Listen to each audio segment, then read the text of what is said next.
Okay, I'm going to have to go live a different way.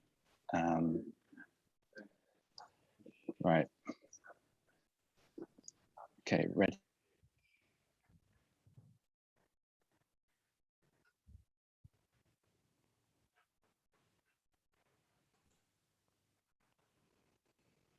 Guy, I need to screen share.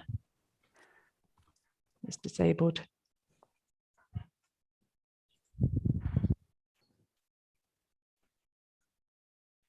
Hi, Cheryl. Hello, good morning. Good morning. We're having just minor technical difficulties, of course, because it's the first day. It's all good.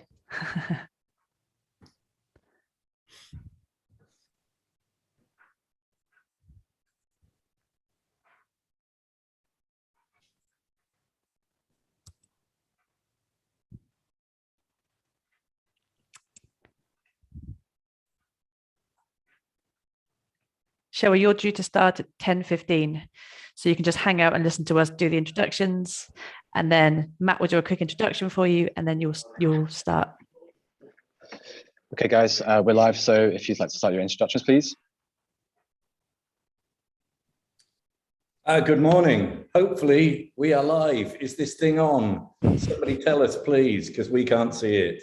Welcome, folks. I can't believe we've actually done it, Paula. We are here. Welcome to Kubernetes Community Days UK 2021. Unfortunately, we're not in person. It would have been fantastic to be together and bring together all the communities in the UK, but that was not to be, so we're kind of virtual, along with a couple of in-person watch parties. I am in sunny Manchester at the Manchester Watch Party, so you can come to Work Life here in Manchester and join us. Before we get going with today's schedule, there's some thank yous and things that we need to run through. So if you could give me the next slide, please, Paula. So thank you to all our speakers. We're going to see some fantastic talks over the next couple of days. I'm not going to name them all at this point, but they're all great. I've personally read all of these abstracts. They look fantastic. So next slide, please, Paula. So big thank you to our sponsors. Without sponsors, none of these community events could be possible. We'll be giving some more information about the sponsors later, but thank you to Tramshed for our technical stuff. Thank you to Sneak, Control Plane, JetStack, Sysdig, and Storage OS. Next slide, please. Thank you also to our workshop providers, JetStack, Control Plane, SUSE, Solo.io, Container Solutions, and Sneak. Some fantastic stuff there that's going to be presented all free, so please support our sponsors and go and check those workshops out. I should have done, thank you also to our watch party sponsors, Tramshed for the watch party in Cardiff, and Soft Iron, who are sponsoring the watch party here in Manchester. So I guess before we go any further, I should probably do some quick introductions, which I completely forgot to start with. So for those of you who don't know me, I'm Matt Jarvis. I'm Director of Developer Relations at Sneak, and I'm joined by my fantastic co-organizer, Paula Kennedy, this morning. And I think it's over to you for this next bit, right, Paula? One more. Go on. One more, thank you. So just to introduce myself, thanks, Matt. So my name is Paula Kennedy. I am COO of a startup called Syntasso, and I am so excited to be part of this community and to have worked with my co-organizers to put this event on. We've got a couple of more thank yous, just a shout out to our charity partners who you'll be hearing a bit more from later today. They'll each be doing a talk to tell us about what their work is. And so before we kick off, I've got just some housekeeping activities. So first of all, just a reminder, we are governed by the Linux Foundation Code of Conduct. So even though this is a virtual event, it's still important that we follow the code of conduct and that we are kind to each other. If there are any issues at all that you see or that you experience personally, please feel free to contact the organizers. You can message us at hello@kcduk.io or via Slack. If you have any problems with the organizers, you can also report directly to the Linux Foundation themselves. Just a reminder of the fantastic organizing team that we have. You can see all of our names here. We're all in Slack. And if you email that hello@kcduk.io email address, the email will come to all of us. And if there are any code of conduct issues, we will take them very seriously. To join the conversation, please join us on the CNCF Slack workspace. If you haven't already joined, the joining instructions are here on the screen. You just need to go to slack.cncf.io, and then you can join the Slack workspace and find us. We have a few channels set up. We have the KCD UK one for general conversation, so you can introduce yourselves, have some conversations. And then we have 2 specific track channels for asking questions to each of the speakers. So we have a track 1 and a track 2. Our speakers will be in those Slack channels, so they should be able to answer questions directly. We will be trying, if we have time at the end of each talk, moderators will try to ask a few questions live. So please post any questions in there or thoughts and comments. Finally, we have some amazing cool swag to give away. So if you haven't yet registered, you can sign up at kcduk.io and get some cool swag. We're on Twitter. So our Twitter handle is kcduk_io. Our hashtag is KCDUK. I feel like I'm going to be saying KCDUK quite a lot over the next couple of days. And obviously we have our YouTube channel where you'll be able to see each of the talks streamed separately. And the way that this event is working with our Tramshed Tech partners means that the talks will be instantly available to watch after they've finished. So if you do miss something, you'll be able to go and watch it pretty quickly. So I think that's all the housekeeping. Thank you very much for joining us. We are so excited to be here. We have an amazing agenda lined up, which you can find on our site, kcduk.io. And so I would like to say, on with the show. Join us at our next YouTube link for our amazing opening keynote, which will be with Cheryl Hung. Sorry, I'll just jump in there. It'll be the same link, so just keep watching now. Okay. Yeah, it's going to be the same, well, let's bring same link all day from now on. Okay, thanks, Guy. Thank you. All right, so over to Cheryl. Thank you so much, Matt, and thank you so much, Paula. Hi, everyone. Welcome to Kubernetes Community Days UK. I'm Cheryl Hung, and honestly, I am more excited about this talk than probably any I've given in the last year. And the reason for that is that it's been a long time since I've spoken completely freely. I'm no longer at CNCF, and I'm not speaking on behalf of Apple either, who I joined last week. So today I am just Cheryl speaking purely on behalf of Cheryl. I don't even have any slides, so I'm just going to talk straight to you. First of all, today, I'm not going to talk to you about why you should go cloud native or anything like that. For one thing, since you're here, I assume you already know about cloud native. Secondly, as Matt and Paula just said, you have 2 entire days of expert speakers who are going to tell you all about the latest and greatest in cloud native. So instead, I want to talk to you about 3 things that I learned working in an open source foundation that changed how I think. So what made my experience different to most jobs? First of all, CNCF, or rather the parent organization, the Linux Foundation, is legally a non-profit. Of course, they're selling membership, they're selling tickets to events and so on, but there's no shareholders and profit was not the priority. In fact, when I was first interviewing there, I was told it is the closest thing that you'll find to public service in tech. And that makes it very different to how most companies think, because most companies need to focus on making a profit. So I have 3 messages. Here's the 3 messages that I learned. Number 1, after CNCF, you could be. Number 2, failure is an option. Number 3, treat your career like a portfolio. So the first one, this first story comes from when I was interviewing to join CNCF. And I was sitting here in my kitchen, waiting for my telephone interview, feeling a bit nervous, butterflies in the stomach, watching the minutes count down until the phone rang. So I pick up and I say, "Hi, this is Cheryl." And this voice booms back at me, "Hi, Cheryl. I'm Dan Kahn, Executive Director at CNCF. And after you leave CNCF, you could be Executive Director of your own foundation. or you could found your own company, or you could go into VC. And I was like, oh, hold on, wait a second. Wait a minute, I thought I was supposed to be persuading you that I would be good enough to do this job. I've never been to a job interview where the first thing that the interviewer said is, after you're done with this job. But working with Dan, I realized that is exactly how he thought all of the time. He was never about, are you good enough to do this thing today?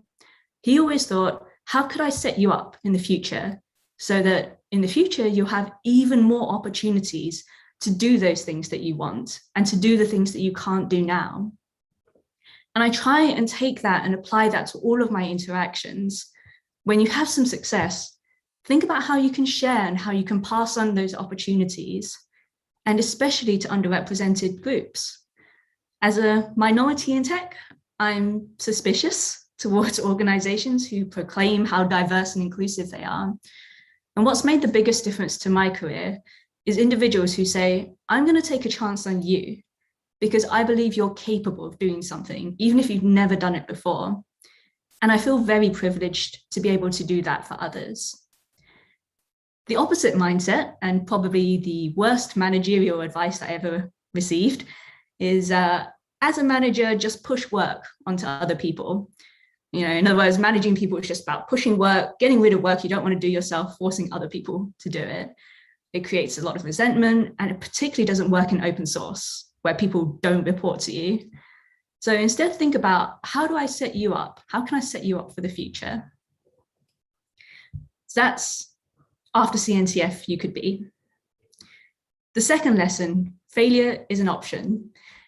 This comes from probably a month after I joined CNCF. And I was trying to figure out what I was doing there and what I should be working on. I talked to a lot of different people, came up with a list of maybe a dozen ideas that I could work on.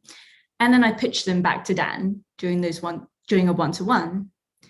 He listened to me very carefully and then simply told me, failure is an option.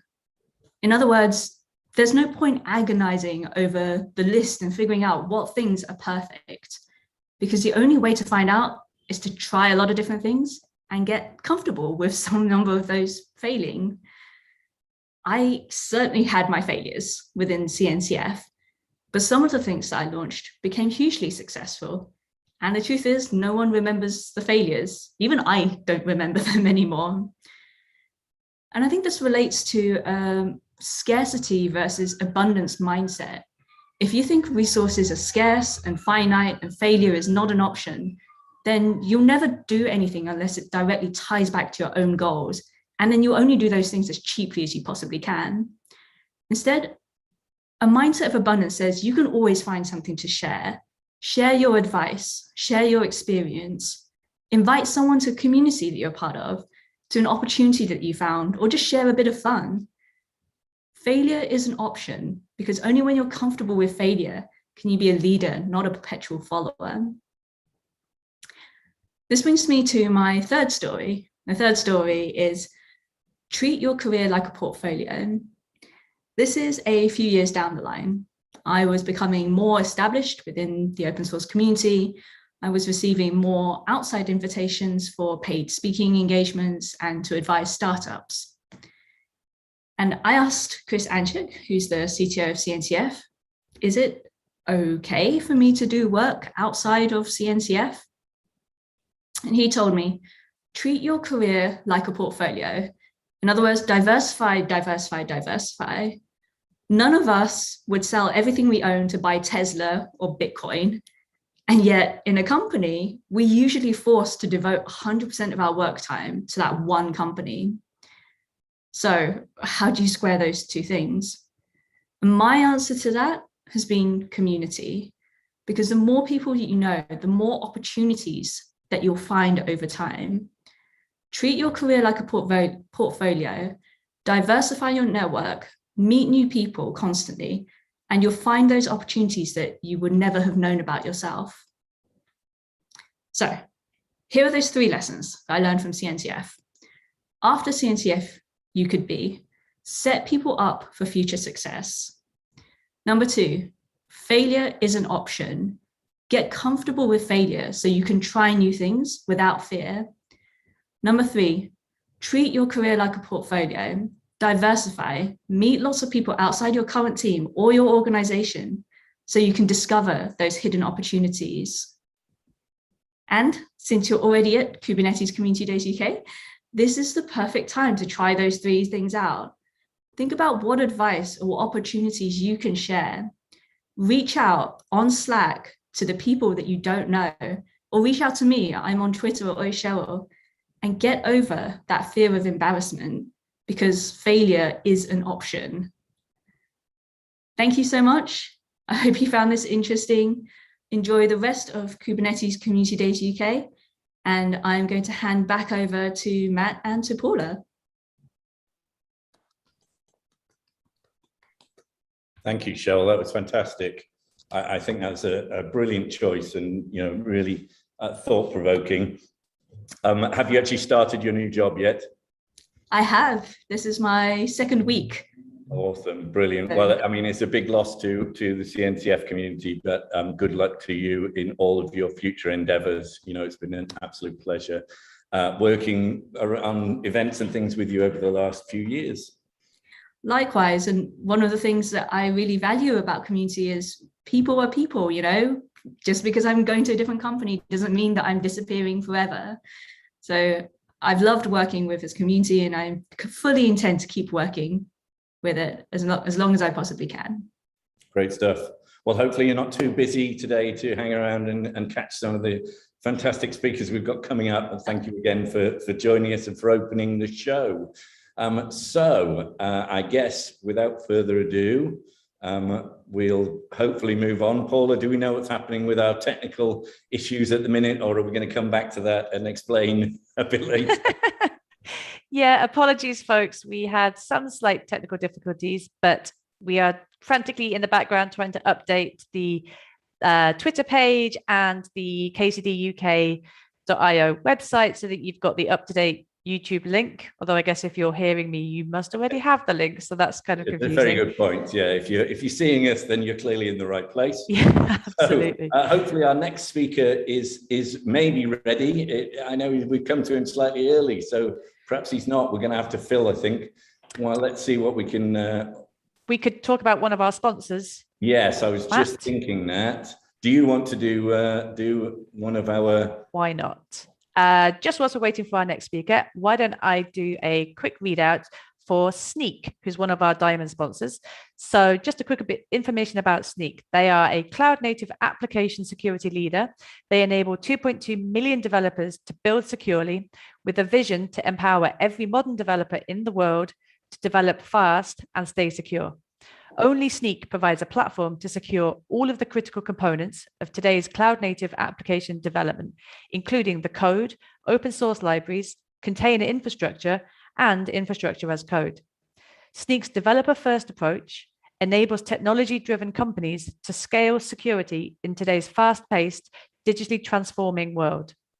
Snyk's security platform is powered by its industry-leading proprietary vulnerability database, maintained by the expert Snyk security research team, that also powers security solutions from strategic partners such as Atlassian, Datadog, Docker, IBM Cloud, Rapid7, Red Hat, and Trend Micro. The company works with global customers of all sizes to empower developers to automatically integrate security throughout their existing workflows. Excellent. Thank you for that, Paula. And Snyk also pay my salary. I should hold my hand up. So clearly I am horribly biased. But that's a really good timing as well, because our next speaker is I'm sure familiar to many of you in the community. Certainly familiar to me as I work with him every day. So let's bring Gareth Rushgrove onto the stage. Yeah, hi Matt. Hi everyone. Hi Gareth. Hey, good morning. Thank you. We've come to you a little bit early, but as unsurprisingly, all the things have fallen over this morning already. But hopefully we're getting back on track now. No problem at all. Right. So shall we give Gareth the floor? Yeah. Okay. So good to meet everyone. I will jump into slides shortly, but just to say hi, I'm Gareth Rushgrove, VP of Product at Sneak. Also sort of, I guess, like, well, I say occasional, but it's far too much time spent hacking on open source projects for a good while now, probably most recently with Contest and Open Policy Agent, but around the Kubernetes community and Docker community and Puppet community and a bunch of others before then. So let me share my screen and we'll get started.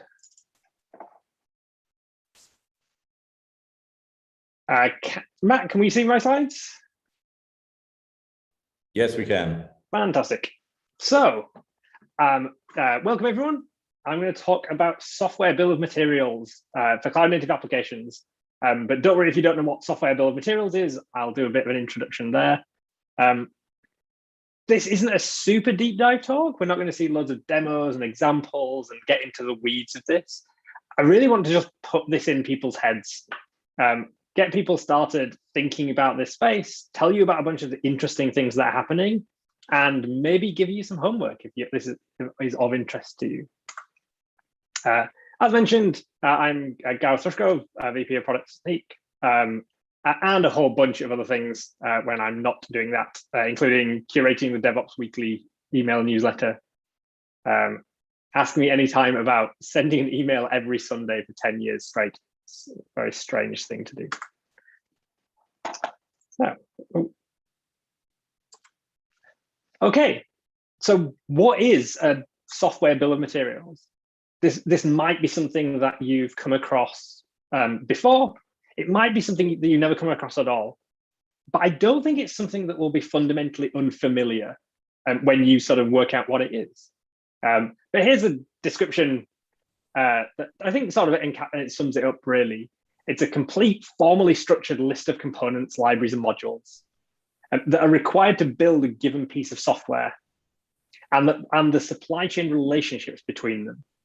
So fundamentally, it's a list of ingredients.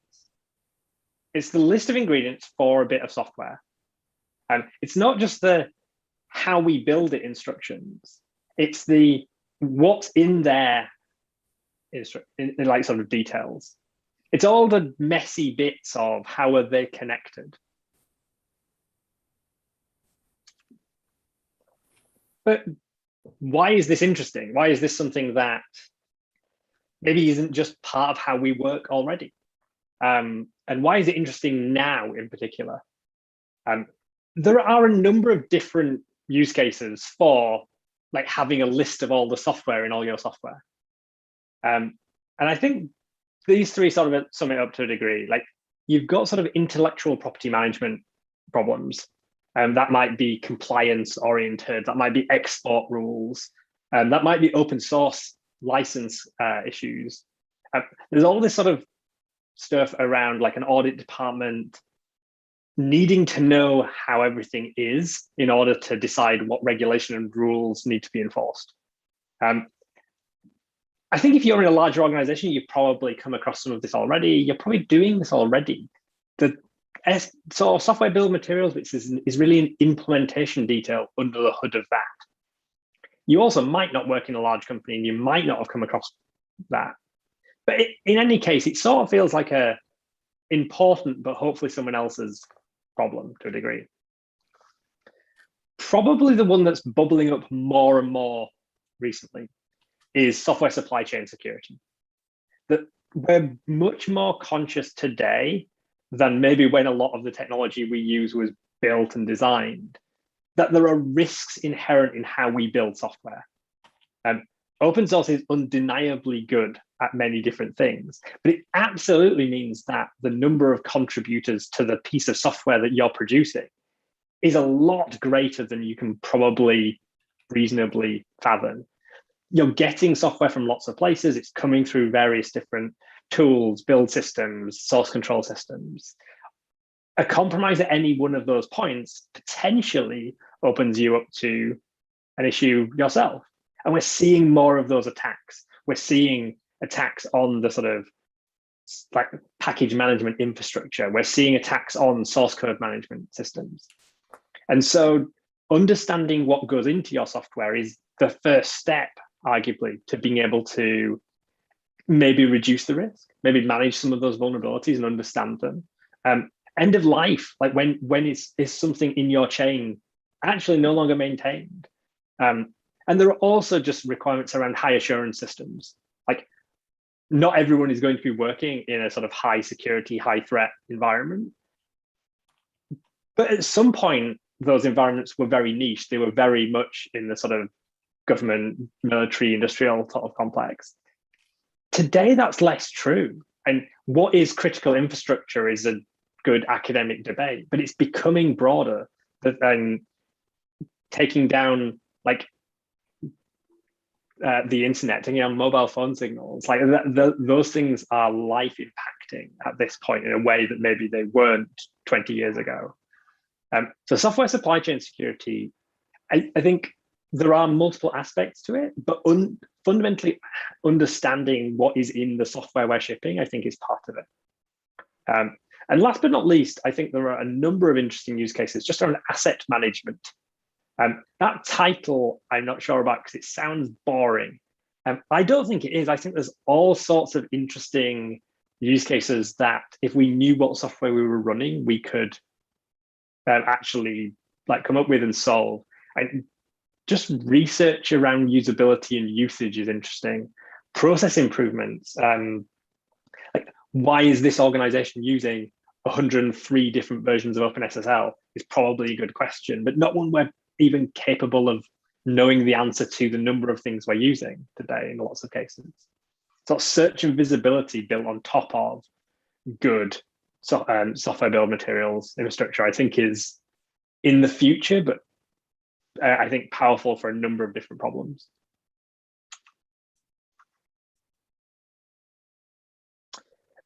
But why now? Because this doesn't feel like a sort of a problem that is brand new.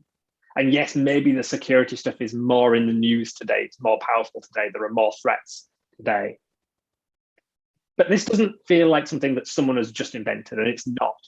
The conversations around software bill of materials date back, and probably from the start of really software being composed of multiple parts.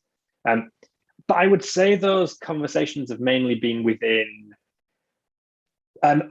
some areas around. There've either been implementation details of other tools, like some of the ones that I work on at Sneak.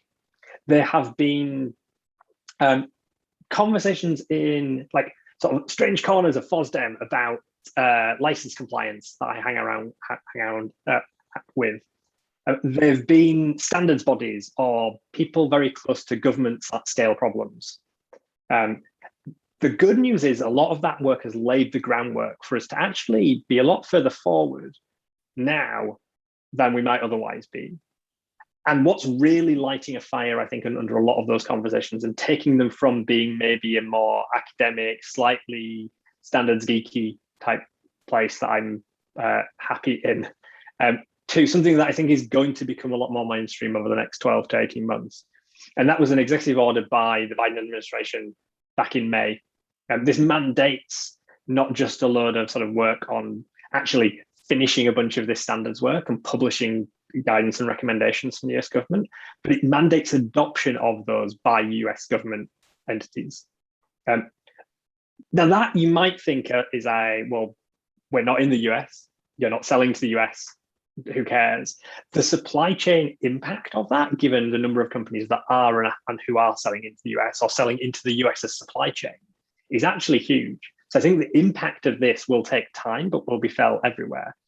There's also the fact that solving this requires software, and software companies are definitely rushing to solve these problems and adopt some of these standards and practices.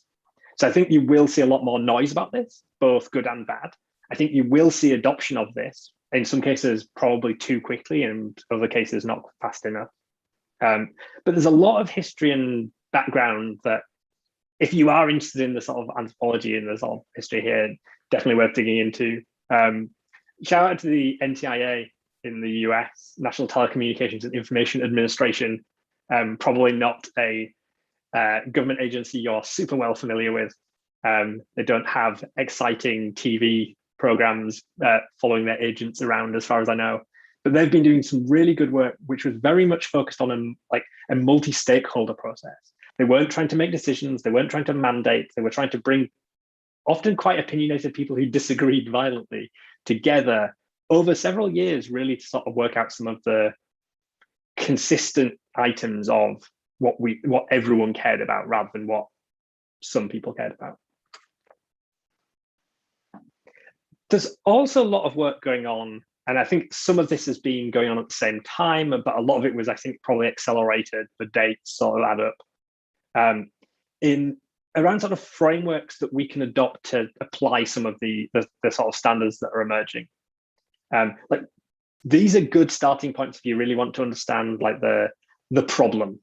Like I covered the problem at a very high level. These don't. They dig into the details. They like sort of basically breaking down different use cases, different threats, and how you might address them, and then coming with high level sort of frameworks of how you might sort of measure your maturity and solve some of the problems inherent like with supply chain security in software. So the work that mainly Google have been doing around SALSA, OWASP have the software component work, more recently Microsoft with SCIM. The CNCF themselves have published a really good document as part of the SIG security work, so software supply chain best practices. All of these are interesting to look at. They solve different problems, different like sort of, some of them are very recent, some of them are a bit more mature. I think combined, they're a really good starting point and introduction to this whole space, why it's important and how you might go about solving at the organizational rather than technology scale.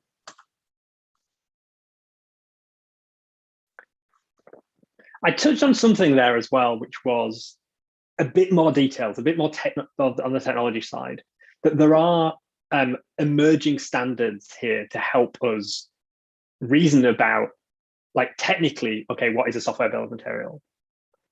Because it's fine to say it's a list of software, but you can go, well, like, okay, here's a spreadsheet, here's another spreadsheet, here's a Word document, here's a PDF, here's a text file, here's a CSV file. All of those are software bill of materials. They are all lists of the software. But not only are all of those in different file formats, they're probably all in different like naming conventions and version formats, and they include different bits of information. There's like, it's fine if you want the, if you think this is a tick box exercise, that's probably fine. Someone gives you one, you tick a box and say, yes, we've got software bill of materials, job done, move on. You're never going to consume it. No one's ever going to use it. That sounds like a waste of time. What we need there to make this work are interoperable standards. We need ultimately producers and consumers to agree on what we mean technically about on what a software bill of materials is. And this is the important work that has been going on, I think, for a while, and now suddenly is meeting user demand and user need. There are, I would say, really two clear standards that are probably both going to be, to some extent, widely adopted, at least to start with. One is Cyclone DX, which was actually originally sort of not directly spun out, but as a result of work that went on the dependency check project from OWASP. And actually now the Cyclone DX project, which was spun out separately and has been a community effort, very much open source centric, has actually now just become a first class OWASP project. So I think having that banner will help it grow. And there's lots to like about how they're publishing schemas and how the interaction works. Turn up and pull request issues, very much a sort of open source centric sort of development model. SPDX that you might have come across for its canonical list of license identifiers.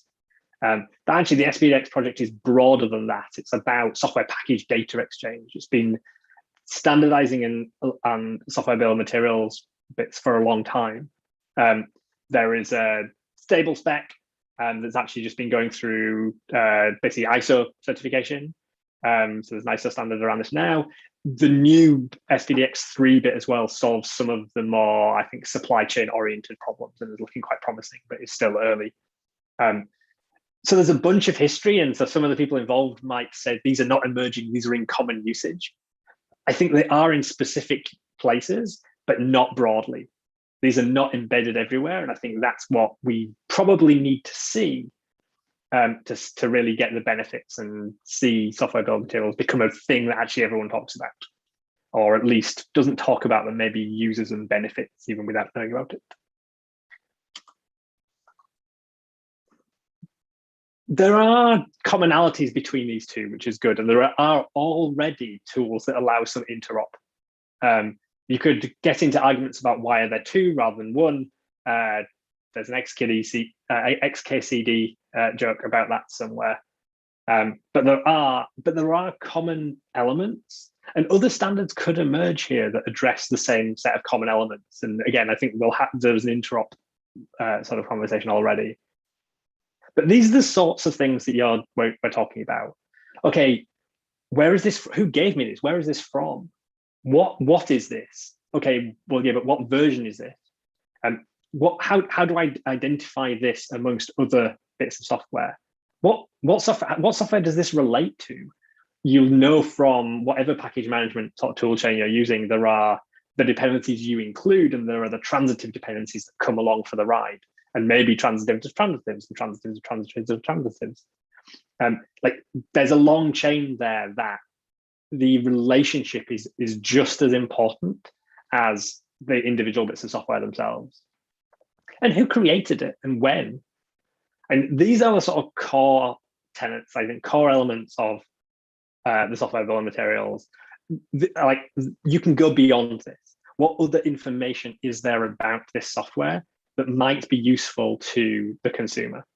And again, for both the CycloneDX and SPDX, there are schemas that describe this in JSON. There are some protobuf schemas around. There are XML schemas around. This is actually arguably quite good for something like XML, where there's a lot more richness to the schema declarations, which is a strange thing for me to be saying.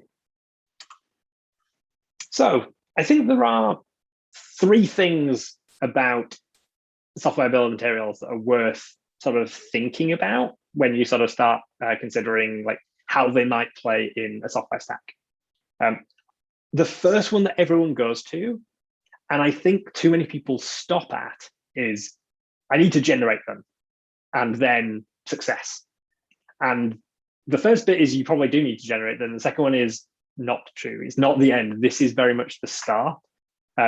There are tools emerging here, both from within the Cyclone and SPDX camps. There's a good set of CycloneDX plugins for different package managers. The Maven one actually is particularly rich. There's a long tail and a maturity problem there, which I'll come back to. And there are other tools as well that have been doing this for a while or are newer, that are also starting to be able to, normally as well as generate things in their own proprietary formats, also output things in standard formats. That's how standards become the de facto. They end up being used by multiple tools that previously just output proprietary formats. And I think you'll see this crop up as an implementation detail of lots of tooling and then get exposed as a first-class interface. So there is work going on here. And I'll come back to some of the, I think, where this needs to go from where it is today there. But certainly if you want to get started today, there are probably some tools that will help you generate SBOMs. But what do you do with them is a far, I guess, more nascent space. How do you store them?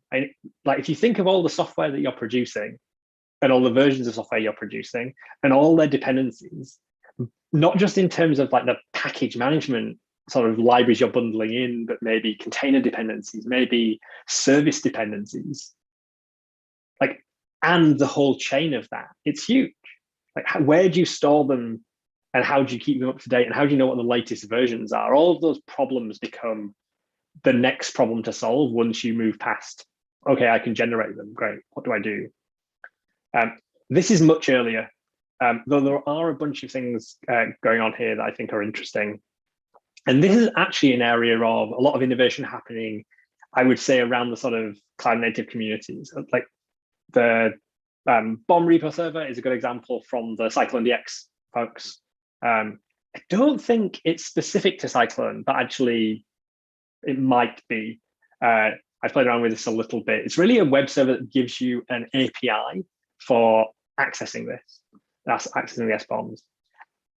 A side note there is, I think maybe a little bit like the work that led from Docker to the OCI specifications. As well as the SBOM specs, we probably need specs that describe access. You've got in the container world, you've got the registry specification that describes all of that. How do we access and install these things? And you've got the image spec that describes the actual thing. I've not seen much movement there. I think it would be good to see like specifications extracted out of some of the implementations and some standards emerge there as well. But that's maybe getting ahead of ourselves, because realistically, there's not a great solution for storing today. Everyone ends up a bit hand-rolling something. Interesting things here, actually. Shout out to Dan Lorenk, who's working on the SigStar project. He's been doing some work around looking at how do we use OCI registries to store these SBOMs? Because why can't I store it? Like if I've got a container image, can I store the SBOM with the container image? Well, actually, with the artifact spec in OCI now, yes, you can. And you can even sign those things together with something like cosign. So there's some good early signs of like the tooling here. And I think this is, from a storage layer perspective, a really interesting idea. Like, what if we just said that, like, SBOMs, they're just next to the thing that they are representing? In a container world or using an OCI registry as a distribution mechanism, that's a really powerful idea, I think. But a lot of work to do here. This is a problem you run into, and I think you should not focus too much on generating. There'll be a lot of work there. You'll find something and you get started. This is like, if to make value, I think this is part of it. You need to be able to store and then access and retrieve. Because at the end of the day, that's not the point either. The point is to consume. Like, okay, you've got a load of SBOMs. What are you going to do with them? What value do you get from doing so? You've now spun up some infrastructure. You're now storing something. You've got new steps in your pipeline generating all this stuff. Do you just end up with bits on disk that never get used? That is a reasonable fear. That is something that some people in the broader security community are saying, SBOMs are a bad idea because this is not going to happen. I'm more hopeful. I'm generally the hopeful person. Like, I think this absolutely can happen, but we need to have people thinking about focusing on it and building things and demonstrating examples. There are really strong use cases here, which I think helps. Checking for licenses, checking for vulnerabilities. Again, actually, I work at Fig. This is what we do. We generate an SBOM and we check for licenses and vulnerability issues. But that's generally been coupled. It's generally been an implementation detail. Suddenly, both are independently valuable. And I think that's an interesting, like, sort of decomposition that we'll see more broadly around, like, some of these spaces. I mentioned I created Contest. I'm a contributor to the Open Policy Agent project when I get time. There's lots of interesting things here around enforcing policy. You can think of an SBOM as a really rich document. Well, I can now write policies against that using Rego.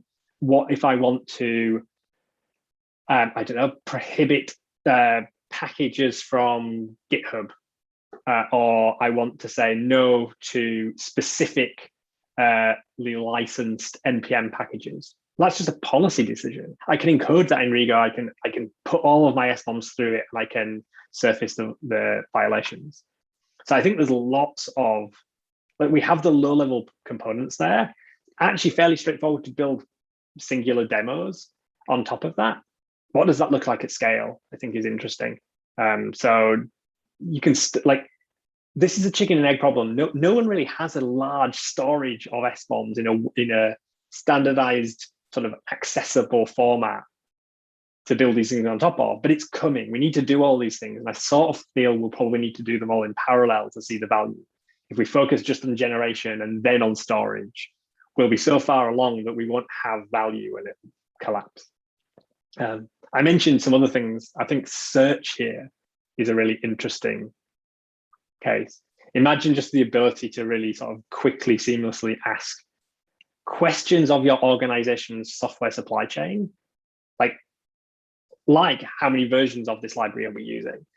you sort of get this in some places out of some tools, but this is a way of doing it in a decoupled and I think more open way.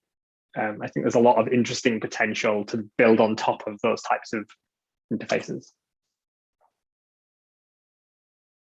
So the last thing is really, okay, if you think this is interesting, then I mentioned the sort of framework documents and the sort of some of the introduction documents earlier. They're definitely a good start to go a bit deeper. If you're like already, okay, I buy this, I want to get hacking, I want to get involved, I think this is an area where there's a huge potential to do so. And I think there are 3 areas that are interesting. One is client libraries. I think for this to work, we don't need a tool over here that generates an SBOM. We need this to just be built into like how Go does packaging, how Cargo works, how NPM works, how Maven works. Like we need first class like plugins is part of it. Like it has to be upstream in my view for this to be something that really has an industry-wide effect. Otherwise, we're just going to be constantly playing catch up on variations and new versions of those things and generating SBOMs that are not correct. A lot of the early tools around generating SBOMs are going to be good to play around with. They are going to miss things. We need to solve that problem. Otherwise, we're just going to be constantly finding holes in the whole value stream. The other thing is client libraries. The work on SPDX, the spec is, again, like there are experts involved there, and I think the spec is coming along for SPDX3, exists for 2. CycleNDX similarly has been evolving really quickly, and there are some like that actually has like really good sort of JSON schemas and protobuf schemas and the XSD definitions. But actually, if you go use any of these things, you need to be someone who goes like, great, JSON schema, I love JSON schema, or fantastic, XSD, I know this backwards. We don't have good, like higher level libraries in nearly any languages at the moment.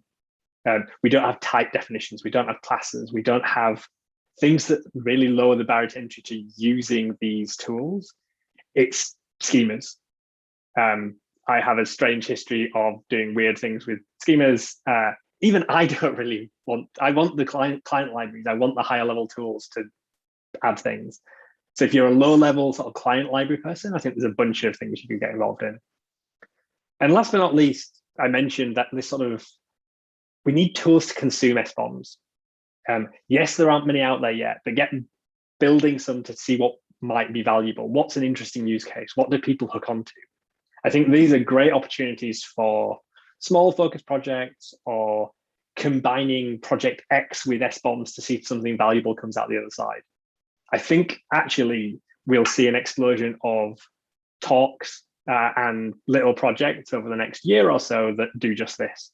I think that will be a good sign. Not all of them will be right. Not all of them will work. Not all of them will end up being maintained, but we'll work out collectively what the value is. And some of those I think will become really powerful, interesting, sort of, again, like industry scale open source projects. So with that, I'd like to say thank you for listening. Again, hopefully this is an interesting sort of space to get some people involved. It's a good mix between the sort of standards becoming real world things. I think it's a great opportunity if you want to get involved in a space where there's a bunch of problems to solve. And I think ones that will impact like a wider industry if you get them right, or you end up building the right things. Thank you very much. Any questions, let me know. Fantastic, thank you, Gareth. That's super interesting. I'm really interested in the whole SBOM world. You know, I spent a lot of time around the embedded space, and I kind of feel like some of those ideas that from the embedded space have sort of moved over into the mainstream now. You know, particularly around traceability. If we look at, I'm thinking of things like Base Rock Linux and stuff like that. That you know, where it's all about which particular Git commit you could trace every single piece of software back to. Yeah, I think like the embedded space is often being, it's hardware people, and hardware people have to deal with this already because there are like the costs and economics and the industry as a whole is generally, supply chain is a thing. Software has not been the case. And I think we're realizing in hindsight, it sort of has to be. Well, I think we had one question from the audience for you, which I will just, I've got a couple actually. So the first one was Steve Murray asked, how is this different from a CMDB? Good question. I think, so I think there's a difference between configuration and the sort of, the what goes into something. I think like that difference is a bit subtle. But I think one is about input, one is about what went into the creation of this, and the other is invariably about sort of much more focused on what's like the actual thing that's running. So again, I think sometimes CMDBs have been stretched or actually have some of these properties. But one of the things I think as well with CMDBs, and some of us have this similar problems here, like, do people use the rich data in a CMDB? Like, the problem with CMDBs was that, in my view, is never the theory. And I built some similar sorts of things that I would like on top of the Puppet CMDB, Puppet DB, back when I was a user and at Puppet. But how many people actually have a really successful CMDB story? There is absolutely the same risk around SBOMs. I think SBOMs need to be embedded in software development. CMDBs never were. So, yeah, it's a good rabbit hole to jump down that I won't do now, but good question. Great, awesome. So I know we have one more question in the Track One Slack channel. Perhaps Gareth might hang out in there for a second afterwards. Yeah, I will jump over there. Sure. I've got a question for you, but so over to you, Paula, to introduce our next speaker. Thanks, Matt. Thanks, Gareth, for that great talk. So we're delighted to announce our next speaker. We have Dr. Katie Chong talking about using data to save the world. So over to you, Katie. Thank you. Thank you very much for inviting me along. So it's a little bit different to what you guys are normally talking about. I'm just going to share my screen. Okay, and so hopefully you'll be able to see my presentation. Has that worked? Yep. Yeah. Okay. Right. So, so thank you very much for inviting me along. I have to blame my best mate, Chris Kranz, for this. So he roped me in to come and talk to you today about climate change. So I work at Aston University, which is in Birmingham. I work there as a lecturer and as a researcher. And I'm going to talk to you today a little bit about how we use data to try and save the world, hopefully. Okay, here we go. So about me, I'm a chemical engineer. Most people don't really know what a chemical engineer does. So to try and explain it, it's chemical engineers basically work out how to make stuff. So we take things from raw material, so water, food, that kind of things, and we work out how to make useful products from them in a safe and cost-effective way. So if there's anything that comes into your home, like water, energy, food, anything that's made out of chemicals, normally a chemical engineer has had something to do with that. We kind of like large-scale plumbers. I think that's a good way to describe it. So we work out how to make things flow, make things move around, and large-scale operations. And because of this, we use a lot of maths. So whenever we're doing our calculations to work out the size of equipment or whether something's actually going to work, looking at the chemistry, for example, we use a lot of equations and maths to do that. So as well as being a lecturer at Aston, I'm also a researcher and director of this place. So this is the Energy and Bioproducts Research Institute at Aston University. And here we're very much focused on climate change and all of the solutions to climate change. So there's loads of really clever researchers that work within this building to try and find those solutions to help us save our planet, hopefully. If you ever come to visit, which you are more than welcome to do, we've got lots of interesting kit there. Next door is a pub, which is one of the good points about our building. So this is the Energy and Bioproducts Research Institute at Aston. So what do we do? What do I do? So my research is all around finding ways to try and save the planet. So you've probably heard about all the doom and gloom around climate change, what is going on with our world. There was the recent IPCC report, which, unless you were hiding under a rock, you would have heard about how it's a red alert from our climate and our planet. So basically, we don't have another planet. So we do have to find ways to try and stop destroying our planet, damaging our planet, and doing activities that aren't really helping. So there is no planet B. And all of the work that we do as researchers is about carbon. So what's been happening is that we've been using fossil fuels for about 100 or so years now. And as we release that carbon, it goes up into our atmosphere and it's acting like a blanket, which is keeping our world really warm and causing all sorts of issues. So whatever we're trying to do as researchers, it's all about the carbon. So every single atom of carbon matters. So if we can save a kilogram of carbon by doing something small, that does make a difference. So a kilogram of carbon dioxide fills up 17 standard party balloons. So every kilo of carbon dioxide that you can save will save those 17 balloons of carbon dioxide, and every one of those kilos does make a difference. So we've been doing lots of research to work out the impact of our activities on trying to reduce that amount of carbon, and we know the reasons why. This is what we're seeing. So this was in the past couple of months. This was flooding in Belgium and Germany. So this is what is happening because of climate change. So as well as floods, we're having droughts. So this is in California. And the main reason why I do it is to save these guys. So whenever I start getting demotivated about the state of things, I think about the lonely polar bear on his melting iceberg, and that motivates me to carry on. So that's why I'm doing it, is to try and save Mr. Polar Bear on his iceberg. Right, so when we're doing our research, when all the clever climate change researchers are doing stuff, so what sort of data do we actually use? So in Ebury, so in that building that you saw, we've got pieces of equipment like this. So this one on the left here, this turns wood, straw, all sorts of different materials into a liquid. And the one on the right turns those sort of materials into gases that we can then use for fuels and chemicals. So whenever we do an experiment like that, we collect loads and loads of information. So it's a huge amount of information, and this is just a small snippet. So we collect loads and loads and loads of data points, thousands of data points from each of those experiments. So we get the raw data. So it's part of our job then to interpret that data. So this one here is just the result from a single experiment, so we can track along what's happening, so we can really understand what's going on.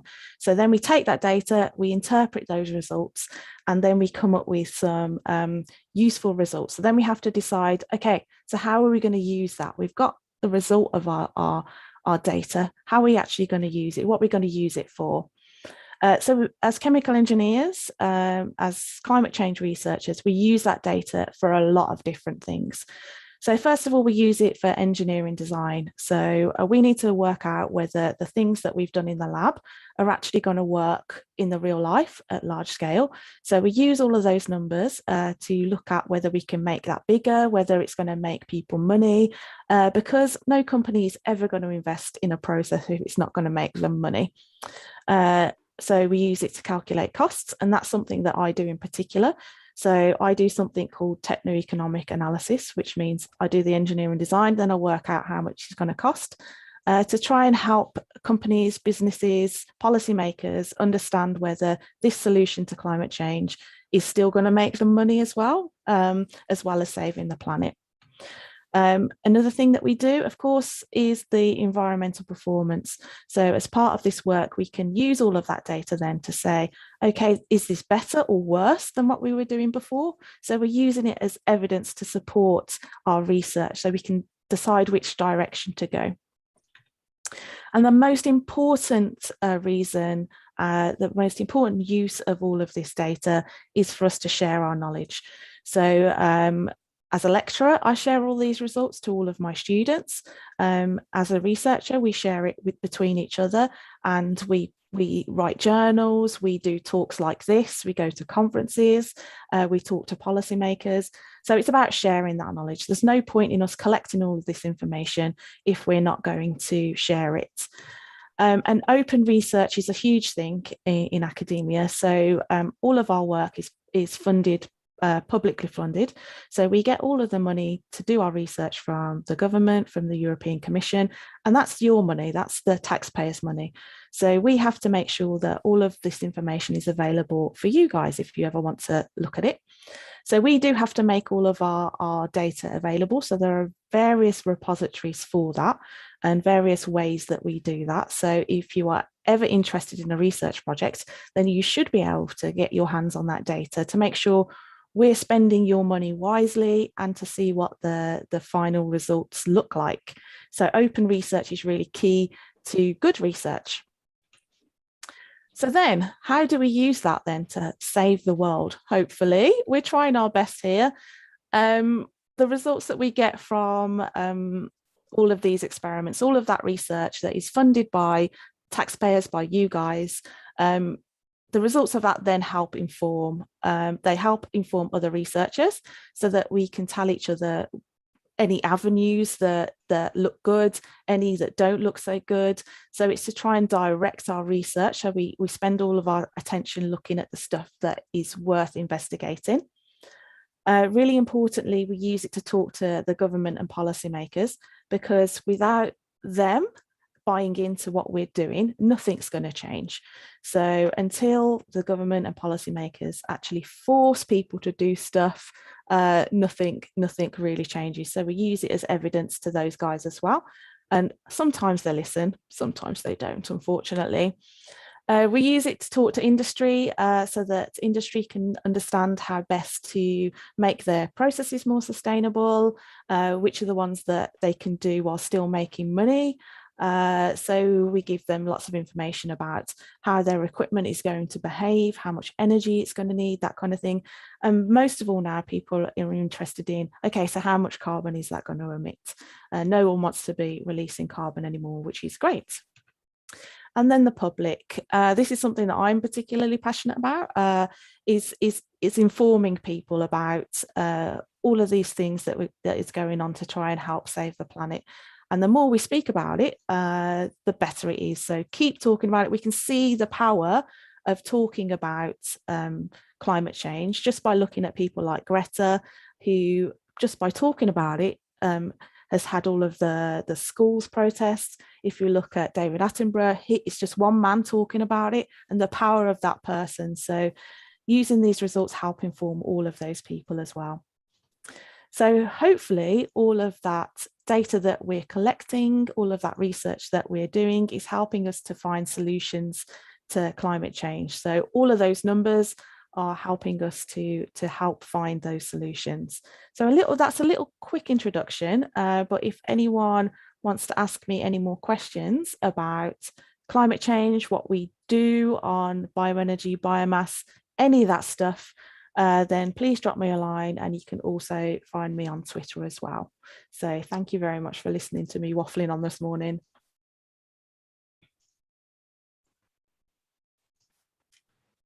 That was fantastic. Thank you so much, Katie. You're very welcome. One quick question from me, actually. For folks who maybe were inspired by that and want to do their own part, like what are the things that we could do ourselves? Is there ways we can contribute, join, shout? Is there any strong recommendation you'd say, like, this is the one thing that you should go out and do? Well, there's loads of little things that you can do. It's about making more sustainable choices. So, for example, don't put your heating on, put a jumper on. Just try not to buy so much stuff, because whenever you buy something, you've got to think about all the carbon that's gone into making it, all of the emissions that go into making it, as well as the transport and all of that kind of thing. Consider reducing the amount of meat you eat. I'm not saying that you do have to go vegan, but that's the extreme end. But you can, just by reducing the amount of carbon that you emit. It's just about making sensible and sustainable choices. If you want to get involved, then you can just keep an eye out for local events that are happening. So I'm part of a big project called Supergen Bioenergy, and we do lots of projects that the public can get involved with. So we've got one running that will be running soon, and it's to talk to school kids. So we're getting the view of school kids from around the world on what they think about climate change. A massive event that's coming up this year is COP. So COP26 is where all of the countries from around the world get together to talk about climate. This year it's in Glasgow. So there are loads of events happening around that, lots of public events as well. So look for COP26 and you should be able to find lots of things going on around COP that you can get involved with and join in. So yeah, it's about making it, so we just need to make sure that we keep talking about it is the most important thing. Fantastic. Well, thank you so much. I realize this may not be the normal audience that you speak to, so we're really grateful that you could join us. Thanks for Chris asking you to join. It's been brilliant. So that's the talk from Katie. If anyone has any questions for her, feel free to add them into our Slack channel, the Track One Slack channel. And we have our next speaker lined up and ready to go. So I'm very excited to be able to introduce Salman Iqbal, and he'll be talking about Community Kubernetes Days, which is quite interesting because I read the title and I was like, is it not Community Days, Kubernetes? But anyway, fantastic. Thank you for being here, Salman. I'll hand over to you. Thank you very much. Can you hear me okay? Is everything? Just give me a thumbs up. Everything's good. Well, thank you all very much for having me. I am very excited to be part of Kubernetes Community Days. I think the title of the talk, I changed it slightly. It's community over technology. And, you know, we've heard Cheryl talk about this morning about how important the community has been. I think I'll just want to extend a couple of things. I'm pretty sure you all know how important the community is and why it is important. And I'm sure you already know the answers, but I'd just like to emphasize on a couple of points that technology changes all the time. And we've seen that happen. Things do become obsolete. Things do change, but the only thing that's constant is the people around you, is the community. So what we, in this talk, I'll take a few minutes to talk about how you can join an existing community or how you can build the one that you have or how you can start your own. I'll just quickly introduce myself. Before I introduce myself, I'd just like to give a big thanks to all of the KCD UK organizers. You've all done an amazing job putting this together, especially Paula chasing me up for all this stuff. So I apologize for being so slow, but really amazing work. It's a great conference. It's not an easy feat trying to put an event like this together, getting all the speakers together and putting on the workshop and, you know, growing our community, which is what this talk is all about. So thank you to all the organizers on here. My name is Salman Iqbal. I work as an MLOps engineer for a company called Appia. We're a cloud consultancy company. Check them out, appia.io. I also work as a Kubernetes instructor for Learn K8. And the thing that I'm most proud of, I'm proud of quite a few things that we've achieved, but one of the things that I'm most proud of is to be part of the Cloud Native Wales, the Cloud Native community that we've started here in Wales with Lewis Denham Perry and a lot more people, and Aled as well.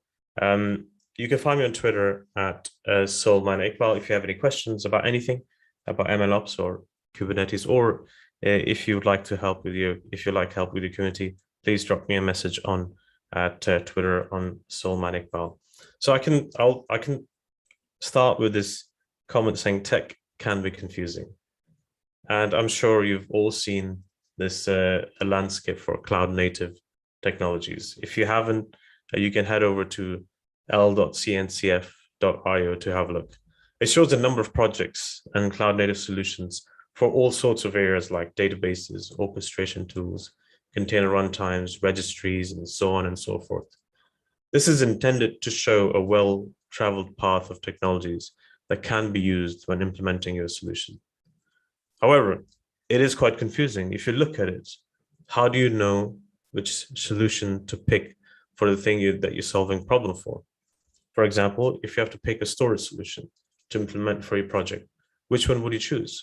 The one that's got the most stars on GitHub, or the one that has the most funding? How do you know which solution to pick? You can narrow it down based on the requirements that you have. Maybe there's a handful of solutions that you can implement yourself and trial them out.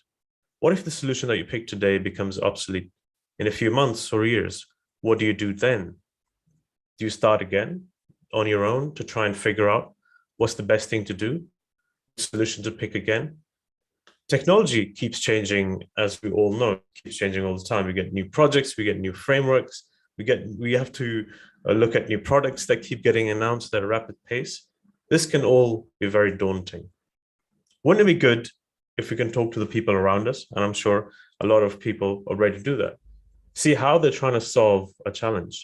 You'd be surprised at how many people in different organizations, different walks of life, different backgrounds are facing similar challenges as you are, or as your organization is. You can talk to people around you in your own company, in your own city, in the meetups, and learn from them. You can reach out to them in any channels that are available to you, because the people in your community, as I said, are constant, and this technology will keep changing. But I know that I can always go back to the community that I have with people and reach out to them and ask any questions. If I have any challenges, I reach out to the people we've created together. We got together in Cloud Native Wales community. A lot of people on this call, Matt and Paula, and in other communities. As long as the community is there and it is inclusive and welcoming to everyone, where everyone can feel safe being part of it, and everyone adheres to a code of conduct that's been set out, and they feel they can ask for help without any hesitation, you'll see that individuals in that community will learn not just about the technology, but also about themselves and the people around them, and grow as people, as person. Anytime I have a problem that I have to solve, I reach out to the people I've met through various communities and ask them for help and guidance. So how should you go around looking for a community to join? Of course, you can always head over to meetup.com and search for a community that you're interested in, maybe in your local area, maybe the area that you are interested in. You can even search internationally. Most events currently are happening remotely, so it will be great to be a part of them. You can reach out to people all over the world. And at Cloud Native Wales, we encourage new joiners to message us and let us know if it's their first time, so we can welcome them properly and introduce them to people in the community.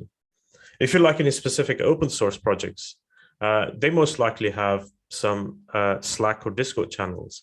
Kubernetes has a number of these communities that you can join in and introduce yourself. You can go and help people out, and you can ask for help as long as you're kind.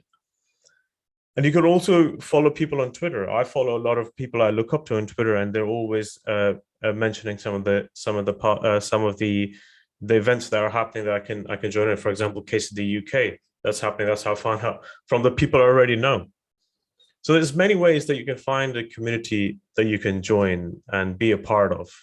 How about if you want to start a community that you thought didn't exist?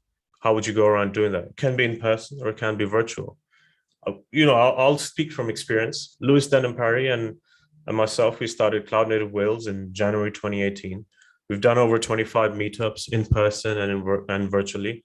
And I think I can hand on my heart, the best thing that could happen to any of us was Cloud Native Wales community. I've been working in technology for about 9 years now, but I can say that's the best thing that's happened, because the amount of people I've met and I've worked with, there's so many people I look up to, I've worked with in the past and currently. It would never have happened if it wasn't for the community that I joined and we grew. We get so much support from other Cloud Native communities when we started, and the Cloud Native Computing Foundation. There's so many people who helped us. We can't really thank many people, all the people. There's Cheryl who helped us when we started, Matt, and so many more. What I'm trying to say is, if you wanted to start your own community, well, in Cloud Native or any other, there are others who are willing to get out of the way and help you start and grow your community. We've done many meetups in the past. These are all in-person ones that that I'm putting up. And these are the people, there's quite a few people in here that we used to look up to. And we got to meet them and learn from them and grow our knowledge and learn from the best, basically. And that would have never been possible if we never did Cloud Native Wales. So what I'm trying to say is join a community. If one doesn't exist, start your own. How would you start your own community if you wanted to? And I think it boils down to a very simple thing, which is helping others. If you help others, others will definitely help you. You can join other similar communities and help out there. You know, anything that need. Maybe you can help in organizing events. Maybe you can help solve someone's problem. If they have a question, maybe you can answer them. Maybe you can create your own content and put it out there. You can write a blog or video or a podcast, whatever it might be. You know, people will reach out to you and ask you questions, and you can help them out. If there's someone you like to speak at you can do a live stream if you wanted to on YouTube, or you can do it in person. You can reach out to them and politely request if they can speak at your event. You can do the event remotely as well, or if you want to do it in person, hopefully we will get to the in-person stuff quite soon. You can reach out to companies in your cities, and that's what we did, and ask if they can sponsor for you to hire a venue or pay for food. Sometimes people learn best, and this is what we found, is by doing some things hands-on. You can host your own hackathons and do your own workshops. Something that you might know very well is going to be new to somebody else. If you think, oh, Docker is quite basic, everybody knows Docker, but it might not, it is new to a lot of people. So you can hold your own workshop and others can join in. You can do it remotely, or you can do it in person. And this is the bit that we thought works out quite well. You can do giveaways. You can do giveaways by asking for tickets from other conferences. And this is what we've done in the past. If I've spoken at a conference or Lewis has spoken at a conference, we ask for tickets to give away to our attendees, because tickets for conferences are quite expensive. You can ask for swag to be given away, like we usually used to go to the conferences and get swag from the stands and give away at the meetups, and people do usually like that. And I think the best thing you can do is have joint meetups as well. There are going to be meetups in your area, or within your country, or within your continent, that you can do joint meetups with. For example, it's KCD UK. A lot of communities came together to do this conference. Not so I've just written down a few: Birmingham, Edinburgh, London, Manchester, Wales. A lot of cloud native communities and people came together to put on a great conference. So community, is at the heart of what we're trying to achieve. And there are benefits. You might say, okay, it's all good, I can help others out. What is in it for me? And there's tons of benefits. And I can only speak from experiences. In terms of career progression, I never thought I'll be able to do the jobs that I'm doing nowadays, or meet the people that I'm meeting nowadays, or learn things that I'm learning nowadays. Or, I've worked at a number of places now. I've worked at Appia, learned K8, and that would never have happened. So there are benefits to yourself too. And I think one thing I'll remind for the organizers, or if you're joining a committee or starting a committee, this one simple thing that we've found is the makes it very successful. It's just to be kind. The people around you, the people who are joining, whoever it is, just to be kind. Treat people like you wanted to be treated. And I'm going to end on one last bit. Is this quote from Benjamin Franklin: "But building a community and culture of respect and working collaboratively is the way forward. Continual learning always ensures that we're growing together, and listening and hearing and being empathetic to the people around you is the way you deliver the best solution. And community is all about bringing everyone together on a journey. So technology that exists today is not going to be here tomorrow. But tomorrow, the people around you will still be around. And you can ask them, and you can lean on them, and you can help them grow and move forward. And with that, I'll thank you. If you have any questions about anything, if you like any help with your community, please reach out to me at Salman Iqbal. We would like to help you out in any way possible. We run Cloud Native Wales as well, and KCD UK. But I'd just like to thank you all for listening, and hopefully That was useful. That was a useful talk. That's all from me. Fantastic. Thank you so much, Salman. I honestly feel like you were just reading my mind. Some of those things you said, I just wholeheartedly agree with. And I know it's not to be underestimated the amount of work to put on a meetup or to put on an event. But everything you talked about, how rewarding it is just, it rings so true for me. I just wondered if you had any funny stories or things that have ever gone wrong at a meetup. I know for me, I mean, we've had some technical issues this morning here with our event and YouTube links. And it's funny how even when you plan every single thing, something always happens, something goes wrong. I just wondered if you could share any little mix up that's ever happened to you, or like, the worst crazy thing that happened. Yeah, I think there's always when you're organizing an event, something happens. I think one of the first virtual meetups we were doing, Lewis and I put a link to, I can't remember. I think, yeah, it was a Google Meet. Yeah, it was a Google Meet. So we put out a Google Meet. So anybody could join in and start typing whatever they like to type. So somebody just got the link from somewhere. I'm not sure where, because I think it was on Twitter. And they started just spamming the tweet, Oh, no. the stream. So we just had to like block them and try and sort that out. And luckily it's never happened at Cloud Native Wales, but at other meetup that we were doing a joint one, a heckler turned up because they didn't agree with some cryptocurrency stuff. So, but that got dealt with quite swiftly. So these things do happen, but yeah, I think you just have to improvise and react when that happens. So I think anything that's happened to you that's been funny. I think, I mean, like you said, many things can go wrong. I think the most challenging story that happened to me was running an event where on stage one of our speakers collapsed, and he was fine. He was completely fine, but it was just a reaction to stress. Somebody heckled him and he wasn't quite ready for it. So he collapsed on the floor, and people thought it was funny and they were laughing. They thought he was joking, but no, he was out cold. So it was like, it was quite a stressful moment. But he was fine, and he got up and he finished his talk, and that's good. It was all right on the note. So I think I just remembered, because I have the last photo that I had up. You could see the confetti on the floor. Lewis Denham Perry broke the ceiling by blowing that confetti cannon, and I'm sure there's a video somewhere when he did that. Brilliant. And he broke the ceiling of where we were. So that also happened. Fantastic. Well, thank you very much for that talk. If anyone's got any questions or comments for Salman, you can post them in our Slack channel. I'd just like to welcome one of my co-organizers, Chris. Chris, do you want to do a quick introduction to yourself? Yeah, thank you. I'm, as someone said, I think we all come from different backgrounds. I look after, I live just outside Birmingham. I run a couple of meetups in Birmingham, including recently getting involved with the Cloud Native Birmingham crew. It's just been, just to repeat what some of the things we said before, it's been a pleasure working with Paula, Josh, Matt, the whole team, really. I want to list off everyone. There's so many of us. Yeah, and I guess to some of the points we were just talking about there, I think sometimes the hecklers at the meetups don't realize that we don't get paid to do this. We're not there are sponsors, but most of us don't work for the sponsors. We usually look to separate ourselves from this.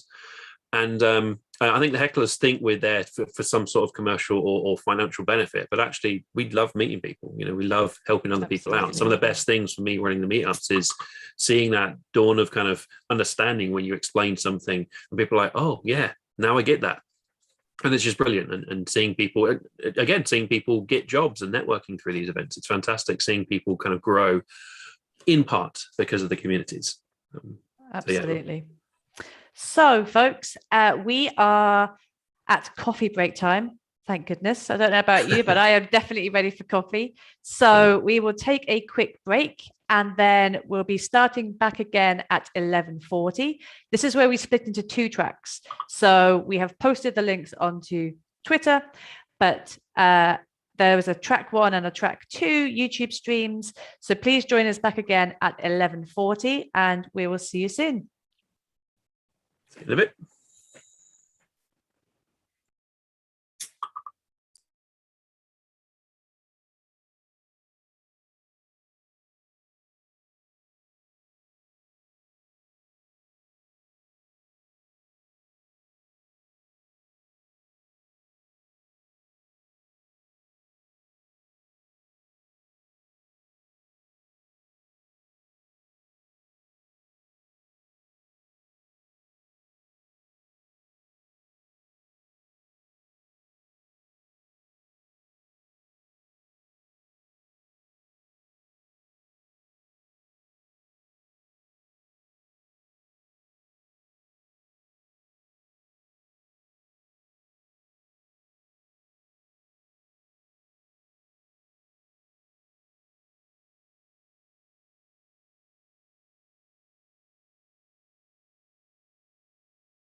All right, hello and welcome back. I'm here with my co-organizer Chris, and we'd like to welcome you to the first track of talks for today. First up, before we get on to our first speaker, I just want to remind everyone to join us, joining in the conversation over at Slack. So that is slack.cncf.io. And if you're listening today and you haven't registered and you want to get your hands on some swag, head over to kcduk.io and you can register there. It's not too late. And with all that out the way, I'd like to hand over to our first speaker for this track. His name is Joseph Irving. Joseph is a member of the team over at RVU, and today he's going to be let me double check, talking about multi-cluster networking with Cilium and friends. So let's hand over to Joseph. Hello everyone. Nice to be here. Let me just share my screen. Okay, that should be visible for you all, I believe. Cool.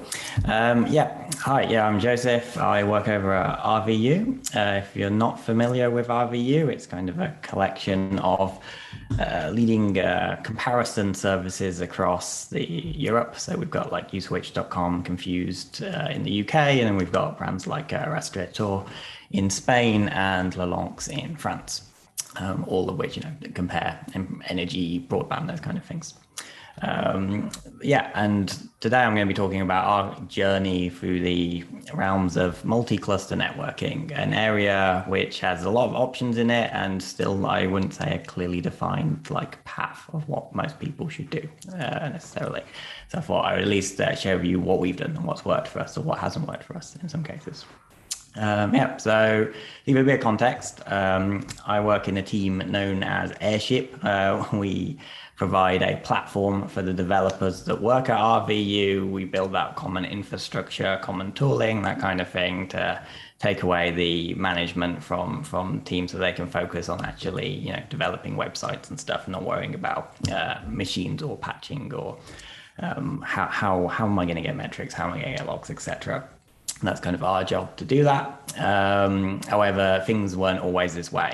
Back in the older days of RVU, all the teams used to run their own infrastructure themselves, which was a mix of all sorts, primarily running in AWS, but some would just be standard EC2 machines, might be like ECS clusters. We were all using Puppet, Ansible to provision machines, etc. It was up to the individual teams.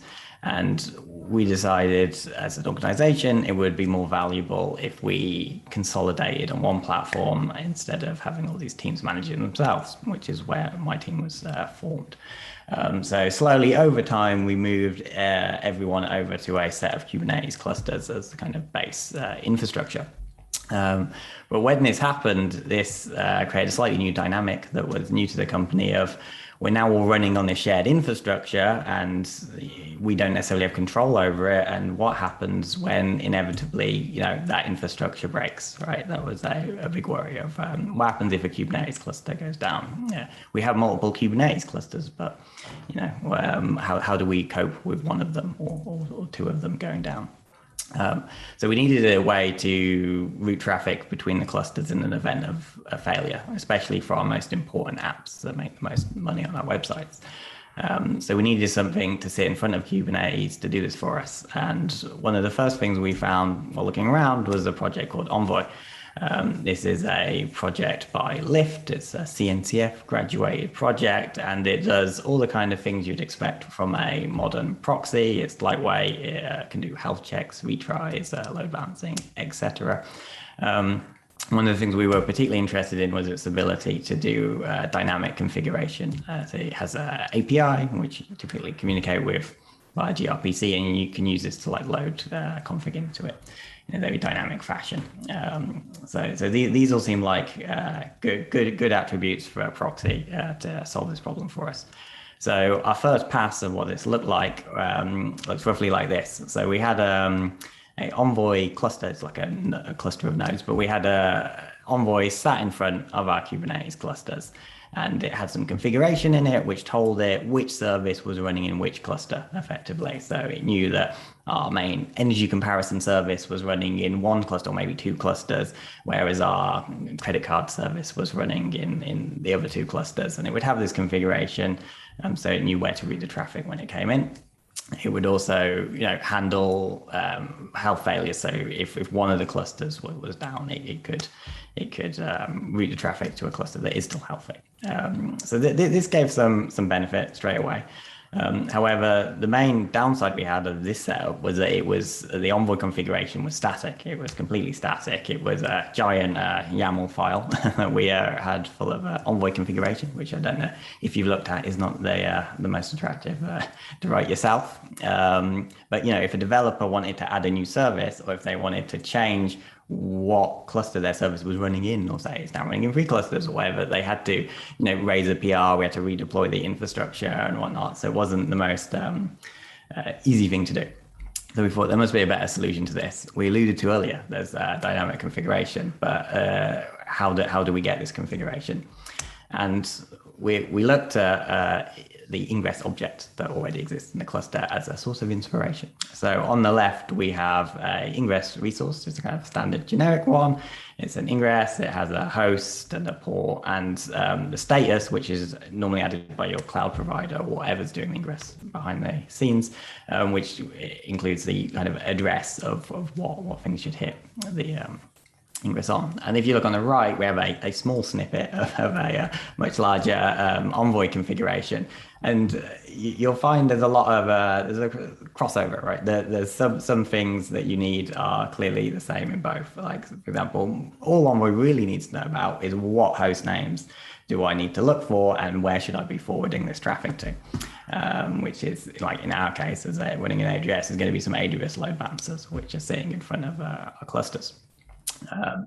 So we had the information already in the clusters. Envoy just needed that information. So how do we give it to it?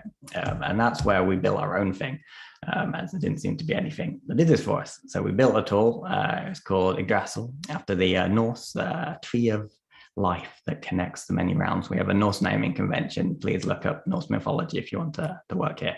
But we built this. It's open source on GitHub if you want to peruse it at your own leisure. It's just built in Go, and it acts as a kind of mix of a controller, and it's a mix of like a Kubernetes controller and an Envoy control plane. So what it does is it goes and watches various Kubernetes clusters for ingress resources, and based off these ingress resources, it translates that into Envoy configuration and sends it over to our Envoy cluster. So for example, if you have an ingress in one cluster, Yggdrasil will pick that up and configure Envoy to route there. If you had the ingress in 2 clusters, it would see the same ingresses in 2 clusters and configure Envoy to route to either of those clusters. So this was a nice and easy way to allow people to kind of get the benefits of Envoy without really needing to even know about it. Because from all the developers' perspective is they just create an ingress object in one cluster, they create another cluster, Envoy does the rest, right? It all gets configured for them. They don't need to worry about that detail. They just use ingress, which is a fairly common standard object that everyone's familiar with. And and it gave us the advantage of, if a cluster goes down, for example, it will, as alluded to, it will route the traffic to the ones that are working based off health checks and whatnot. So this was a good like first start, some reliability, I guess, for our clusters, especially in the early days of using Kubernetes. This was more frequent than we might have wanted. But what we realized we had done here was we had accidentally created some kind of service mesh. It soon became apparent to our developers that instead of going between clusters, going through Envoy was a very efficient or easy way to connect to our internal services so that they could talk to each other. And this started to become a de facto way of kind of cross-cluster communication, was to go through Envoy, because it always knows where the service is, and it will always route you to where it's healthy. So this is a kind of like slightly zoomed out, detailed look of what this might look like if we view a request. So if you first look at the black line here, this is like a standard, let's say, user request from a website. It goes through to Envoy, hits some load balancers, hits a node, it's like proxy to an ingress pod or something, and then finally ends up in an actual, application pod that's serving the website or something. But then this pod wants to go talk to some other downstream service in our like microservice architecture, and it does the same thing all over again, and would have gone and the same loop. And who knows, this pod may want to talk to some other microservice, and this loop can repeat quite a few times. So there's some obvious downsides to this. One of which is we're adding quite an extra bit of latency every time we do this. It's not the biggest latency in the world, but once you add up quite a lot of these hops, they can become significant enough to be a problem. And it's also one of the other key things is losing something. You're losing identity by doing this. By going out of a cluster then back into a cluster, it's hard to distinguish whether this is kind of like service to service traffic, whether it's user traffic. It's all just coming from Envoy as this load of network traffic. So if you want to use things like Kubernetes network policies, things like that, it all becomes a lot more difficult. So we had the advantage of it being easy to use, and Envoy was also doing a lot of the hard work for you, but the disadvantage of we were getting this extra latency and this lack of identity, which could make life very difficult for us. So we thought we probably need a better solution for this. This wasn't the original intent of our thing, and the obvious place we looked to was some kind of service mesh, right? That service mesh can do this kind of stuff. So we started a journey of exploring a variety of the service meshes that were out and about at the time, with a few key features that we were interested in.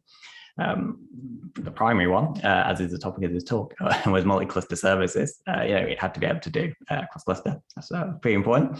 The second one, which was maybe a nice to have, but something we quite was the idea around real inverted commas pod IPs. And when I mean real, I mean the pod IP of your pods is the same, it comes from the same CIDR that your VPC is, for example. So you're not using like a virtualized network, you're using real pod IPs. And this allows you can do stuff like, it can simplify networking. You can do things like in AWS, you can do like VPC flow logs on your pods or things like this. It can make life easier. And third, and in some ways the most important, was it had to be easy to add to our existing stack. We didn't want to have to rethink how we did everything to be able to use this. This was a fairly small feature we wanted. We didn't want to have to change application code, for example, to take advantage of this feature, especially as the current way was so easy. How would we convince people to use it if the new way was much more difficult? So we went out, we reviewed a load of service meshes. I'm not going to pick on all of them by names or anything. So, but we reviewed a load of them, and we found some common problems across the ones we did look at. A big one was it didn't support multi-cluster, especially when we looked at this. There were a number that just didn't support it. So that was a non-starter. Second was a few of them were quite complicated and had quite a lot of additional features we weren't interested in. They were doing a lot, whereas we needed only a fairly specific thing. And the added overhead of operating these service meshes didn't seem worth it compared to what we were actually after. And the third one was often they seem to require changes to how you consider architecting your applications or your clusters or whatnot. And it seemed like it was going to be too much work involved in actually changing them. Worth noting some of these might be slightly different in present day, as this was a little while ago, but I think a lot of these cases are still somewhat true.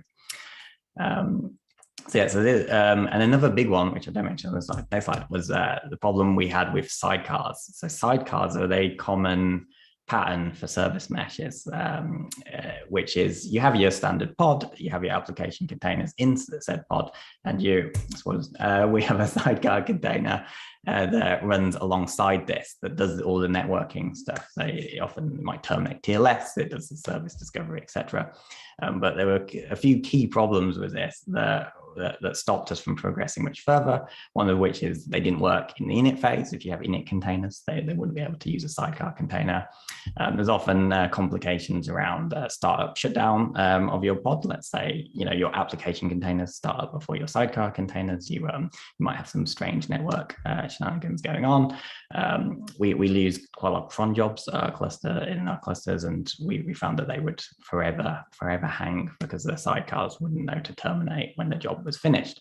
Now, these are all generic problems to sidecars that a lot of service meshes that use this kind of approach have. And I know over the years, there have been more and more workarounds to fix some of these problems. But they do cause complications and don't work in every scenario. So we found this to be slightly undesirable at the time. So after looking through all of these, we found a new project that we were familiar with, but seemed to fix a lot of our things, and that was Cilium. So Cilium, developed primarily by a team called Isovalent, currently is in the process of becoming a CNCF project. Still in voting, I believe, so I won't preempt the result. But yeah, it should be a CNCF incubator project soon, hopefully. And that's key things we liked a lot. One was it ran as a daemon set. It's not a traditional service mesh, it's more of a CNI, I would describe it as, but it runs as a daemon set on all your nodes, so it doesn't need to go into the actual pods of your applications. It's just running on each node. It supported real IPs. It does that using AWS Elastic Network interfaces in AWS specifically, but it does also support them in other clouds. I'll talk about that in a sec. Has a feature called cluster mesh, which was the the main thing we wanted. The cluster mesh is a way of networking between Kubernetes clusters using Cilium. And well, maybe just a cool thing, but it also does everything using technology called eBPF. Now, I'm not an expert on eBPF, so I am not going to spend much time talking about how it works in this presentation, though there is a presentation tomorrow about that by Josh, I believe. So please tune into that if you want to know more about eBPF. But it's a very cool new networking technology which writes rules directly to the kernel instead of like IP tables, which is quite the standard way a lot of Kubernetes stuff would have done it in the past. And last and probably most importantly was it didn't require any application changes to use any of these features. We could deploy this and just start taking advantage of all of its features. So now I'm just going to quickly go over how it works from again high level. Starting off with IP allocation. So how does it give our pods real IPs? And it does it in a fairly elegant way, similar, by the way, to the AWS VPC CNI, if you're familiar with AWS's solution. But effectively, Cilium just allocates real IPs from your CIDR to an Elastic Network interface on your node. If you get a pod, it will just give the pod an IP and then allocate that to your Elastic Network interface at the same time. So it's all a real AWS IP that you can use in your clusters. That was straight away nice. Mostly a nice do some kind of IP allocation, but yeah, this is how Cilium does it specifically. But more interesting perhaps was how it handles services. So on the left here, we've got a Kubernetes node and Cilium's running on it. And on the right here, we've got just a standard kind of generic service in Kubernetes where you have a name and you have like a cluster IP. It's a pretty standard way of doing a service in Kube. And you have two pods that are associated with that service. They match its selectors, etc. And then what Cilium does behind the scenes, again, slightly simplified, but what it's doing is it's writing some BPF rules which associate that cluster IP, which is just a virtual fake IP, with those pod IPs, and it's writing them into the kernel, in which case the two pods shown here, similar to what kind of like kube proxy does with IP tables. And that's how it just works for standard service. Simple, not much, nothing too crazy here. But what you can then do with Cilium is you can expand this to cover multiple clusters. So if I have the same service in cluster A, let's say, and then the service again in cluster B, Cilium will realize it's the same service in both clusters and will just compile the rules to forward to any of the IPs regardless of what cluster they're in. So you just get this list of rules if it can hit any of these. So whether it be in cluster A or cluster B, it's available to you. Also, this is working off of a service. If the pods aren't ready or not, they won't come up as ready endpoints and wouldn't be added to this list. So that's a nice bonus of that. But yeah, and this is very simple because it means there's no complicated shenanigans going on from your app's perspective. It just hits the service as it would normally, and it now has just more options of where to go. Right, it can now go to a different cluster as long as that IP address, is routable and whatnot to that pod. It will just go there. We're just talking pod IPs to pod IPs there, which are just real IPs in our case. And the question is, how do you turn this on? And this is what's the best part about Cilium is this is a normal service definition in Kubernetes, and the only thing that's different about this service, which is a Cilium service that can go across cluster, is this annotation here. You just add an annotation of a Cilium global service true, and this was enabled for your service. You do that, and you need to ensure that the service is deployed in any cluster which you want to access the service from as well, because you need the kind of address for your pods to hit. But as long as this service exists in the clusters you need to access it from, and it has this annotation, it works.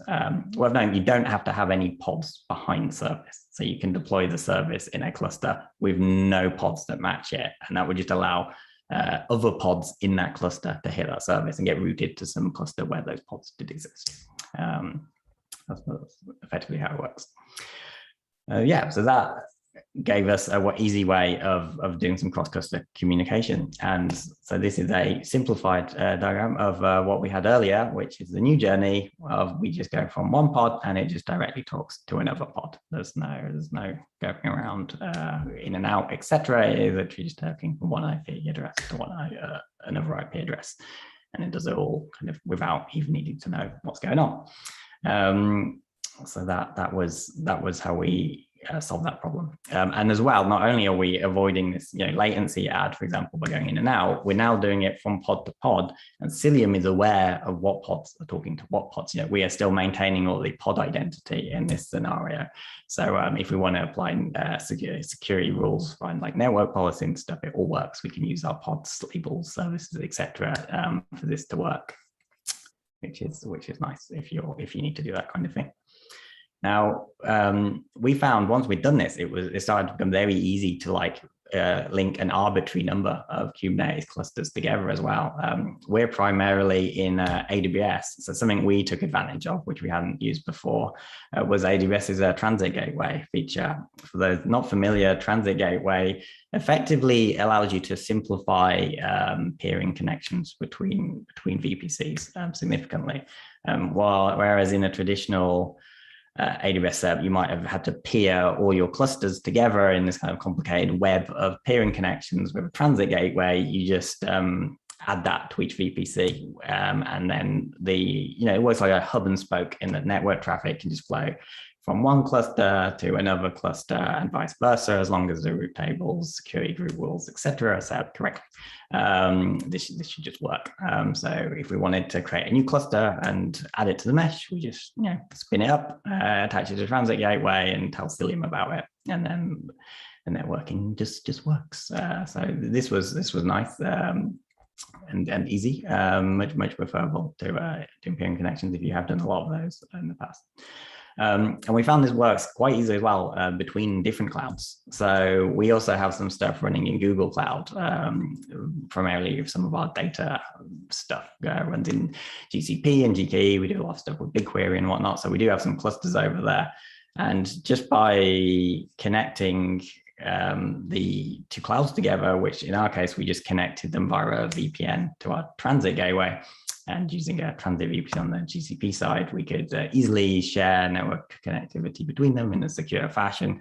And Cilium, again, just works. We have Cilium deployed on our GKE clusters. It also uses native IP addresses in our GKE clusters, and allows you to hit services in our EKS clusters just as easily as you would if you were in AWS, right?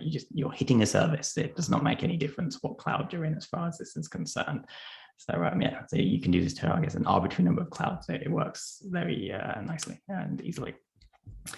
So that was kind of our general networking setup that we've done with Cilium. Are there any downsides to this approach is one question though. And the first one we hit quite quickly, I guess, was that it does use eBPF as its primary way of doing stuff. And when things go wrong with eBPF, it can be tough, especially for someone like me, to debug what's going on, compared to the more like vanilla ways that traditional service meshes do it. You might need to learn some new skills to debug some of these issues. I will. Well, I must say it was more when we were starting that we did hit issues. We don't really have issues with Cilium anymore. And I would also add that the Cilium community are like amazing. Like if you go on the Cilium Slack and say to them, my thing doesn't work, they will spend way more time than I would have thought trying to help you debug it. I've spent many hours, literally hours with them, sending them debug logs and things. And so they're very, very helpful. And very nice as a community. Never had that kind of service. They're very impressed with Cilium on that path. And then the second one was more about the kind of missing link, I guess, is still around, like with our old setup, we went through Envoy and we got all the benefits of like health checks and retries and it's doing its load balancing and whatnot. And by going pod to pod, you do lose a bit of that, right? You're just doing simple, basic kind of like round robin style load balancing, but there's no retries or anything built into Cilium. It's just doing IP to IP. So your apps will need to implement some kind of retry logic or stuff like that if you need it. That is a downside of this approach. Though some might say it's a plus side, like there are arguments to be had for it's better to have this kind of logic in an app, but it's things you can work around. But yeah, something it doesn't support, at least out of the box. Yeah, some like future of this is while we have basically only just scratched the surface of what Cilium can do. It does a lot of stuff. There always seem to be adding new features to it. It can completely replace Kube proxy these days, which is pretty cool. It has this amazing graphical UI called Hubble, which can show you all sorts of nice networking data visualizations, what's going on in your clusters. There's done like IPsec using Cilium now exists. So again, we barely even started to take full advantage of all the stuff it's delivering, which is pretty exciting. And just I thought as a note, it can be ran with other service meshes as well. For example, if you want to use a kind of sidecar approach service mesh, Cilium works just fine with that. It has no problem working in tandem with these things. In fact, it has some guides on their website for doing those if you want to. So yeah, it's not a problem if you do further down the line. If we do decide we need something more traditional, but I don't know if we want to do some kind of like neutral TLS style setup, or if we're trying to do retries generically, maybe we will look into a service mesh, but it's not an issue for our organization, at least, but it can be done. So yeah, and then that brings me kind of to the end of this talk. If you got any questions, please let me know. You can contact me on Twitter, and there's the KCD Slack channels and CNCF Slack, where I'll be happy to answer any other questions. Hopefully this gave you at least gave you one story of how people are solving this problem. As like I said, I still think it's a very open question of how to easily mesh together different clusters. So this was one example of it. I'm sure there's many others, and I look forward to when someone does settle on what's the best one. But for now, it's works for us. Thank you.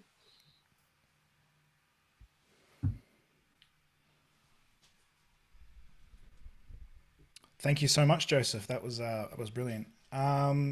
We do have one question, if you don't mind answering that, over in the Slack channel.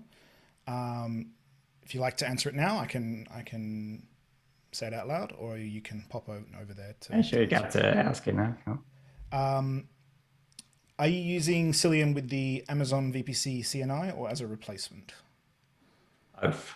Yeah, originally we used it with the AWS VPC CNI, as that was the only way of doing it. So we chain it with it used to be chained. So yeah, the VPC CNI would do the ENI allocation, and then Cilium would do the rest. But these days it can be used as a complete replacement, which is where we're using it in our newer clusters. Yeah.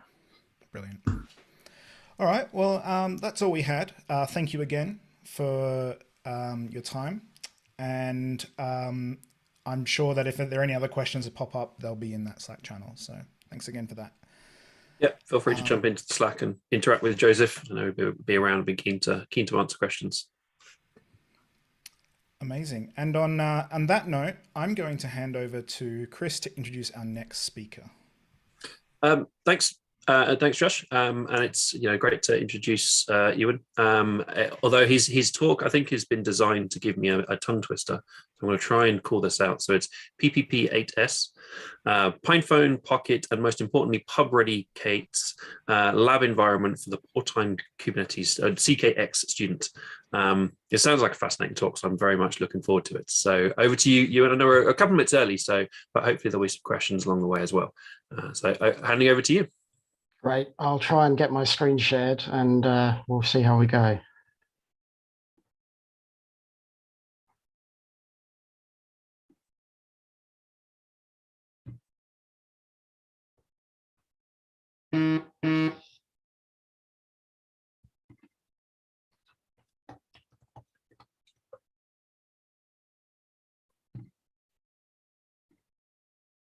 And of course, that's why I'll quit and rejoin. So I'm glad I was on time, right? I'll see you in just a sec.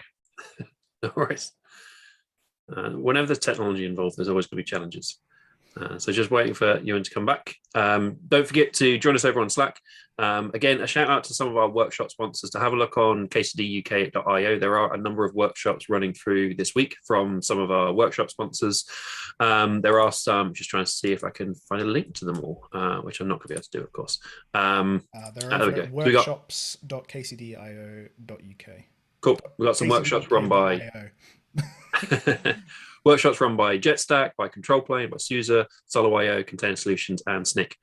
So really good ones. These aren't sales pitches. These are workshops kind of designed to help you learn something new, kind of get hands-on with this stuff. Some of them are, just a couple of hours investment, and you get access to some free cool kit, and some people can help you out with that. So I love a good hands-on workshop. So go and check those out.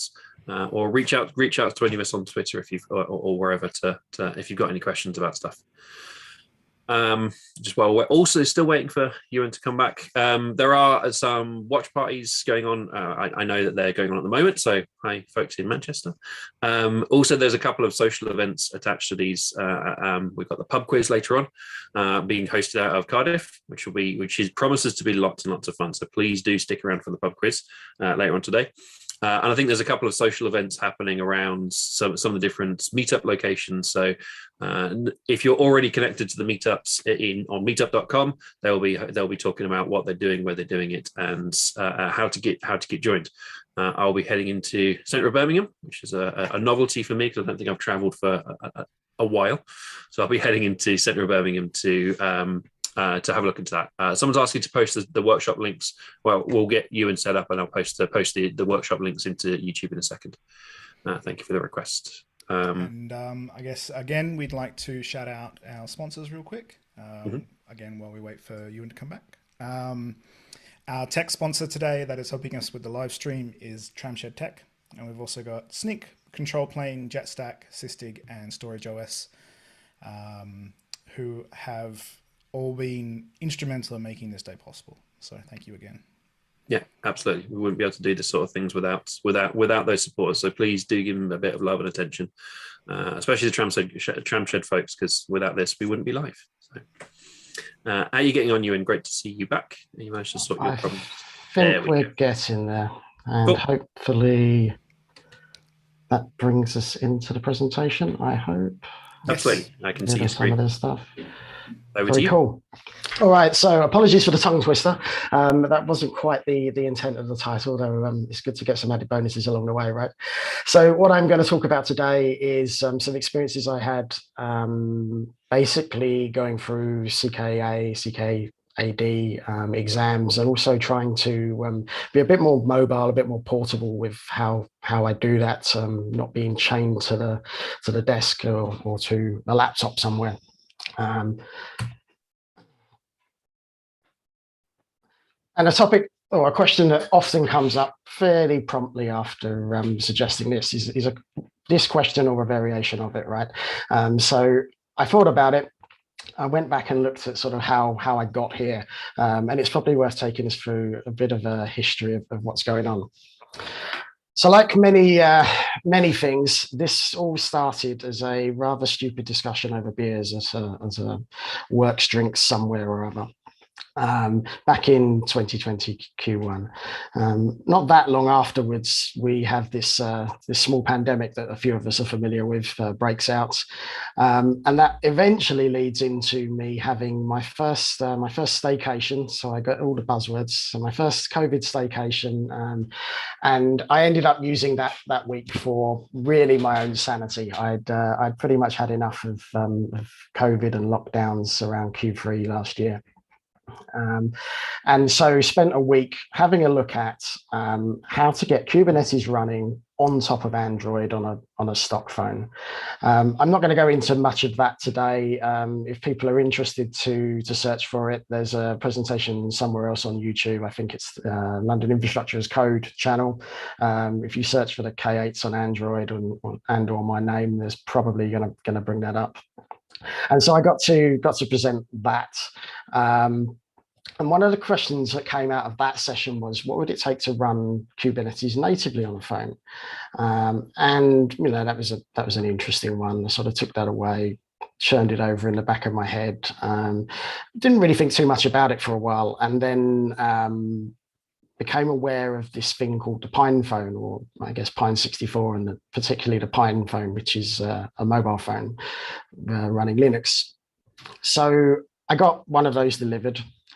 And not too long after I got that delivered, we find ourselves, at least in London, I think most of the UK, back in lockdown through January.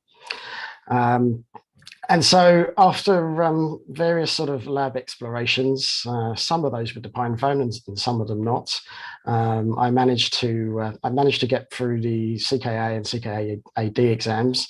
So I guess a selling point for this talk is you might learn something possibly that will help you with that. Certainly it'll give you a novel way to do it. A bit later through the year, because I started to get interested in now sort of Linux running natively on phones, I ended up with a OnePlus 6T. Q2 and Q3, there were sort of various continuances of this sort of exploration. And obviously in Q3, we find ourselves here today. Another question I get is, why am I hating on Raspberry Pi? What's so wrong about Raspberry Pi? And the honest answer is there's nothing wrong with Raspberry Pi, right? I mean, the portability is perhaps not quite as good as having a mobile phone, but there's a lot of great things about Raspberry Pi. If you really want to take a Raspberry Pi to a pub, plug it into a USB power board, you can do that. I think really the main reason for me not exploring that much more was I was already aware of other people that have done, frankly, some fairly cool stuff. An example here is a Twitter link to somebody who's sort of come up with a K8's Raspberry Pi set of nodes and a cluster that sort of you can take anywhere.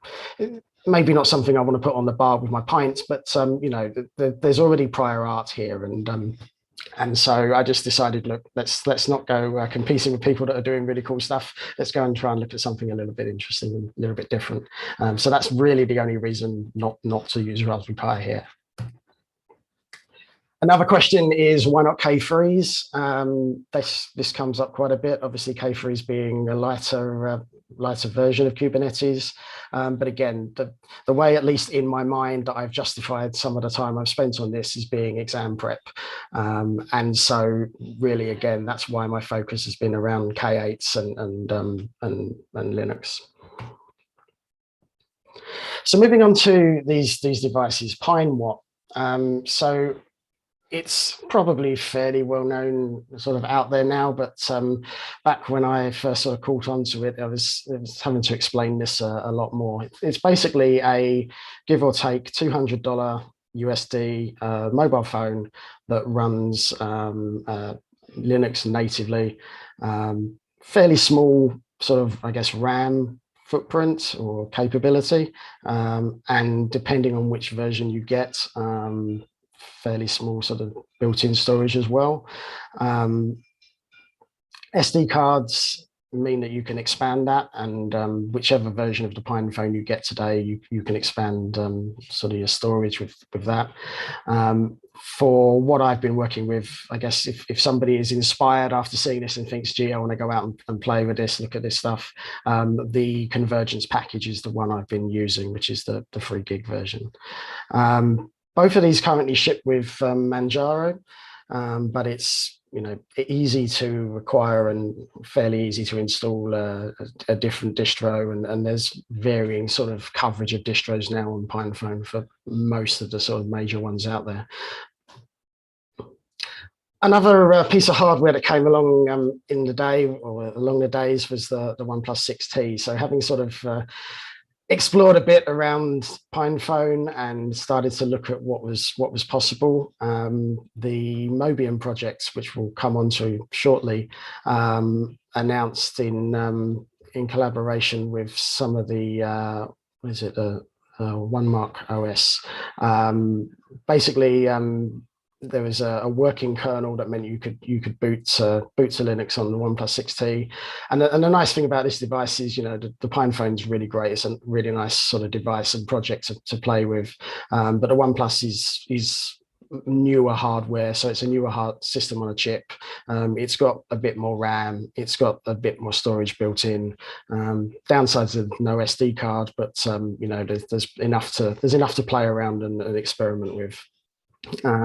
Another sort of small downside, I guess, is that depending on your familiarity with building Android and getting that onto devices, there's a bit more to sort of mentally manage and understand in terms of the build process for that.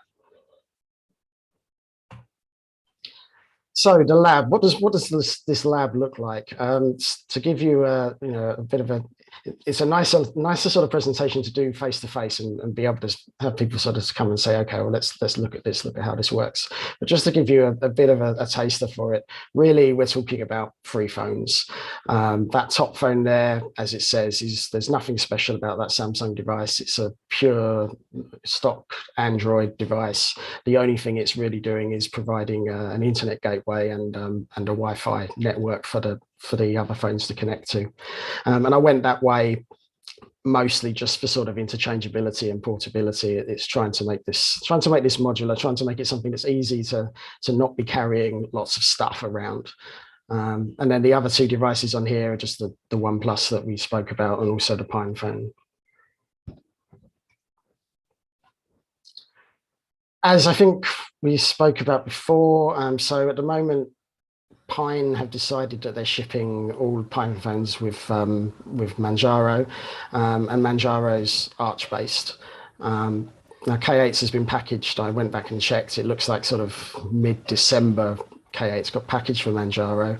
But what I was seeing when studying and certainly trying to do exam prep was that really a lot of the other materials are Debian based, and so I was trying to align myself with what was going to work well for the exam. Also, looking at getting Mobian running and seeing what that meant. What did it really mean to run some flavor of Debian on the phone? Did it really work? Was it real? That was where I was sort of interested in looking. So again, depending on what folks want to do, there are easier paths to probably achieve some of the things from an exam prep or even just a study, even just a toy perspective. But this is the path I went and why. And again, as we said, after I sort of started down this path, the OnePlus was supported by Postmarket OS, and as a result of that, Mobian as well. And these days, like I say, pretty much all of the distros are available in some shape or form. Obviously, if you start to change or install operating systems on phones, you're getting into flashing the onboard eMMC or an SD card where the phone supports it. Just a few notes here about how I went about that. I've typically left the stock operating system, or at least I've intended to leave the stock operating system in place on the device, and then sort of flash an image that I want to experiment with or work with onto the SD card. The theory, at least coming into this, was that it would be a completely self-sufficient device that could, you could run Linux, do everything you needed to flash different operating systems. And so that's another reason I went down that road. How you set yours up, if you chose to go that way, is really, I guess, comes down to how much of a toy is the device you sort of use for it. Do you really care about performance? Because let's face it, you could possibly sort of tune this setup, but that's not really, the performance isn't really a major factor that I've considered as I've been working with this for my needs. And again, how useful is it to be able to rewrite the SD card without needing either another computer, whether it's a Linux, Mac, Windows, whatever machine? You know, can you self-serve yourself out of things using just the phone, or do you actually still need a PC at some stage in the life cycle? And I guess to summarize some of the gotchas, so these are ARM devices, right? So any sort of challenges that you face anywhere on ARM, if you face them on ARM somewhere else, you're going to face them here. Just again a novelty one, because it was something I was kicking the tires on. Things like doing an EKS distro build isn't possible at the moment, or at least wasn't possible a few months back. Using purely ARM, you've got to basically build some of that stuff on Intel and then move it across. Resource constraints, again, particularly the Pine phone. I mean, neither phone is a supercomputer, but particularly the Pine phone has sort of, I guess, an older system on a chip, so it's a reasonably old processor or set of processor cores, and RAM is particularly constrained. I guess sort of 3 gig on the higher spec Pine phone is the limit of where you're going to go. As we sort of move into the Mobian or the operating system side of things, Mobian's got a few quirks at the moment, where there are certain things they do with their kernel, which means if you want to run Docker, for example, and in fact, if you want to get CNIs running properly or at all, you end up having to recompile the kernel for various either kernel flags that aren't in there, or in the case of the CNIs, this was an interesting learning for me. I hadn't stumbled across anywhere else, but if you're building custom kernels, make sure you've got the naming standards correct, because it seems at least the 2 CNIs that I tried are expecting a certain standard and just won't run if they find a kernel with a different naming. And then the biggest one, I guess, as well, is that you know, it's amusing to build a Linux kernel on a mobile phone. It's amusing as long as you can put the device down, walk away, and ignore it, because let's say it takes a number of hours, and so particularly where I've been working with the OnePlus, for the most part, I've sort of cheated, right, and cross-compiled, because I just wanted to get stuff done in a relatively timely manner, particularly as you're exploring and sort of finding you need to rebuild kernels a few times because of various settings. It starts to get a little bit tedious. And another one here is the temperature or thermal management.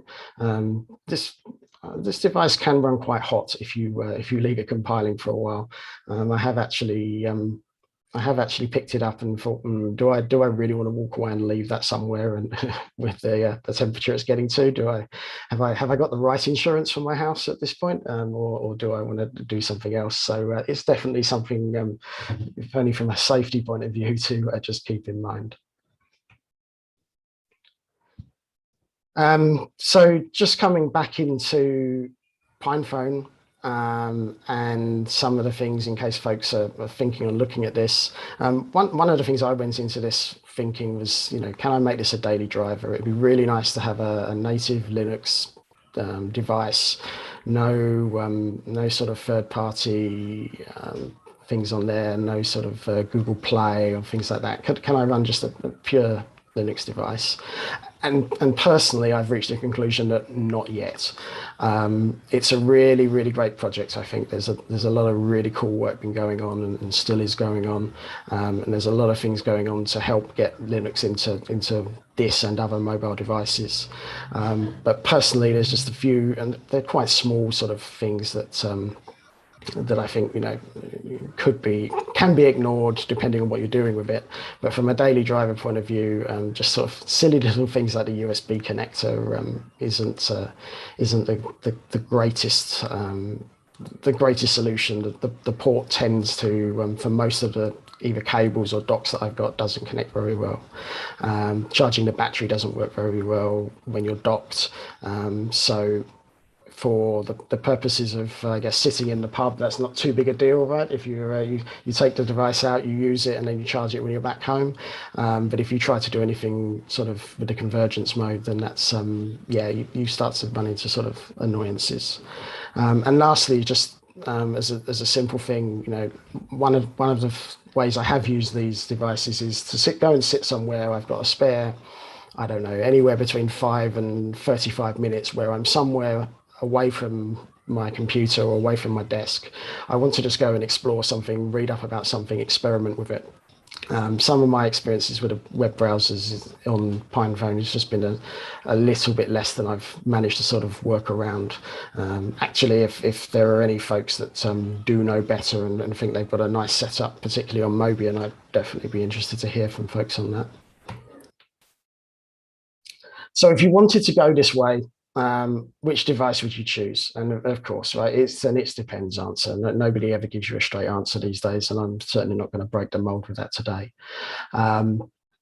So depending on whether you're looking at cost, depending on whether you're looking at, you know, small things for a phone, like does phone calling actually work?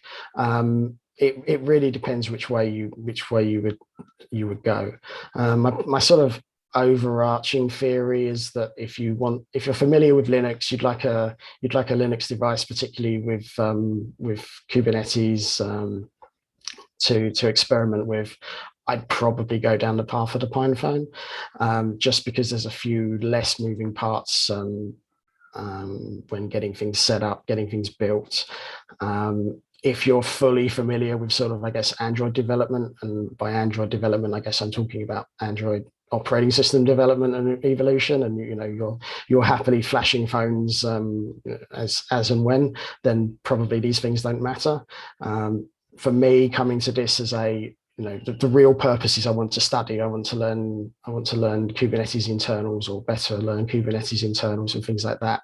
The sort of barrier to entry on PinePhone was a bit lower, I felt, and yeah, I mean, theoretically, you could use the PinePhone as your only device, and, you know, run your Kubernetes cluster, connect it to a screen if you really wanted to, and sort of browse what you're reading, what you're studying, that sort of thing on one device.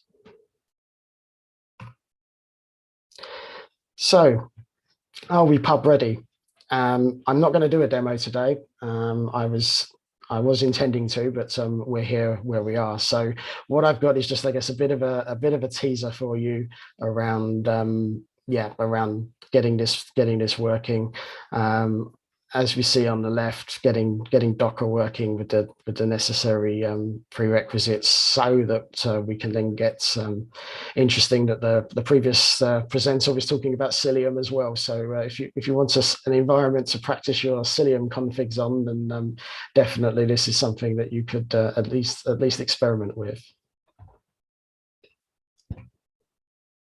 And that's all I'm going to run through today. I thought, because I'm not doing a demo, the best thing to do is really sort of whiz through here, share some of the highlights and learnings that I've had along the way, and yeah, just open things up to questions as to if people are interested, they'd like to know more, and yeah, go from there.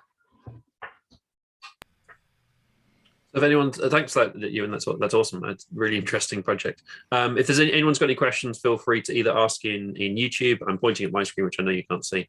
YouTube over there, Slack over there. Feel free to ask a question either location. If we don't get a chance to get to it live now, I'm sure Ewan will be around later on, either on Slack or on Twitter or wherever. Yeah, I mean, that's fascinating. I guess a question for me: were you using Bluetooth devices to help with that, or were you using the little screen to do all your keyboard inputs and so on?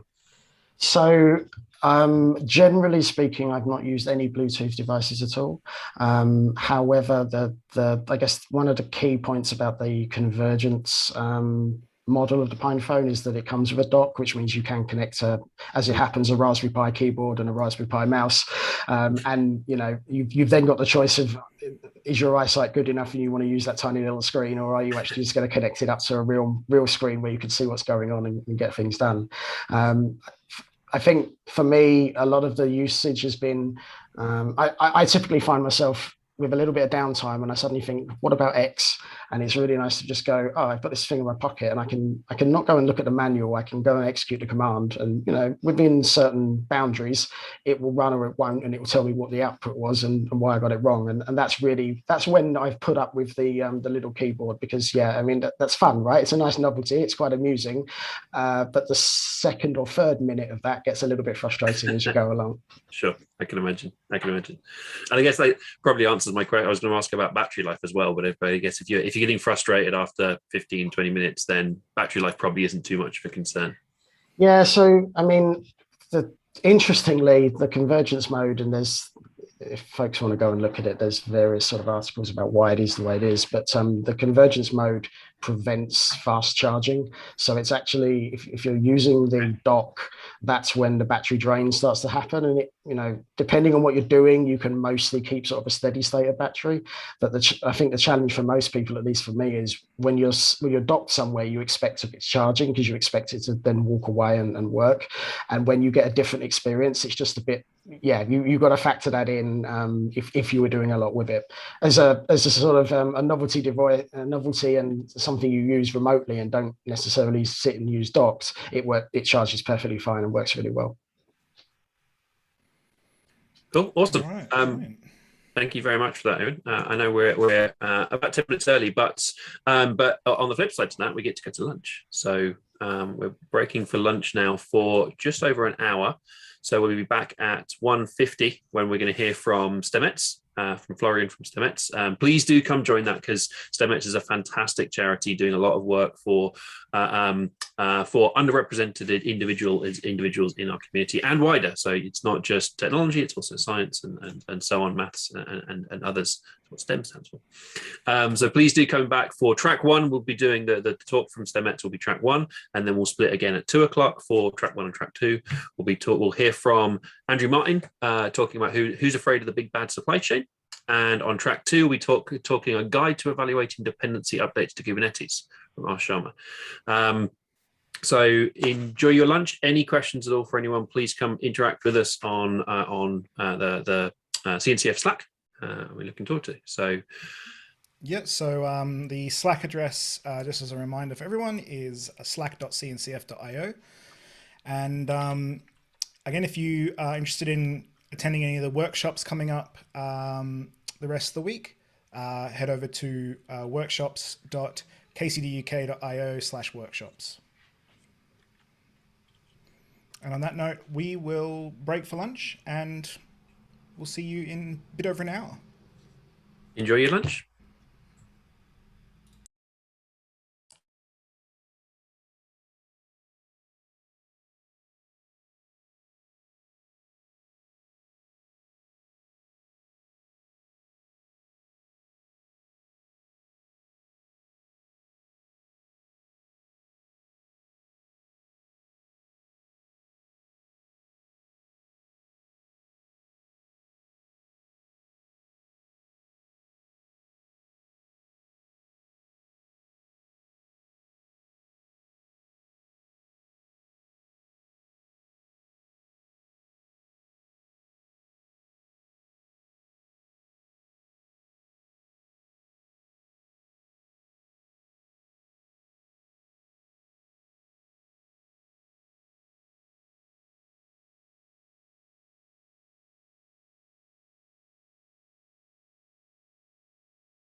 Hey there, everybody.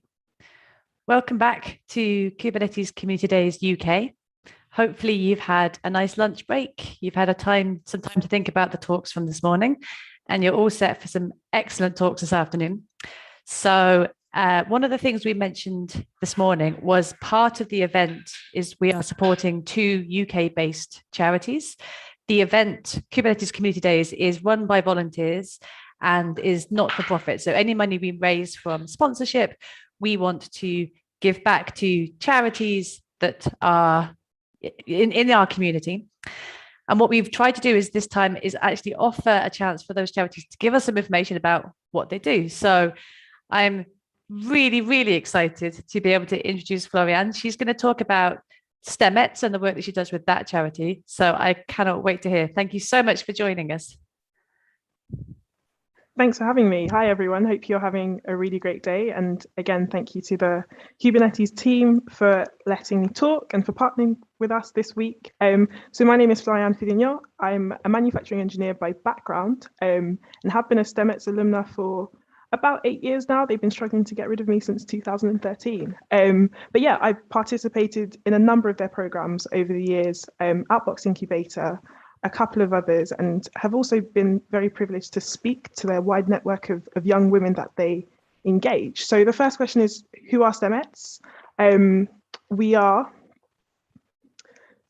an organization working to show that STEM is for women, young girls, non-binary folks, and for all. So we were founded by Dr. Anne-Marie Imafidon in 2013. She is the youngest girl to ever pass her A-level in computing. While speaking at a tech conference, she discovered she was part of the shrinking women in STEM minority. And so her New Year's resolution was to change the social norms around technical women through the STEMETS project. I really admire her. I think she's an eminent thought leader in the space, a real advocate for change, and has created an organization that lives up this value day to day. And just a quick plug, if you haven't already, Anne-Marie was on Channel 4's Countdown last week as part of their Black to Front programming. So if you haven't had a watch, I encourage you to do so this afternoon.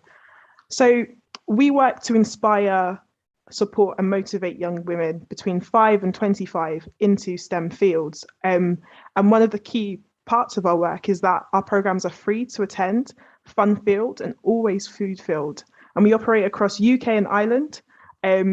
And we recognise that there are multiple ways to enter these sectors, and so engage with industry, academia, and entrepreneurship, influencing teachers, parents, peers, and communities. So what we do can be broken down into 3 layers, and we kind of work to build a number of interventions for our target audiences, since we work with such a broad range and such a wide age group. And we try to help develop the young person's journey and help them to start at the bottom and rise to the top. We measure all our impact through the annual report, which can be found on stemetsfutures.org. But the first part is really around inspirational content. So aggregated across social media and our various platforms, we work to engage with young people, build that strong social following. And these are generally through our social media, STEMETS Sign, newsletters, and our closed social network. And that's available 24 hours globally to all. And then as you rise sort of to the middle, we build this impactful events, which are shorter term interventions between 3 hours to a week. And that's where we connect young people with their peers in really relaxed environments. And those usually take the form of panels, hackathons, and future summits, which are our larger scale conferences. And then at the very top is how we build intersectional cohorts, and we think about creating longer term interventions, and that can go from a week to a year. And this is how we try to create that continuous pipeline of engagement with STEM skills and with the sector from sort of 16 onwards. And this is through our mentoring, certification academies, and our STEM clubs. And 3 things I really want to signpost is that those partnerships across 3 areas really aims to create engagement with young women from 5 all the way up to 25. In our 2021 report, we found that 75% of our alumni have gone into STEM careers by the age of 26. And we really focus on intersectionality. So 21% of those who engaged in our programs were eligible for free school meals, which is how we tried to track low income backgrounds. And 48% of the young women we engaged with were from underrepresented ethnic backgrounds. And I think that shows how we understand that the women looking to get into the STEM sectors are not a homogenous group, and we're aiming to track their progress. So I thought I might bring it back to the people and who are these young women and what do they end up doing going forward. And I always really love talking about these three examples. Jess and AJ, I know personally, both fantastic women. So Jess, she said STEMettes in 3 words is empowering, motivating, and strong. She attended our events as a teen, and she's now building a successful STEM career and serves as a role model and speaker on our programs. She's now part of our youth panel. And what I find really amazing, she never really talks about this, but I think she should shout it from the rooftops, is at 21, she's the youngest Agile Scrum Master in the world. And I think that's fantastic. And then we've got a coding event attendee who on her 13th birthday, the only place she wanted to be is at a STEMettes hackathon, which I think is awesome. So she said, today's my 13th birthday and I'm spending it exactly where I want to be at this STEMettes hackathon. And I think that says enough. And AJ, I met 8 years ago when we were both working together in the Outbox incubator. She's attended hundreds of our events, volunteered hundreds of hours of time, and has helped to run with our workshops and is now working with one of our partners hosting events. And she started at 15 and has now come full circle.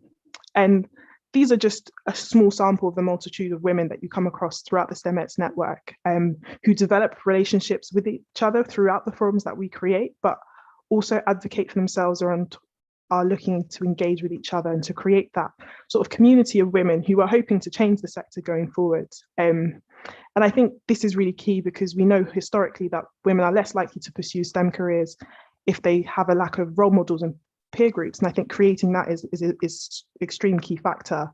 And I just love the fact that STEMettes have created and facilitated a community that is entirely self-directed, and you can see that on the zine and you can see that on the closed social media network.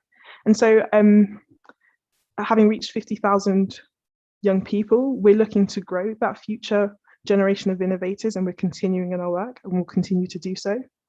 So just to end is kind of how can you join us on our mission? So there are a number of ways to get involved with STEMettes, and please do contact me after if you're interested. If you believe that your organisation might be willing to partner and fund a programme, we'd be welcome to working with you. We are also a charity, so STEMettes Futures is a charity. So if you can, donate. Also volunteer as an individual with inspirational operational or fundraising support. I think it's really key that we build role models from people who are already in the sector. And so we always look for people who are in STEM, who are willing to engage with young people. Follow us on social media at STEMettes, like, retweet and engage, have a look at what we get up to, and subscribe to our newsletter, which is where we often put all the information about upcoming events and kind of future partnerships. So thank you for having me. Really great to have a bit of a platform, but please do feel free to contact us, and looking forward to seeing what the rest of the day brings.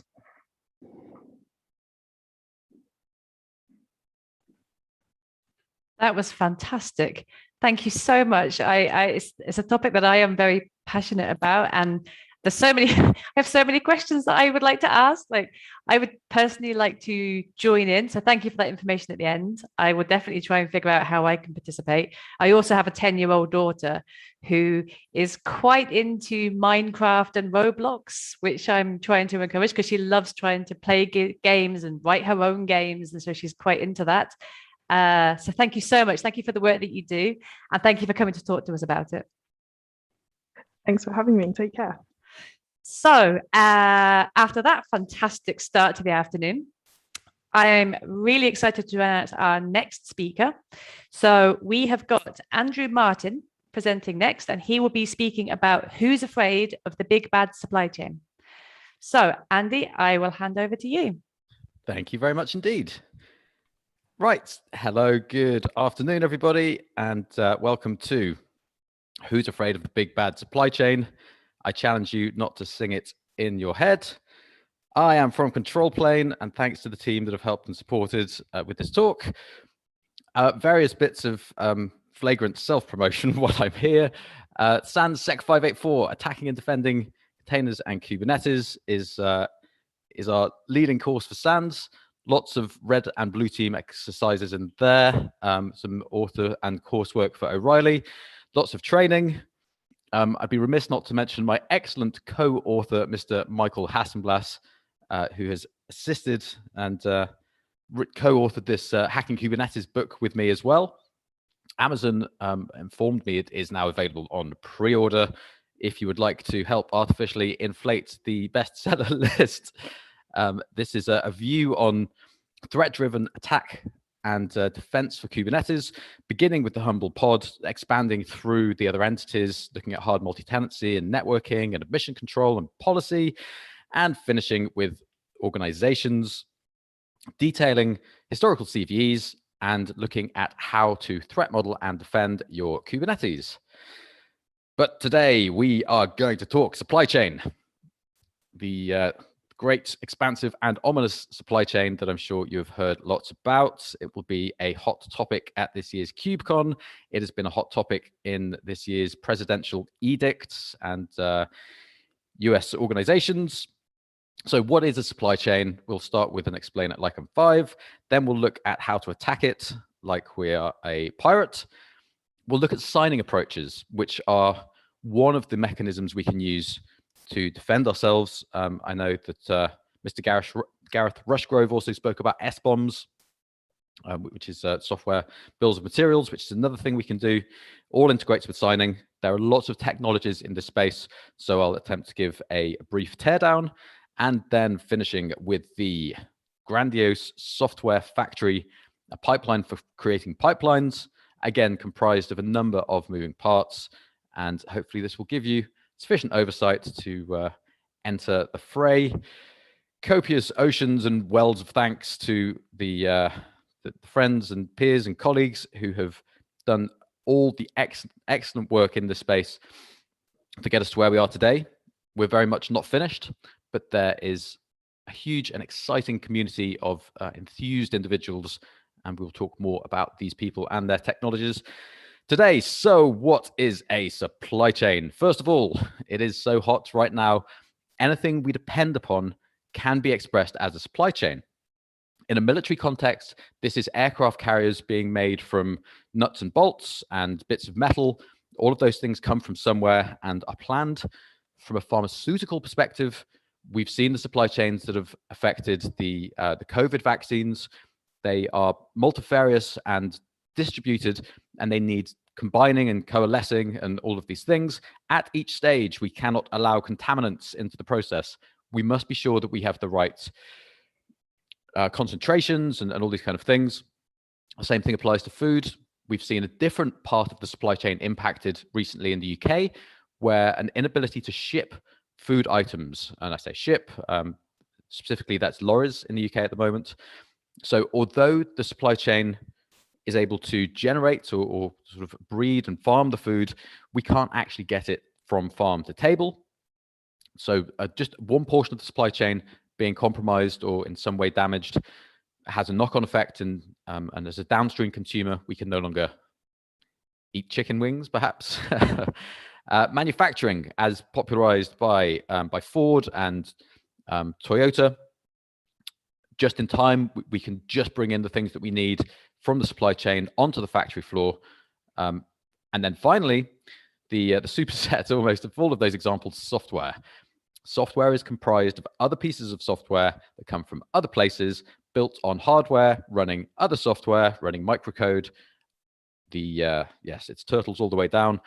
We will attempt to disambiguate some of those things.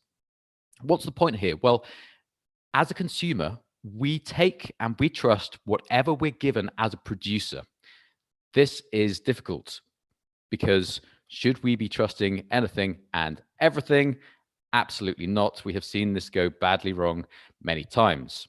So a software supply chain then. Any code that ends up running in production. This is a malleable definition.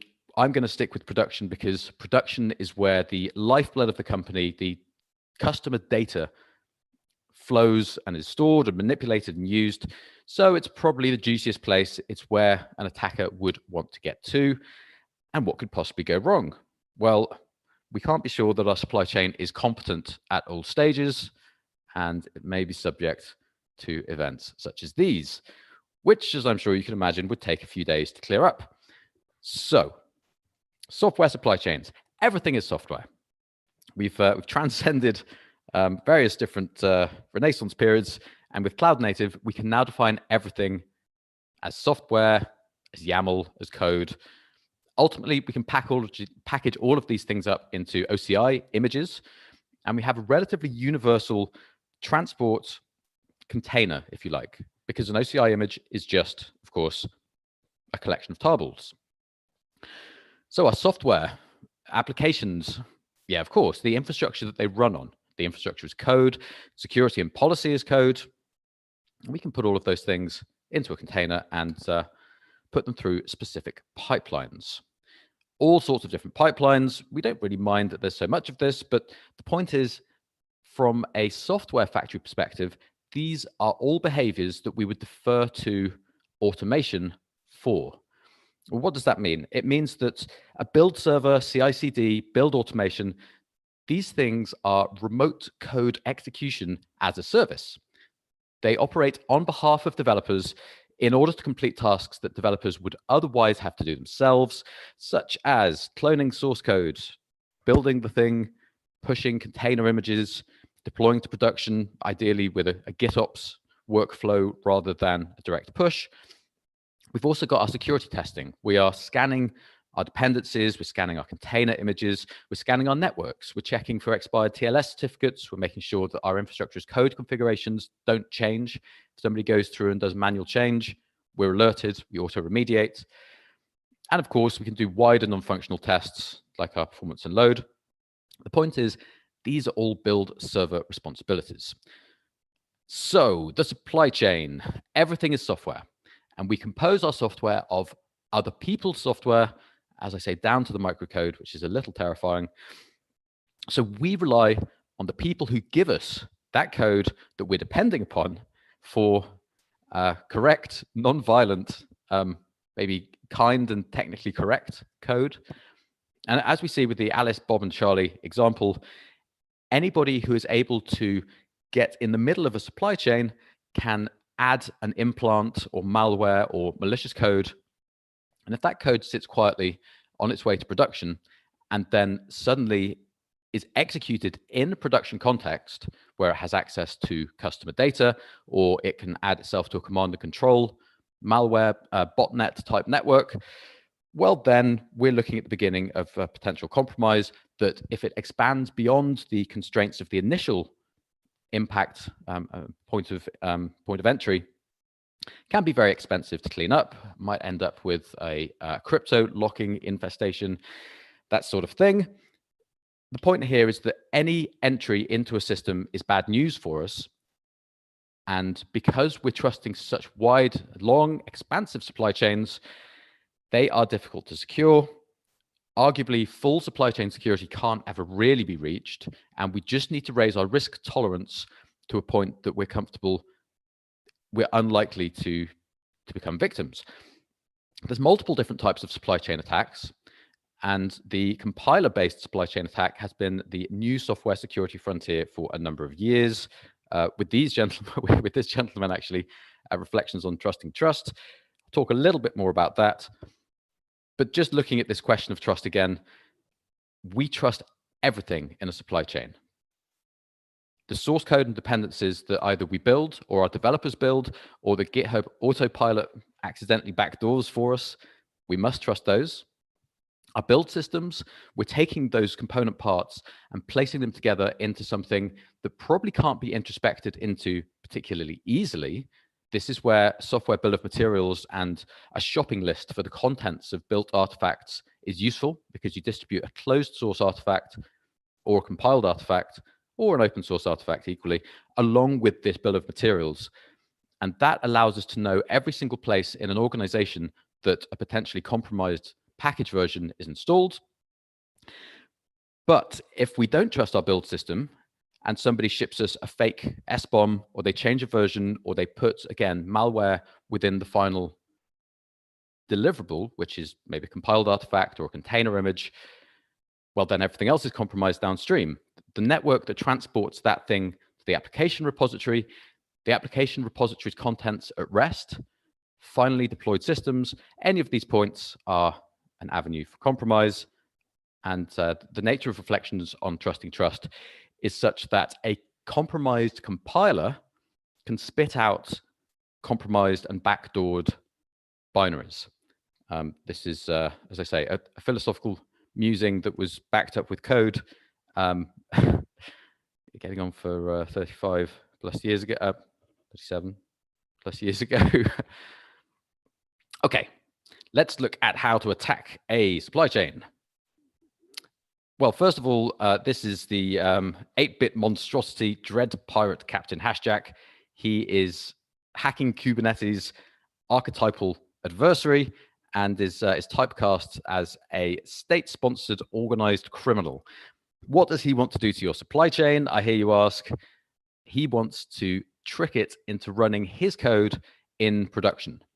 This is the goal: an implant, a backdoor, a botnet, command and control of some description in production gives us a jumping off point with which to attack the rest of an organization.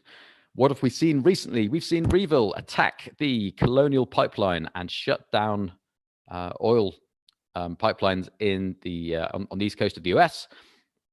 That was done through a compromised supplier to the Colonial Pipeline systems. We have seen SolarWinds, which were attacked by a foreign intelligence service. Their build infrastructure was compromised so that when a compilation of the SolarWinds product occurred, a malicious piece of code was added just before compilation time, and then the source code was removed directly after compilation time, so that there were no build artifacts residual in the build environment that led to, or that gave anybody reason to suspect something was afoot. What happened there? Well, SolarWinds was a highly privileged piece of software. It still is. And therefore, everybody who consumed that piece of software, SolarWinds being the supplier and Microsoft and the government in the US being consumers, they suddenly had a backdoor in their systems. And as we say, again, once you have that initial access to an organization's system, we saw multiple secondary and tertiary attacks occurring, especially against the government and US government and Microsoft, as a result of that initial supply chain compromise. CodeCov was a supply chain compromise within CI/CD infrastructure, and Xcode Ghost, even though it's a number of years old now, was a compromise of Xcode. So somebody was distributing a malicious version of Xcode that compiled a backdoor into all iOS apps it generated. There is a wonderful catalog of supply chain compromise, courtesy of the CNCF Technical Advisory Group on Security. If you would like to learn more about any of these things, they're a very friendly and open group, full of excellent contributions and white papers, and it's really a wonderful place to learn. This courtesy of that group then. How do we attack a supply chain? Well, we can go for the source code. This means getting access to a developer's end user device, an EUD, or it means stealing their credentials so that we can write into a source code repository. It might mean installing a keylogger so that we can get access to those things. It might mean getting remote access, yes, etc. The developer tooling, this is then the compiler type attack, or potentially attacking, as we can see, VS Code GitHub here on the right-hand side.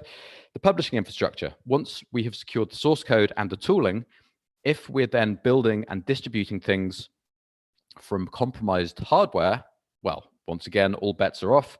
Trust and signing, maybe the build hardware is secure, but we've managed to steal the signing keys. So I can now build any piece of software, sign it with a legitimate key, and make it look as if your trusted producer gave it to you.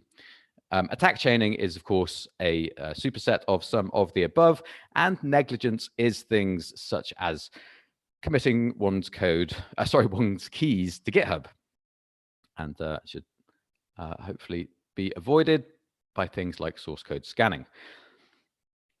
A note on source code itself: whether or not to sign commits with GPG keys is a matter of some contention.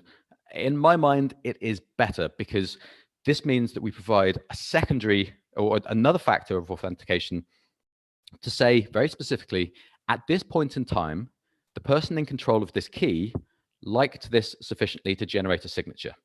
It's really all that it says. It's a human-based trust system, because ultimately this trust is all based on how humans interact. People have different views. The Linux source tree prefers to only merge or sign a merge commit, because that then implicitly trusts everything that was merged in one go. In my mind, for open source, the rapidity of change and the size of a pull request versus a kernel patch set means that just adding that extra factor gives us, in my mind, a lot more security. Sorry, a little bit more trust. There we go, very specifically.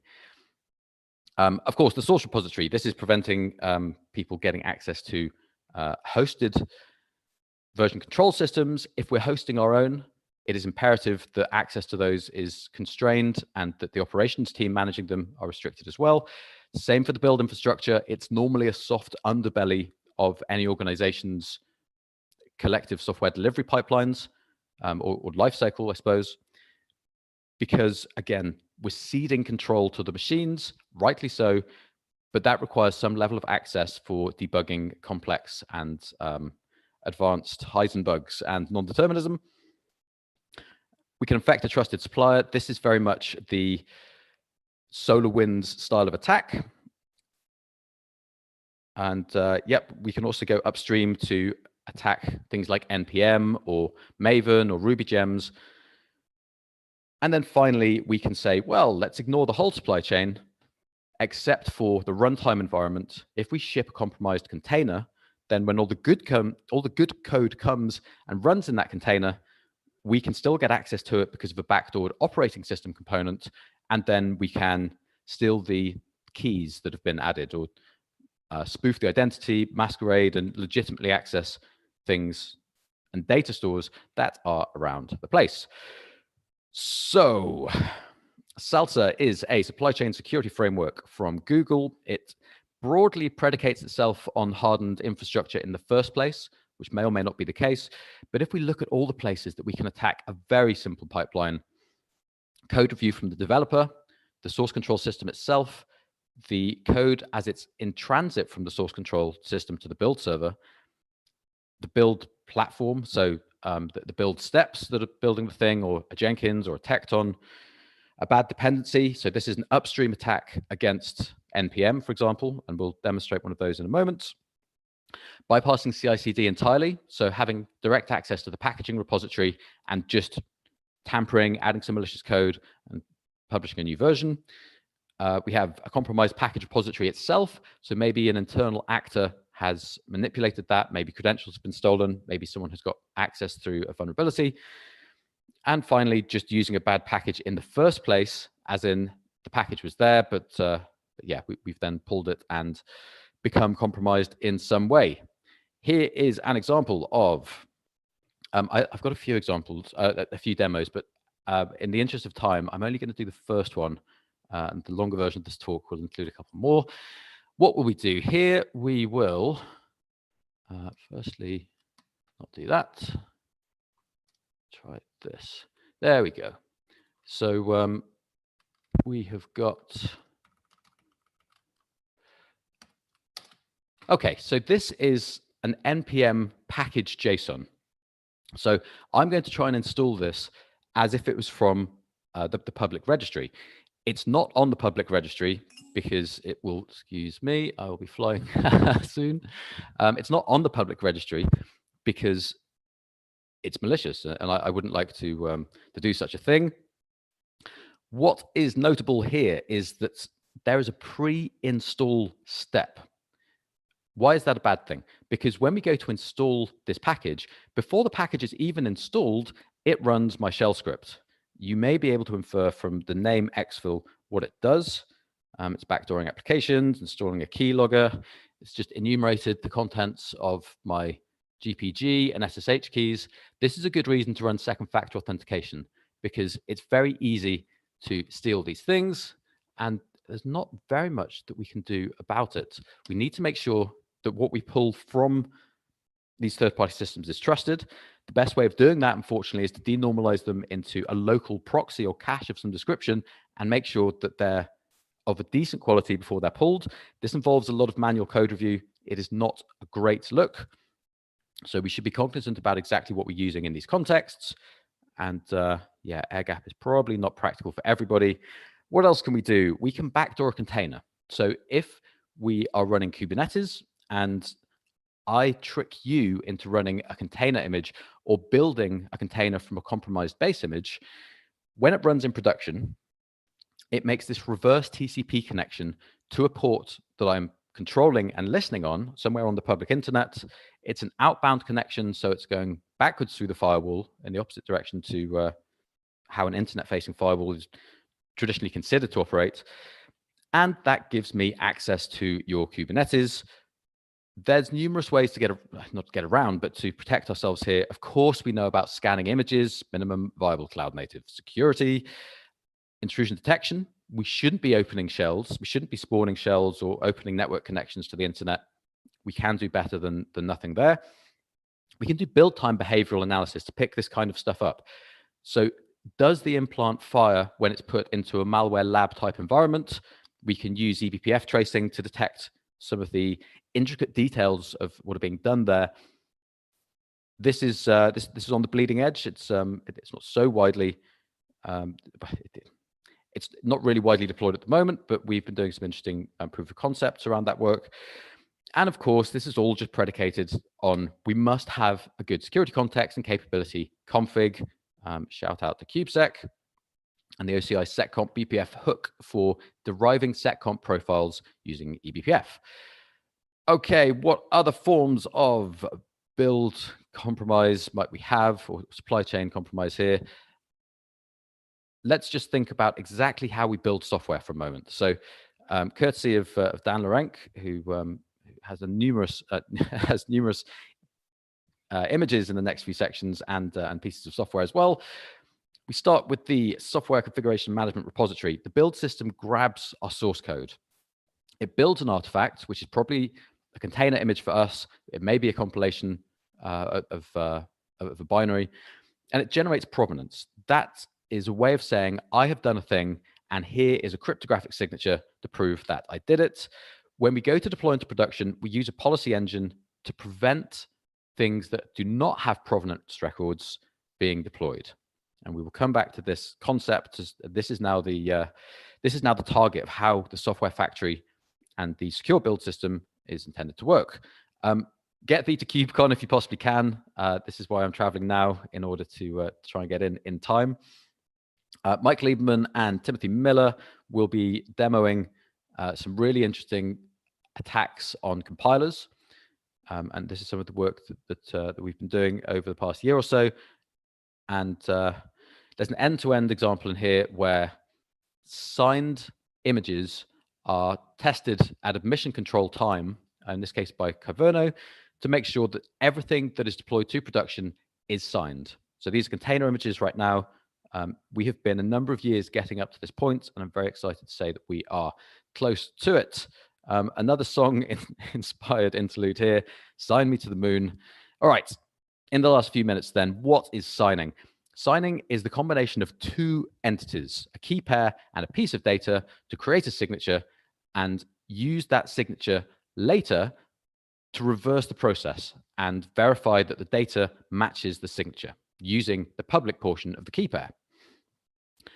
Distributing the signature alongside the data gives us verifiable certainty that the contents of the signature or the metadata in it was signed by a person who trusted it at that point in time. And we're really back to this concept of human trust. InToto is a tool to support this in the build pipeline. So for Tecton Chains, which is a Kubernetes-based build system, and Chains is the attestation part, the signing part. In toto is the core technology. So between the checkout of code and the build and the test, each of those events is tested against a layout file like this. So we're looking at a step to say, create this. When we do a git clone, we expect this demo project foo pie to exist. If that does, a piece of link metadata, as we can see, those signatures is generated. And that forms a chain of trust that we can use to tie together all of the build stages. So far, so good. That's only the build stages. We're going to create a signed artifact at the end. We want a container image. We want the container image to have been built securely, but also be provably secure. This is where we get into container signing. This has been a slow-moving space for a while. Notary was the original and best. But we have now seen cosign and recore turn up from the Sigstore project, which provide a much simpler way of doing what Notary was doing before. Recore specifically is interesting because it provides a transparency log analogous to a certificate transparency log for metadata and signatures of arbitrary things, in this case, container images. This gives us trust that everything that's been signed is publicly visible and verifiable, and that the keys that we use are verifiable externally. It should be noted with bells on that this is all about trusting people. Software does not compromise itself. A lack of transparency into software composition is suspicious, and don't let people tell you otherwise. Open source software is by definition open, and chicanery and prevention of transparency, obfuscation perhaps is the word, shouldn't be accepted. We really must do better as an industry. So what we're looking at here is not only the signing and publishing of the artifacts, but the certificates that go with them, and those public logs so that we can monitor them for signs of compromise or a lack of a signature that we expect. Before we get finally into the software factory, one more concept is Spiffy. This is a way to try and replace passwords by giving everything an identity. It is a root of trust-based system, and it is the core technology in Istio that enables workload identity and mutual authentication between microservices. Spiffy and in toto glue together with this bit of code. Again, another fantastic team that we've been collaborating with this year to try and get some of this stuff over the line. And they forked in toto and added the Spire workload API so we can verify in toto certificates based upon X509 certificate constraints. With all these underlying pieces of technology, we get to a software factory. A software factory builds other software factories. It is a pipeline for building pipelines. This means it is DevOps on steroids. It really requires very well lubricated pipelines, etc., and it's aggressive automation. We care about the whole shebang here, from infrastructure to application. Any one of these points in a software factory may be compromised and then would invalidate the level of trust that we place into these things. The Department of Defense has a reference design for these things. It is up and running with the Castle Run program. Everything is automated is the core line here. And the CNCFs, Tag Security, once more are doing exceptional work and building out a reference software factory architecture. So what we see here in the middle is our CI/CD pipeline. We're orchestrating these, the fetching, the building of the artifact, and the publication. And then at the bottom of the diagram, not the SDLC services, but the last green layer, we see an identity attester. And that is taking metadata about the behavior of about the metadata about the properties of the tasks and using those to generate an identity, which can be used to integrate with the rest of the system. And this fundamentally is the idea that we give everything an ephemeral identity and we don't use username and passwords across the way. It fits with all the good stuff we've been talking about in toto, Sigstore, cosign, recore, Spiffy, Spire. There is a lot of complexity here and things are really just emerging and getting underway. I urge you, if of interest, to jump in.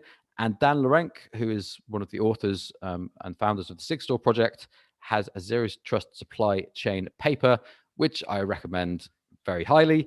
I hope that's been an interesting introduction. Thank you very much for your attention. And yes, beware of the supply chain. Thank you very much.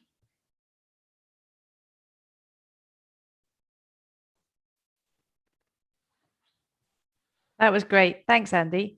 We did have one question that got posted into our Slack channel. We've probably got time just to answer this one, so that's worked out well. So the question is, if there are no current checks in the current pipeline, where do you suggest people to start with in their supply chain security journey? Assuming breach is a good approach to take here. That is a very good question. We can defer to the SALSA document for an answer. SALSA level 1 recommends collecting provenance information, and even if there are no checks and we don't trust the supply chain and the build infrastructure itself, just collecting what is essentially metadata and SBOMs about the things that we're building, even if it doesn't protect us, gives us some view of historical provenance, and in the event of a compromise, we can start to build up some idea of how it happened from there. After that, of course, we do want to have slightly more trust and start to include some of these signing systems so that we can cryptographically prove that what we said at the time and signed hasn't been tampered with and was true.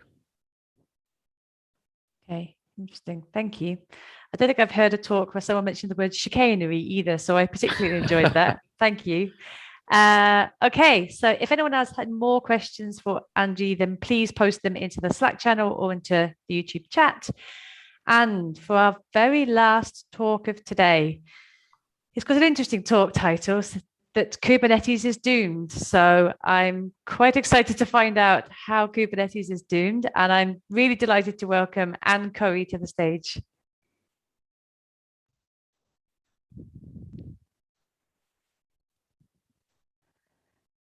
Hey, Anne. Hello. How are you, Paula? I am very well. It's been an excellent day so far, and I'm so excited to hear your talk. Well, it's lovely to see you. And I'm sure it would be almost as lovely to see everybody else if I could see them. One day we'll all be back in person again. Right, so I'm going to share my application. My screen content. Great. Nope. Okay. Right, and can you see me okay? I'm just going to switch to my presentation. Right, so can you see me okay? Am I good to go? I can see your face. I can only see a black screen next to it though. Okay, let me, it does it sometimes. I'm quite surprised it's not offering me the ability to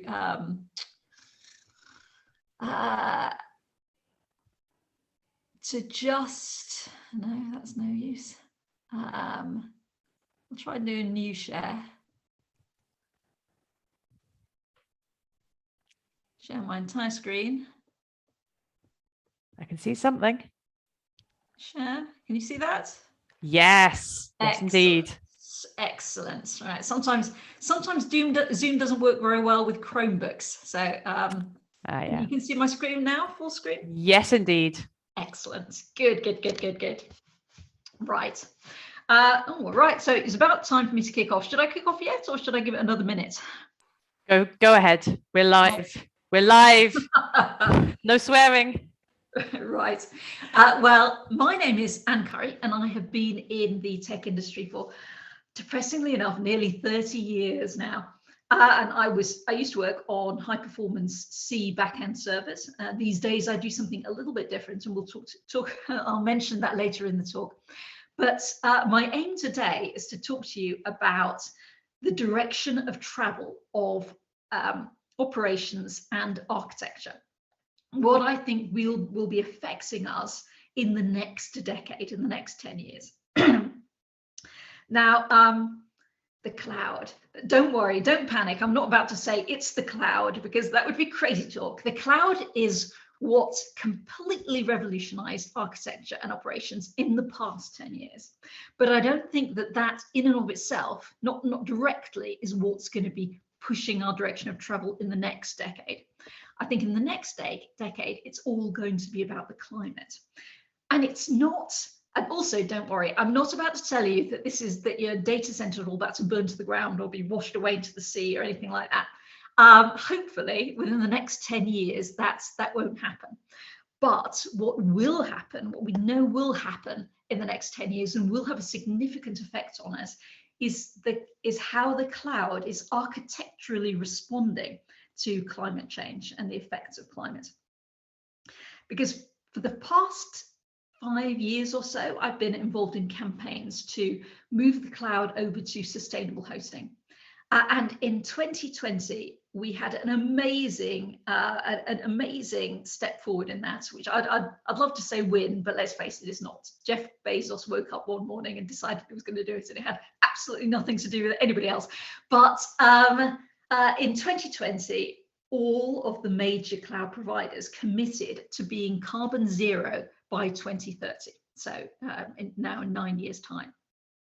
And this isn't some kind of airy-fairy, half-assed carbon neutral commitment, because most of them are already there already. So Google Cloud has been carbon neutral since 2007, which is an extraordinarily long time. Azure were a bit later, but they've been carbon neutral since 2014. AWS, they're still not carbon neutral. They are in some regions. They're carbon neutral in Ireland, in Frankfurt, Canada, and Oregon. So if you want to be carbon neutral now, that's where you should be hosting. But they have nonetheless joined everybody else in committing to be carbon zero by 2030. And say carbon zero is a much, much harder target to meet. You can be, in many ways, carbon neutral just means you're tracking what carbon you're emitting, and then you're paying for offsets of one form or another. And it's nice that you're doing the tracking, and it's nice that you're willing to shell out a little bit of money to buy the offsets, but offsets are not that useful. What we actually need in the long run is a commitment to not emit any carbon as a result of your operations. So carbon zero is that commitment. No carbon from electricity and no carbon from hardware production. And that is a ridiculously difficult goal. And I have to say, in all the time that I was campaigning for this, and a lot of us were campaigning for this, I think we were ridiculously naive. We all thought that once the cloud committed to be carbon zero, if you were running on the cloud, then you would just become carbon zero. It would become carbon zero underneath you and you wouldn't have to do anything. And I was thinking that was fantastic, but that was, in retrospect, completely foolish of me, because when I start to look into how they're doing it and what they're having to do, you realize that I don't think they're going to be able to do it without our help, without us getting involved, without changing the way that we do things as well.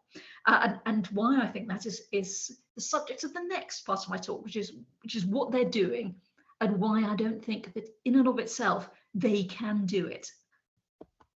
So their first step, and this is really good, I can't criticize them for doing this. Their first step is that they have spent huge amounts of money getting more renewables into the national grids. So they've shed loads of money into either building wind farms, solar farms themselves, and piping the power directly into their own data centers. But more commonly, they have signed up to be guaranteed purchasers of power coming from third-party wind farms and solar farms, either directly with the companies building those farms or with the local grids. And they've spent a lot of money on this. So over the past decade, Google has commonly been the biggest non-governmental purchaser of renewable power in the world. Last year, it was Amazon, and that's probably hardly surprising because, as I said, Google have been doing this for years, and Amazon have suddenly woken up and decided that they need to do it as well, and so they're having to chuck in huge amounts of money. And this is great because a few years ago, I think, when I used to talk about this, people's most common objection was, well, if the clouds decide that they're all going to be run on sustainable power, then all they're going to do is suck all the sustainable power out of the grids, and there won't be any for anybody else. And it's it's a zero-sum game. We haven't improved things at all. But in fact, that's not what they're doing. They are guaranteeing that more renewable power goes into the system. So that's all great. That's all good. And I kind of, in my old dream world where I'm feeling very positive about this, I thought that would be all that was required. But that was really because I hadn't properly thought things through, because there is a significant problem with the renewable power. Well, some renewable power. There's a significant problem with wind and solar. And that is that sometimes it rains. Sometimes it's even the night. Wind and solar, sometimes it's not windy. Wind and solar are naturally variably available power sources. They are not pumping out power to you all the time. There'll be times when there's tons of power and times when there is no power or very little power. Now, and that isn't the way that data centers work. Most data centers need power all the time. Your applications mostly need to run all the time. And there are places where you could have data centers where that would be the case and the power would still be renewable. I mean, obviously, if you're running, it's the reason why we still have fossil fuels after all of these years. And we've known for, you know, half a century that's about climate change and about the greenhouse gas effect. But fossil fuels are so damn good. They are reliable, they're cheap, they're easy to transport. There's a reason. It's not craziness that we've been so reluctant about in moving to renewable power sources. And there are places in the world where you won't have to worry so much about this. There are places where you could put your data center where you would have renewable power that was reliable. So maybe you could be in France where they've got loads of nuclear power. Or you could be in Iceland where they've got loads of geothermal, or you could be in Canada where they've got loads of hydro. But that isn't everywhere, and that isn't where most data centers are, because let's face it, most data centers are in the east coast of the USA. So there is going to be a huge problem with reliable sourcing of power for data centers. Now, the way that climate activists have been pushing to handle this for many years, and I tend to agree with them, I think this is a very sensible way of doing it, is using variable pricing for electricity. So at times when there's tons of it because the sun's shining and the wind's blowing, then power is extremely cheap, maybe even free. And at times when there isn't any renewable, there's very little renewable power available, and maybe carbon is having to be emitted to the atmosphere in order to provide any power at all, then that power should be incredibly expensive. And I think that's kind of inevitable, because I'm not one of these communist climate activists. I think that capitalism works quite well, but it has to be incentivized. If the government subsidizes bad energy production, then there's no reason why anyone should do anything about it. There's no reason why we should start to adapt to a world of variable power. So I really hope, and I think that it will be the case, that we'll get variable electricity pricing more widely. They have it in Spain at the moment, but that's kind of the forerunner of this kind of thing. So it'll be useful, it'll be helpful. We think it's inevitably coming. But it's probably not going to solve absolutely, well, it probably will solve things for us in the long run, but it won't just transparently solve it for us. It'll incentivize us to make the kind of operational and architectural changes that we'll need to make to take advantage of variable electricity pricing. So let's step back for a moment and just remind ourselves about what the cloud providers have signed up to, absolutely actively signed up to for 2030. And what that means that they've signed us up to, because we are all fairly locked into the cloud. And that's only going to become more so over the next 10 years. So what they do, we're doing. And it's a good, and in this case, it's a really good thing to do. And so I can't object to it, but I don't think it's going to be zero cost for us. I don't think it's just going to happen without us having to worry about it. So they've signed up to zero carbon emitted as part of the generation of electricity that is used in their data centers. They've also signed up to reducing embodied carbon in the hardware that runs in their data centers. And that generally means that they'll have to make hardware last a lot longer and use it better.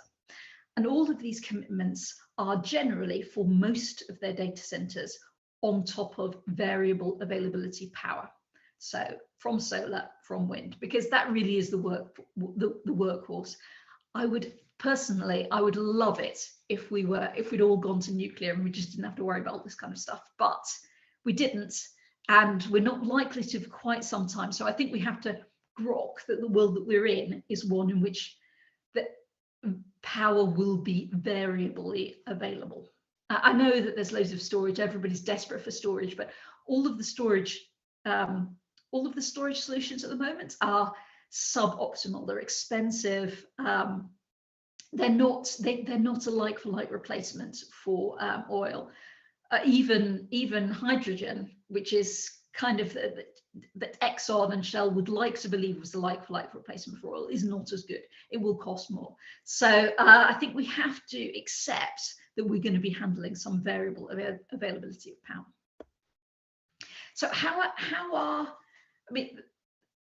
I wonder how much they'd thought about this, really thought this through before they committed to their zero carbon deadline last year. Some of them certainly had, Google certainly had, but I'm seeing a lot of activity now. It suggests that they've upped their game a little bit and they're trying a little bit harder on this.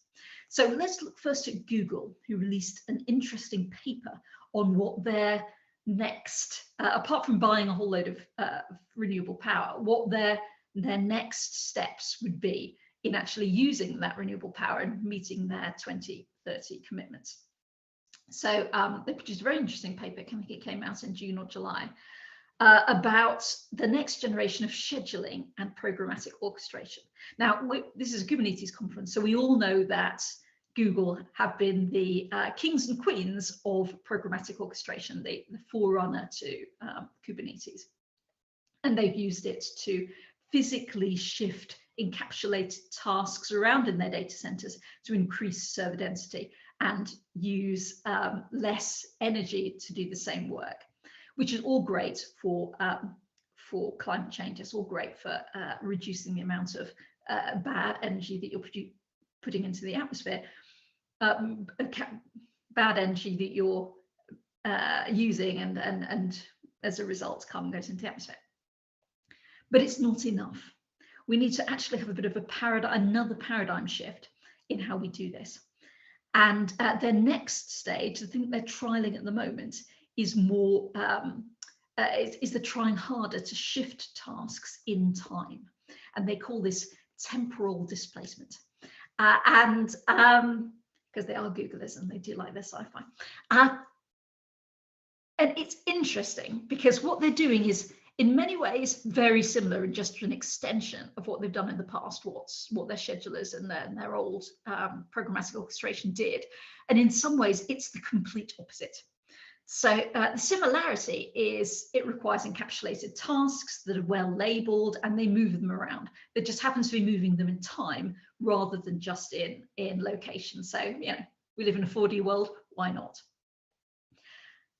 But in some ways, it's the exact opposite of what they were doing, because what they were doing before was they were trying to pack their workloads onto machines as tightly as possible so that those machines were maximally used. They got really high server density, really high utilization. And that meant everything was more efficient, and it meant that you got more out of your machine during its lifetime. So you didn't use up too much electricity and your hardware lasted longer. The aim of the new thing of temporal displacement is to actually reduce server density at certain times, or reduce the amount of work that you're doing at certain times of the day when there's no green power available, to reduce the amount of work you're doing and actively potentially turn machines off. So in many ways, the opposite of what they were doing. But the idea is less energy used when there's no good energy to use. Now, there are various things that they need in order to accomplish this. So as I've said, they need good orchestrators, which they've got, schedulers, which they've got, then encapsulated tasks, which they've got, which is all good.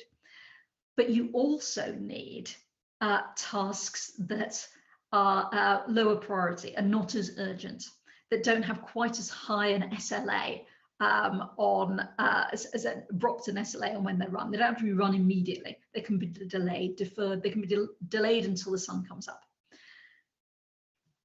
And they have that, but we don't always have that. So that's one of the things that they pointed out in this paper, is that they can run this and they can get this to work. And actually, that they're I'll put links to the paper in my Twitter feed, so you can have a read of it if you want. But their initial results are a bit rubbish, but as they point out, it's their first go and they expect it to get better. And we hear in the grapevine that the results are getting much, much better as they move on, as they move forward.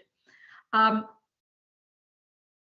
they can only run all of this on their own workloads. They can't run it on the Google Cloud. And the reason is that within their own workloads, they know a lot about those workloads. They know which ones can be deferred. They know an awful lot about how urgent they are. But when you move to, when they look at the VMs in the Google Cloud, those are just black boxes. They have no idea what they can defer. So they can't do any of this clever stuff on that. And that is going to be an issue, because this temporal displacement is going to be required if we're going to handle variable power.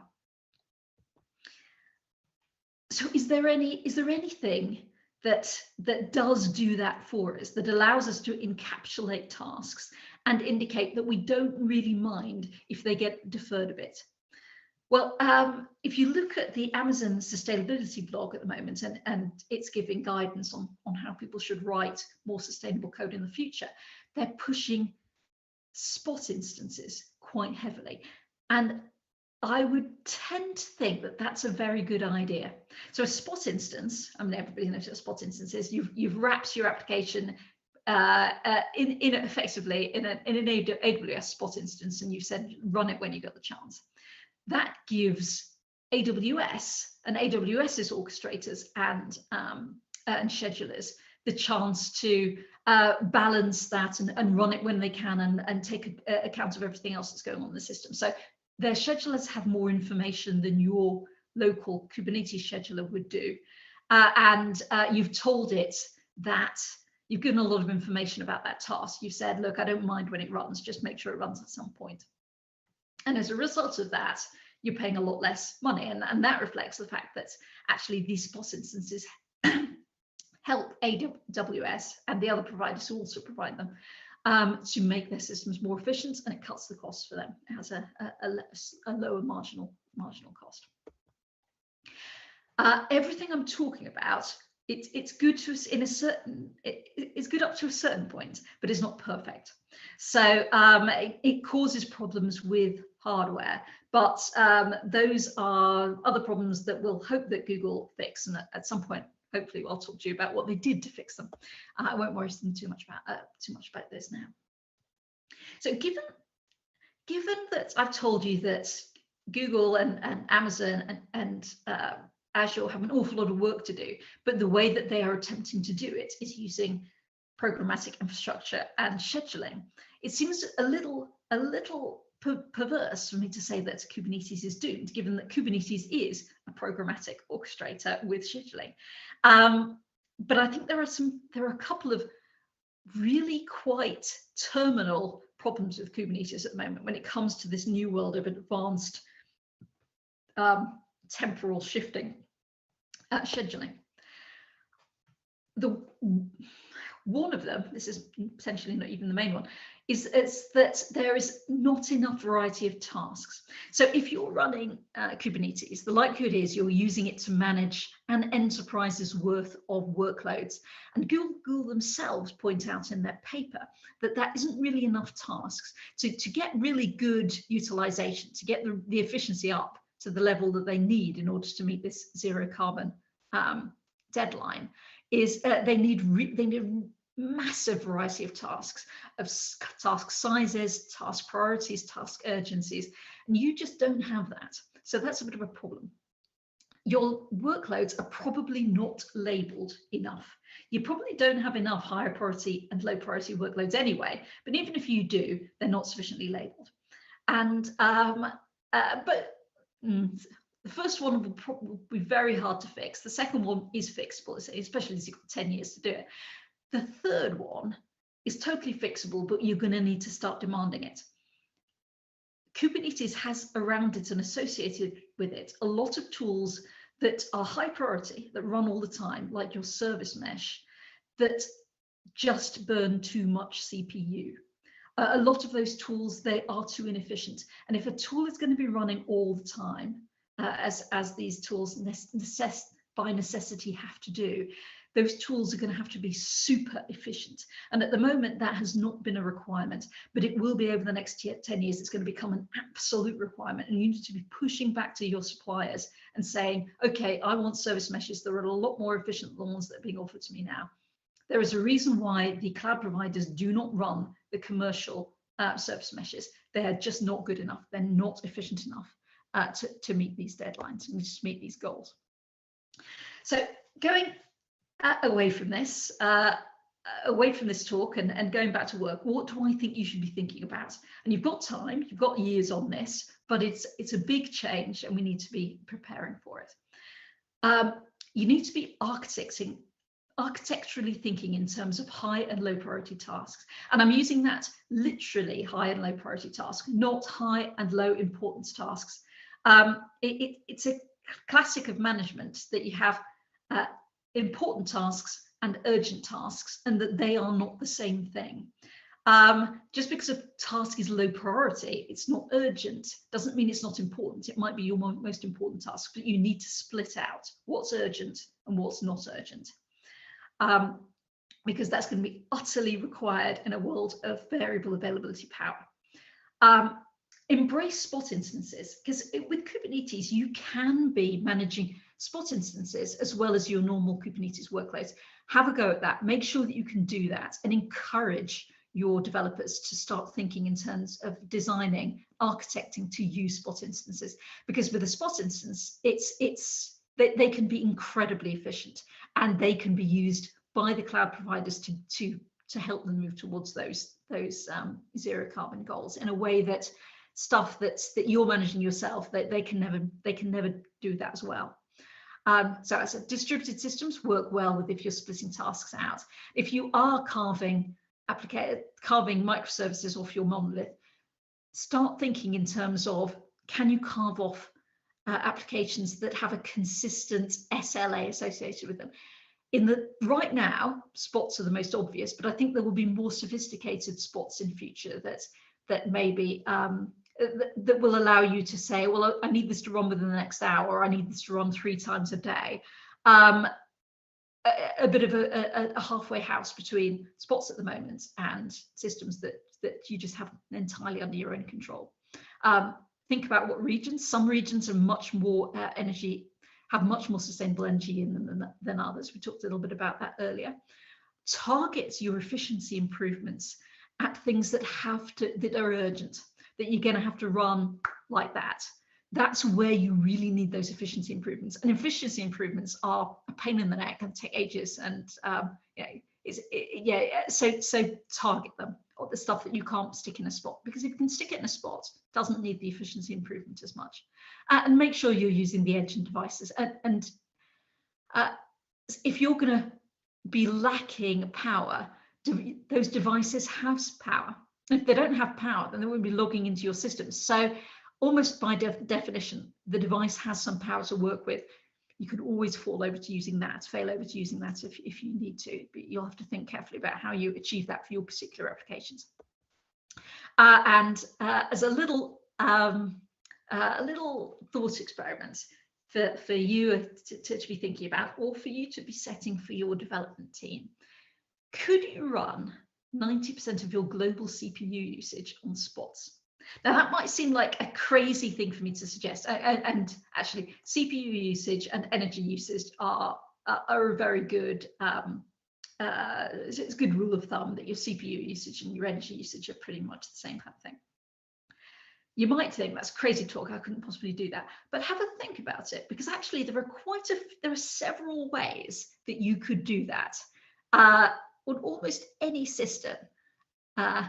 It's the kind of thing we used to do in the 90s when we didn't have any CPU or memory or anything else. We used to come up with cunning schemes for doing these kind of things, and they do work quite well. They are more effort and you do have to think about them. But, you know, it's quite a fun thing to think about crazy stuff like that. And because actually in 10 years' time, that is the situation you'll be in, I'm afraid, unless we completely discover some amazing new storage technology during that time, which I think is unlikely. So that's your main takeaway from this. The second takeaway is my job these days, as well as talking at conferences and doing techie things. I am a science fiction writer, a speculative fiction writer, and to celebrate this conference today, my first book, Utopia 5, is available for free download today only. So go away, Google Utopia 5 on Amazon and fill your boots. Get yourself a free copy. So yes, that is my talk. So, Paula. That's brilliant. Thanks, Anne. I'll do a quick recommendation for the book as well, because I've read it. It's very good. I'm working my way through the rest of the series, so I'm very excited. We hadn't got any questions posted in the Slack channel, but I did have one question, so I'll just ask my own question. You mentioned about efficiency of tools, and you specifically called out service meshes as being pretty inefficient. If I'm looking at the CNCF landscape, in which there are many tools, how would I know which ones are the more efficient? Is there any way of knowing just by looking, or is there some place I can check? No, there isn't. Although it is one of the things that, so I'm involved in the Green Software Foundation, the Microsoft and Linux Foundation group, to start giving advice on how to write greener software and how to operate greener software. And this is one of the things we'll be looking into. So what should you be doing? You know, what's putting a little bit of pressure on the writers of these tools to make sure that they are more energy efficient in the future. It would be interesting if we got to the point where there was some kind of a score, and you could choose your tool based on its kind of green credentials. Would be quite an interesting metric. Yes, yeah, like you choose your washing machine. Yeah, exactly. I think the Green Software Foundation is quite keen to do that. So I think that will be coming. Super. Well, thank you so much for your talk. It's been fantastic. Matt, sorry. Yeah, I was just going to say to Anne's point about spot instances, it's worth noting that at least up until fairly recently, I think the entirety of Yelp used to run on spot instances. So it is certainly possible for even large-scale, web-scale applications to do that. Well, that's very good. Yelp were ahead of their time there. Indeed. Fantastic. Thank you so much, Anne. If anyone has any questions for Anne, then please post them in our Slack channel. And thank you so much for joining. That was a great talk. Thank you very much for having me. So, Matt, we're at the end of day one. Reached the end, Paula. We're still here. We're still here. Amazing. What a day. It's been fabulous. I know we've had some teething issues, shall we say, with technology. These things are never easy, despite all of the months and months that we've all spent over the last couple of years in video calls and streams. It still doesn't always go entirely to plan. So apologies to any of our speakers who were affected by that, or any of you watching. I hope everybody's had a great day. I've certainly enjoyed all of the talks and the chat in Slack. I'm sure the same applies for you, Paula, right? It's been emotional. It's been real. No, it's been fantastic. Thank you to all of the speakers. I've been so pleased to hear so many different talks. It's interesting, even in this kind of somewhat niche space of Kubernetes, we've had so many broad talks and conversations. It's been fantastic. So a big thank you to all the speakers.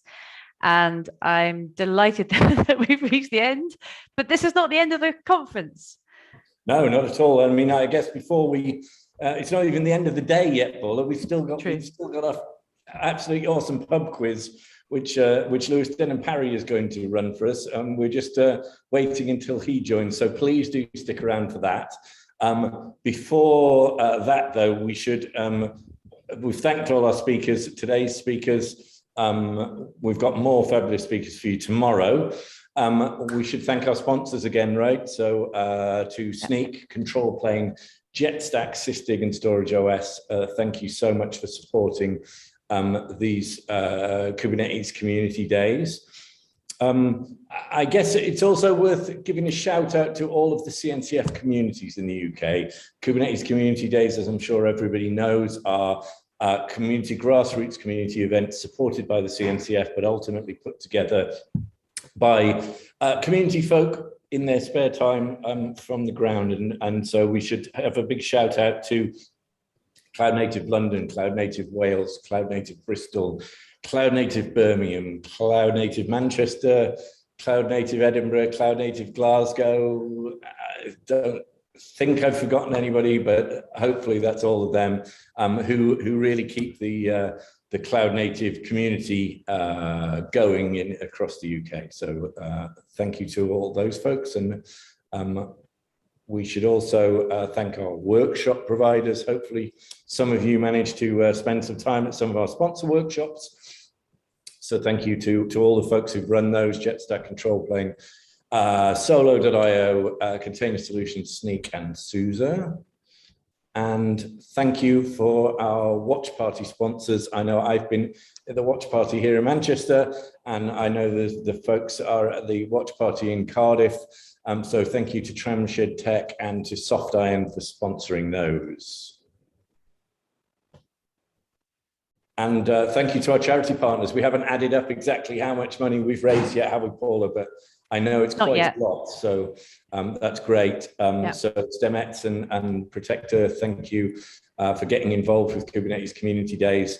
You know, this whole event's been for charity. Everything above the costs of putting it together will all go to those fantastic charities. I don't think I've forgotten to say anything there, Paula. Anything you want to add? No, just a reminder that we have, as Matt said, we have the pub quiz starting soon. We are just waiting for our excellent quiz host, Lewis, to join us. And then we have it all again to do tomorrow. So we are starting at the same time. I think we're starting at 10 o'clock tomorrow morning. And we have got a fantastic track of keynotes. We're opening with Amanda Brock from Open UK. So please be here at 10 o'clock to join us for the kickoff. And then we've got 2 tracks again, same format as today. So we are really, really, really excited to see all of those different talks. The talks that you've heard today will all be available to rewatch as well. So once we have the recordings kind of polished up, they'll be available on our YouTube channel. I know we've used 2 YouTube channels today, but all of the talks, if you want to go back to them, will all be available on our YouTube channel. So you'll find them all there. And I know we'll also try and fix the couple of talks that the pre-recorded ones. Will upload the actual high-res video of those, right? Because I know they were not great on the streams, right? So yeah, absolutely. The talks were great. Yeah, the resolution had some issues. So we'll make sure the video quality is good for those ones that we did playback pre-recorded. Right, where is this Lewis Denham Parry? I've heard great. I've built this pub quiz up now. As he's left. Hopefully, he's going to come back and ask us some questions. I'm hoping that they're not too difficult. He's trying to reboot his machine at the minute, right? Okay, more technical problems. Who would trust technology, right? Easier in person. I've started on the beer by now for a start. I know. I was wondering when we might start. The gin time. Yeah, I think it's still slightly early. How's the watch party in Manchester? Good. I know that's where you are. Yeah, good. We are in Work Life, Manchester co-working space. So it's been great, great conversation, watching the different tracks, had some lunch. So yeah, it's all been fantastic. Nice. That sounds good. And have you got drinks available for the pub quiz tonight? I'm not sure. I'm actually in a different room because it was a bit difficult to get the technical aspects of presenting from the same room. We wanted to avoid feedback, but I think so, and I suspect there's going to the pub in the future of this group at some point once we're finished here. Are you staying for the second day at that same watch party tomorrow? You're Yeah, staying so in Manchester? I'll be in Manchester tomorrow. I'm also hosting another live stream all week, so which is why I had to jump out earlier this morning. So I have to do that Thursday and Friday as well. So yeah, Nice. hosting two kind of conference things in one day is fun. That's pretty impressive. If anyone can hear that weird squeaking, that's my dog who's asleep under the table and is having some kind of a crazy dog dream. Yeah, I don't quite know what she's doing. Okay, what's happening here then? Maybe we'll go to commercial break whilst we wait for Lewis to join us. Let's see what's happening. Let's see if we can find out what's going on here. Right, so hello. Hello. Hello. There he is, the man himself. I was running out of filler, Lewis, so I'll breathe a sigh of relief. So yes, sorry about this. Another story for another day over a pint. If you ever see me in person in a conference in the not so distant future, there's so many war stories I've got today. It's been phenomenal. But how have your days been? Whilst Good. I just do some filler on just getting the quiz up and running. It's been good. There's been some excellent talks. Party. Oh, hello, watch party. Awesome, awesome. So the quiz will be ready in momentarily as you see me frantically type. I'm not finishing up the questions right now. I'm just gaining access. I've just had to swap computers because that's what we do, isn't it? This is what we build for. This is what we prepare for within our Cloud Native. We're not dependent on a single VM. We should never have a single dependency. So we just brought in chaos quizzing, to be honest. It's nice. But honestly, these questions though, they're intense. So I was hoping you were going to say that they were quite easy to give us a chance. Oh no chances are being given. Right. So, how's this going to work then, Lewis? What's the how's it going? So we're going to be using a tool called Kahoot for this. If anyone has been with families during the lockdown, you're probably well aware as to what Kahoot is, and for one of those family quizzes that you've been in. So I'm just going to share it now. I'm going to ask for my friendly AV assistant to help me out. So we're just going to remove some spotlights. Hi, Watch Party Manchester. Lovely to see you. I went to UMIST, incidentally. That was my university of choice, and I've never been allowed back into Manchester ever since. So there, that is not a spoiler for the quiz. It's just it's a fact of my life. Right, if you go to kahoot.it, and then you'll be requesting a PIN. So the PIN is 9915461. Either Matt's identity has already been taken or Matt's just joined in. Equally, we're just going to do this as a quick run through. We've got a warm-up round. So we've got Abe in. We'll leave this for a couple of moments.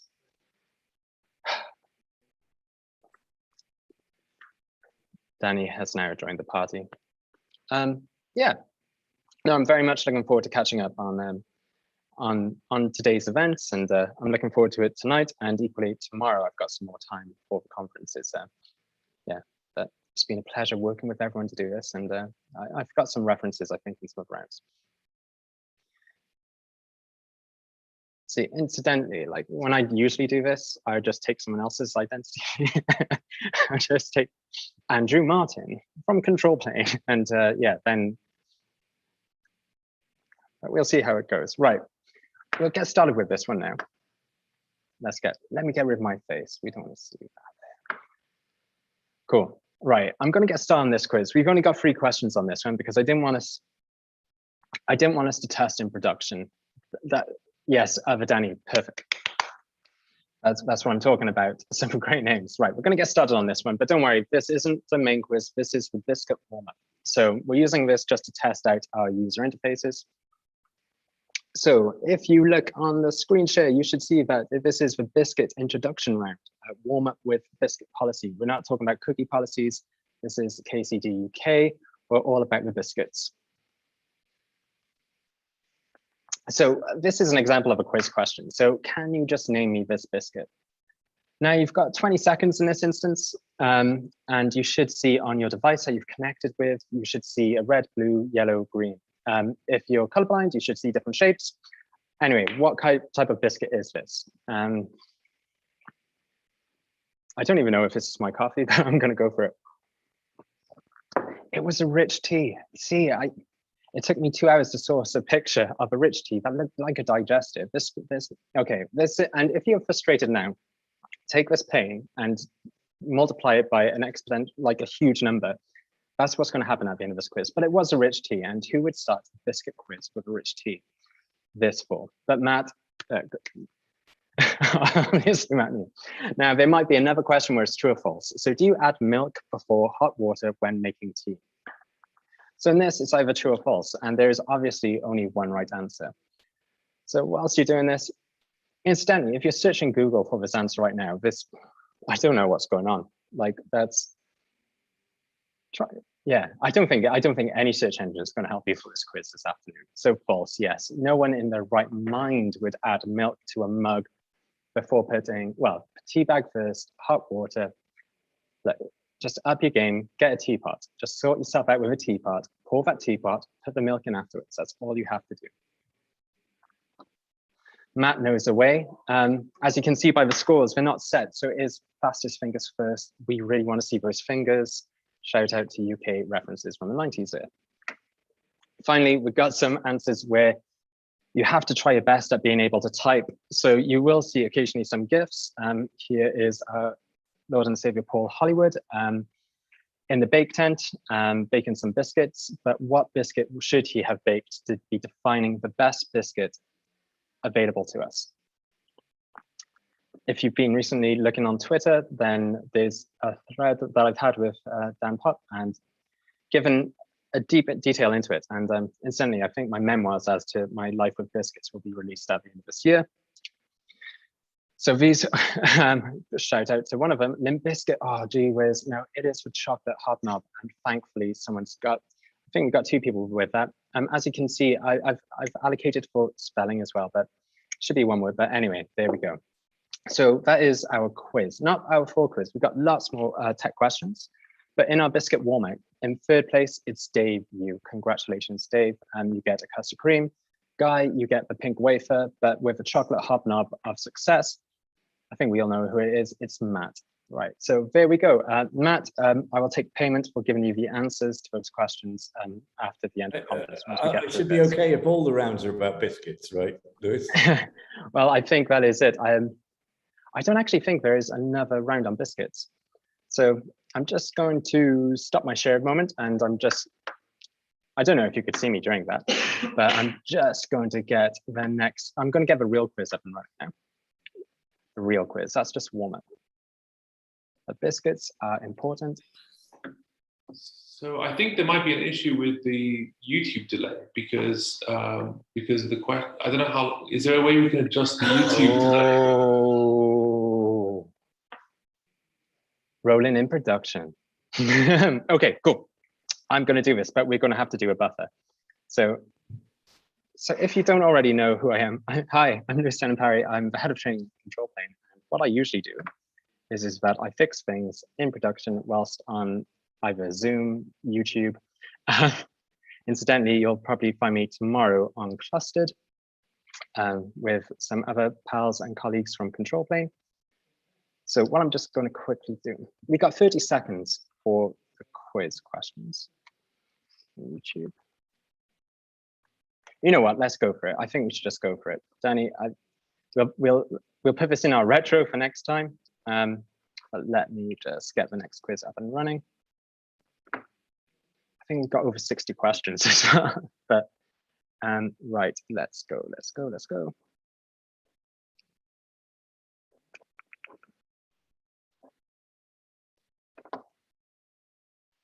Actually, what I'll do is, there we go. This is all about fixing. You'll be able to see it on your phone at the same time. So the phone, I'll get it so that the question appears on your phone. There will be a delay. And yes, so let me just make sure I have that setting. There we go. Cool. Okay. Right. please may I share the screen, asking my abled colleague as to the beauty of running on multiple different operating systems. It's fun. So cool. If you think the last 5 minutes have been awkward, get ready for the next half hour. This is going to be this is going to be intense. Thanks. Thank you, AV. Yes, so we've got a new quiz set up. Right. Remember our code of conduct at this point. I have tested this out with some select words. Now, I'm sure that we've got some people who are security focused or pen testers who will try to really push some things. So yes. So what we'll do is we'll probably leave this running for 2 minutes.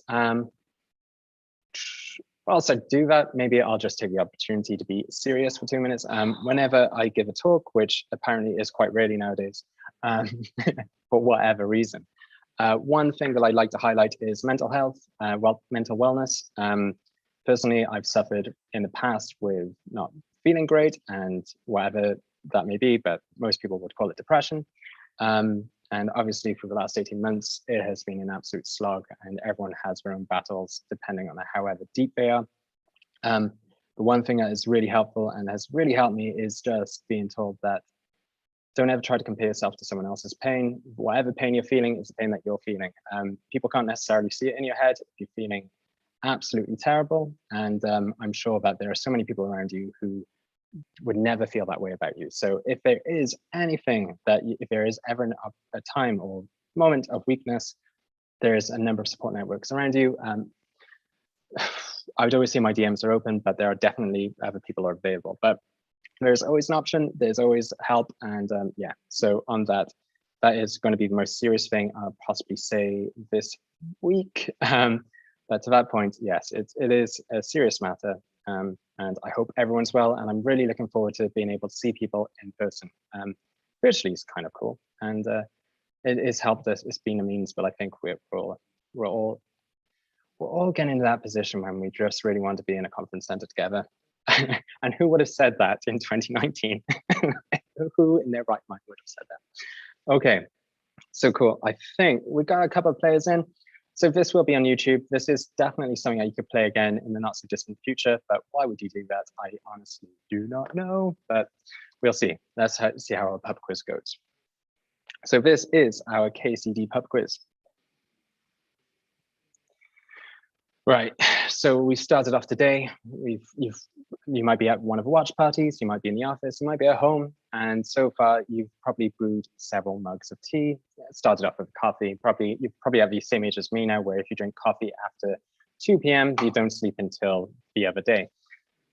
So with that being the case, it's time to get in the pub. It's time to get down there. It's time to get pork scratchings or pickled egg, whatever it may be. Get that crisp bag, open it up, so you share it with everyone around you. Best of luck to try and find any of these answers in an encyclopedia or dictionary or any search engine. These have come from the twisted and crazy minds that is Ala James and myself from Cloud Wales, and also with assistance from Graham from Control Plane.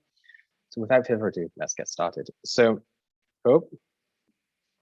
there we go. Hopefully you can still see my screen. Our first round is going to be name that programming language from the snippets. So I'm going to show you a picture of some code, because that's how I share my code, by taking screenshots. That's how people should share code. I'm going to show you a programming language. What I would like you to do is I would like you to type the name of that programming language. So this will be appearing on your phones now. And if you're watching on YouTube, this probably appeared 10 seconds ago. So can you name this programming language? You've got 30 seconds to tell me which programming language this is.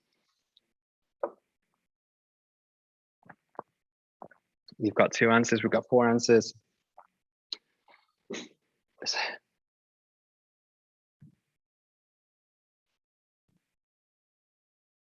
To me, it doesn't matter. It's just get in the container. That's all I need. Just get it running. That's all that I want. So yes, let's see what answers we got. We got a couple. It was closure. We got one person with it. Who's it going to be? hopefully it's not going to be not Lewis, but let's see. I didn't know I gave Matt the answers to this quiz as well. I do apologize. I only know this because I've actually had the pleasure of writing Symposio myself. So, you see, the pleasure. It sounds a bit more pained voice, but so, you got to love yes. brackets. Well, here we go. Let's get ready for the next one. Which one is this?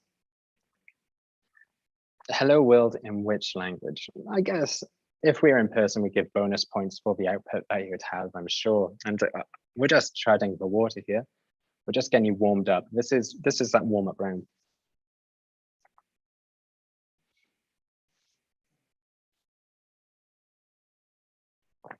So we've got 5 seconds left.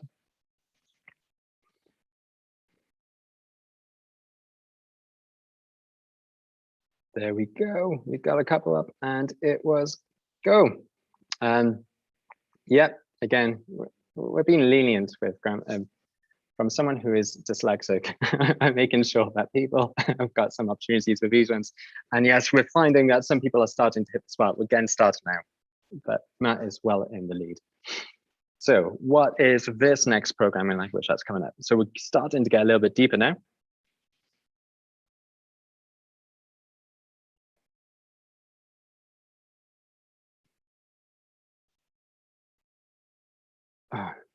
So originally when we ran this quiz, it was also to do the outputs, but I think it was a bit too much in some of these.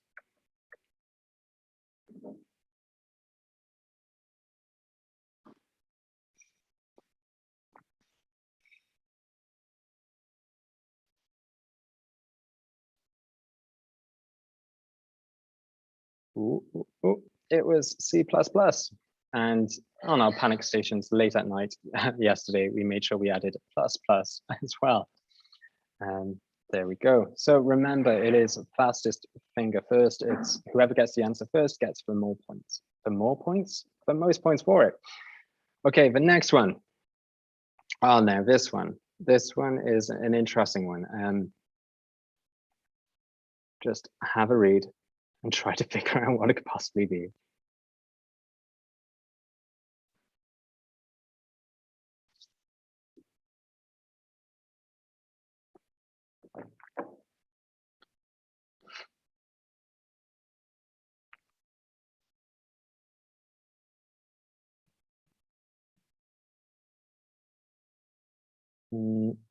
So let's see if anyone got the answer to this one. This one's called Arnold C. Famed Arnold C, the programming language. But look, don't.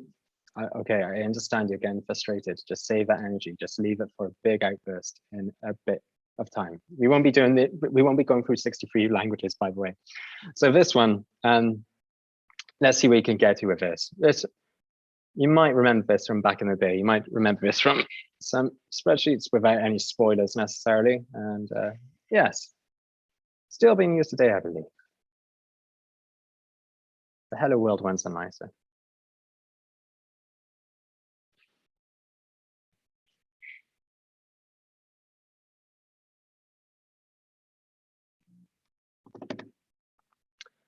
So we got a couple in there. Yes, it was Visual Basic. Matt's been dethroned by Abe's, and let's go on to the next. Now, this is a programming language. I think we found out about it in Hack News initially, but anyway, that's maybe go and check there. Maybe go and see that, but can you name this language? If not, can you get something? Can you put another answer up on the board, which maybe shift left with feedback, just give feedback with the answers. And then I can mold this quiz as we go through today. I wish it was CSS. It was Pete. And again, spent quite a few minutes last night trying to find out how to pronunciate it. And we confirmed, well, I think we confirmed it. It was late and it was time for bed. Okay, here's another one. This just looks like pain to me. Yeah, I can debug that. That's easy enough. I can debug in 2 minutes, open up your IDE of choice, and then you see that, and it's just like, right. That if you multiply that feeling by 5, that's kind of how I felt today with stress. But there we go.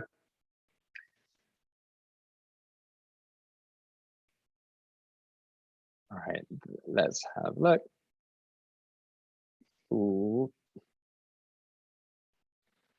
Malbolge. I think that's how you pronounce it. Otherwise, I've just said that, and it's going to be forever on the internet. And You someone got got that it right, right. actually. Did you get that right? No. Oh, Tim. I think that deserves a round of applause already. That's fantastic. Never even heard Tim of that. Alford, applause. Here we go. I think we've only got 2 more left on this coding one, and then we're going to get into some other rounds as well. So, can you name this programming language?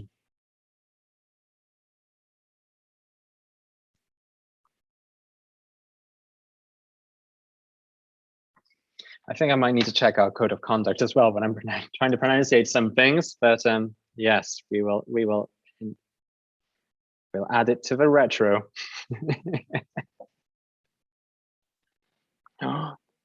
So I think we got one. No, it's LOL code. So I'm thinking of adding some of these to our CTF later at KubeCon in North America next year. This might be some fun. Well, not really going to learn much, I guess, from that. Now, this one, you're probably going to have to look in your phone for this one. There's a lot in there. But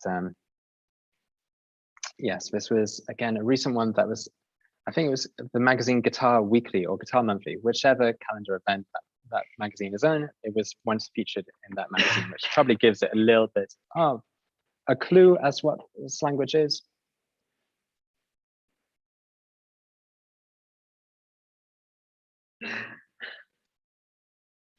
Fortran or Fizz Buzzlang or Rockstar. So a lovely chap, Dylan Beatty, wrote the Rockstar language.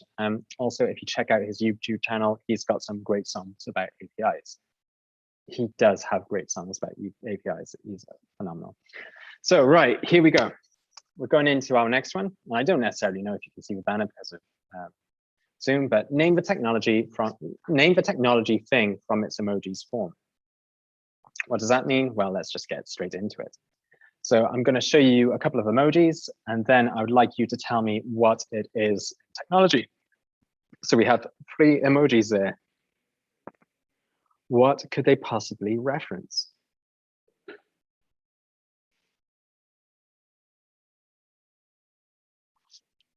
Maybe I should have given a tip on this one. Well, we'll see. We got some couple of answers going in. But these, you need to open your mind, and that's probably the hardest thing to do after the first day of a conference.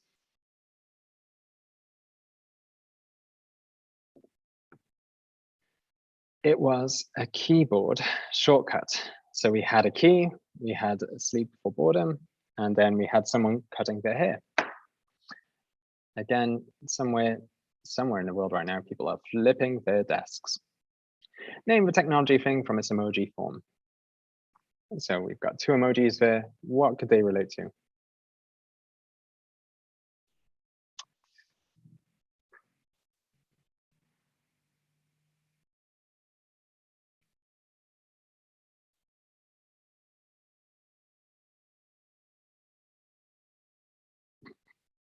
I just realized I look like the face emoji, but with the eyebrows underneath my eyes, representing the bags that I'm suffering from at this moment in time. But yes, so this one, Web King, Web Crown. No, it was Webmaster. Oh, no, got Webmaster. Right, we'll see how we do on the next one. Maybe I'll try and give some hints. So this one, come on, we're obviously just, it's where those photos are being stored, isn't it? It's yeah. Just keep them on someone else's computer. Just. Do you remember when mobile phones used to be cheap?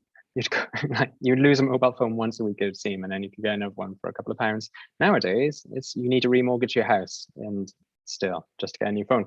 Anyway, on that one, we've got Scene Cloud. Escobar, yes, it was iCloud. Right, we got some movement on the table.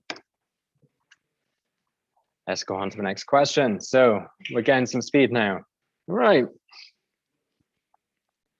Now, what does that night landscape show? It shows us stars. It shows us many, many things far, far away. That arguably people in sci-fi films would go and look for. And what do Americans eat in their bowls in the morning? And then finally, what do we use to transport? Put them all together and you got a 3-letter acronym.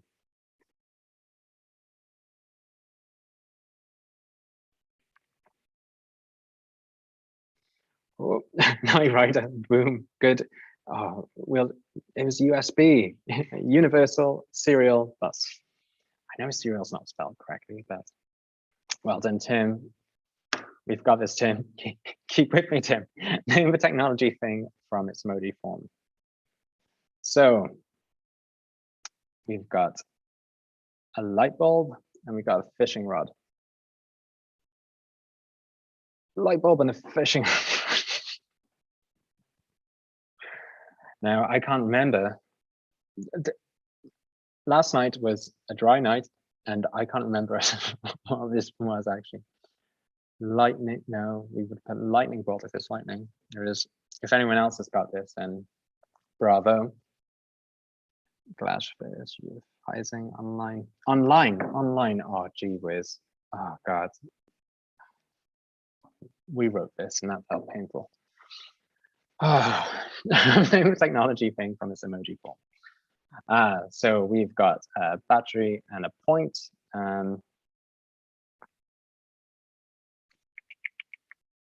So power. And then what's the hand doing? So what does the battery provide? It's everyone's favorite slide deck thing. Slide decks.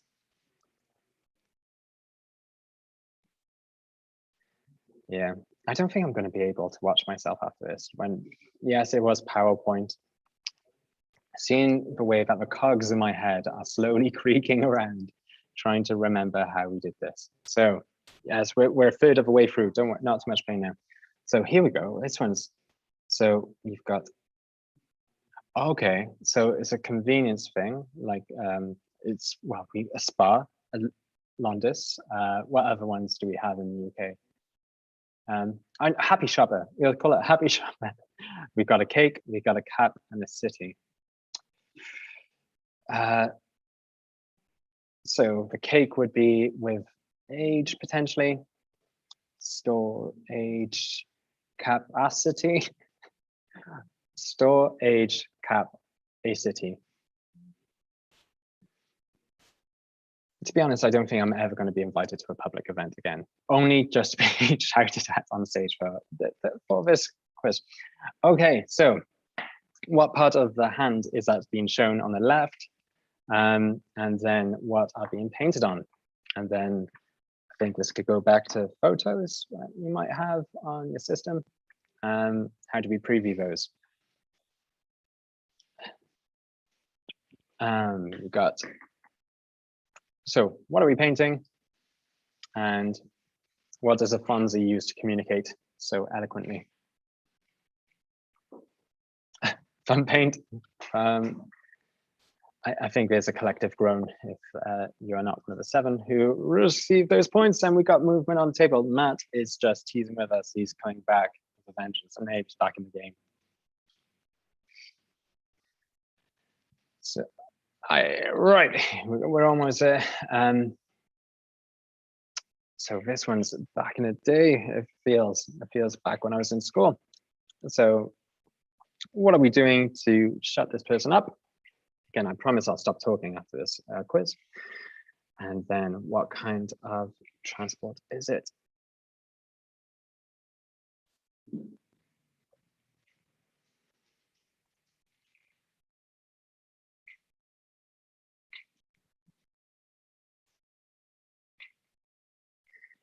See, being Welsh as well, I could have put a bus on there as well with a person because we call them drive. So zip drive, was the answer to that one.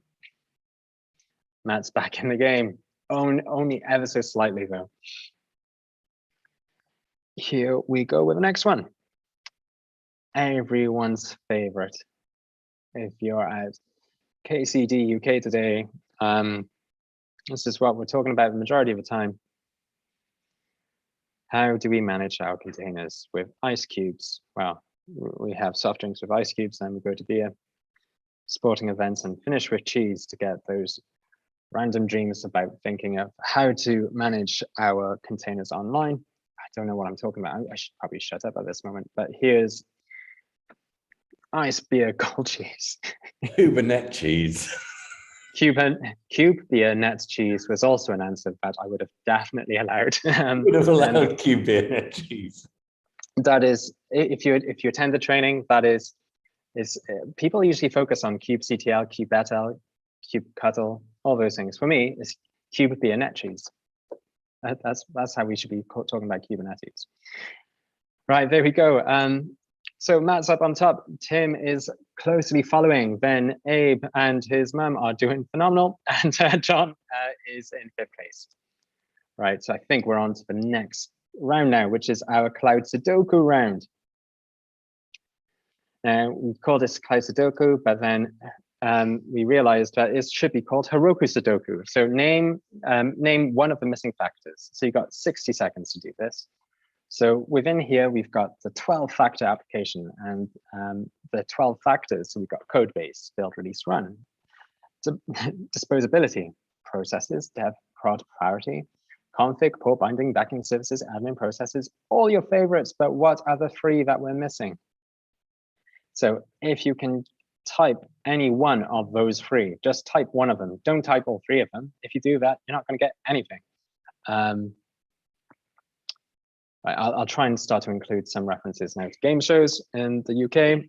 Probably not on this one. This one's going to be a bit too difficult. I think the next round actually is going to, we'll bring back some brute force into the next round. Actually, well, we'll see. Here we go. We'll go for a family fortunes reference. So we've got transport. If it's on the board, I'll give you the points myself. No. So we got dependencies, logs, and concurrency with the 3 missing factors. Again, that was a speed-based round. So there we go. Just PKs smack onto the table there. Right. Here we go. Here's our higher or lower play your cards right round. So we've got a Docker file for you. And I'll show you the first Docker file. So here's our example Docker file. If I build this Docker file, this image is 907 meg in size. Now, the next Docker file I'm about to show you, you've got to tell me if it's higher or lower in size than this one. So without further ado, higher or lower? Can you tell me if it's going to be higher or lower than 907 megabytes? Remember, fastest finger first. Let's look at some of those binaries that we got. Okay, so this looks like a multi-stage build. Has that caught anyone out? We're just copying across a binary. So we've gone lower. It was lower.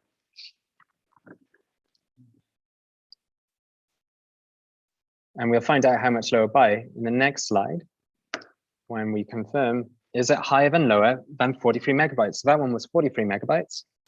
Now this one.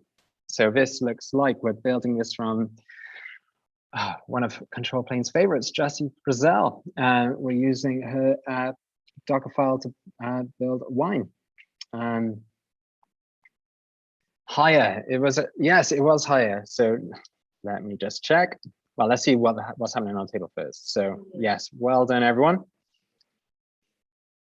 So that was 684 meg. So is this one higher or lower than 684 meg? So basing this on Ubuntu Bionic, well, we'd love putting our environment and labels in metadata. And yeah, we're running, so we're updating it. We're installing Samba, Nginx, OpenSSL, Git, wget, and kill. So it was lower. And in the retro, I'll have notes as to how much it was lower by instead of 100 next.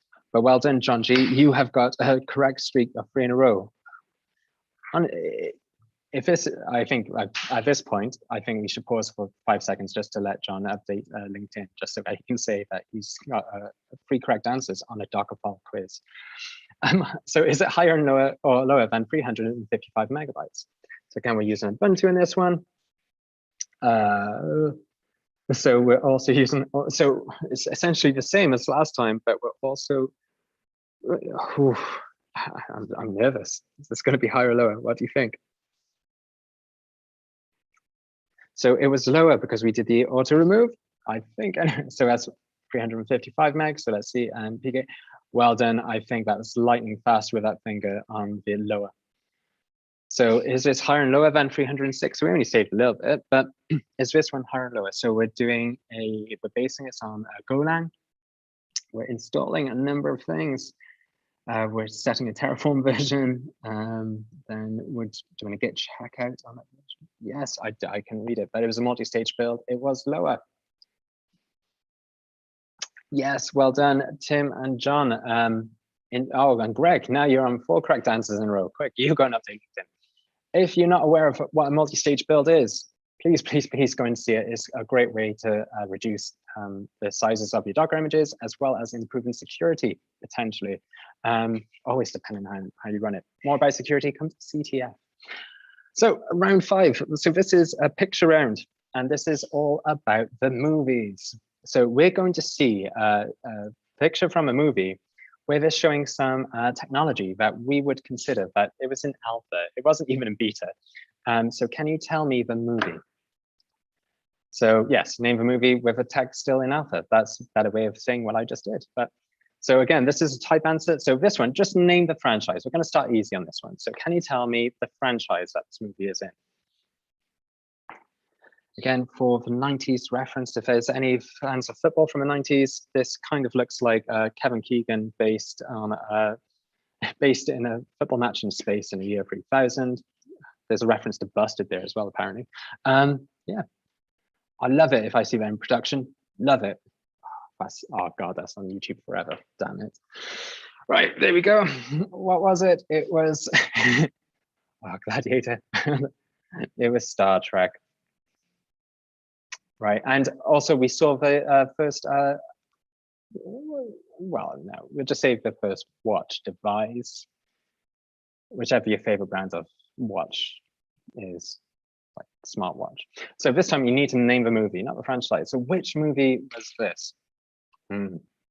So in this movie, I believe this was around the 90s as well. This is probably when you find out that this movie just makes you feel a lot older than you should, but this was the second installment of a certain British movie with an actor who has gone on to be in Mamma Mia, I guess, as well as numerous other films.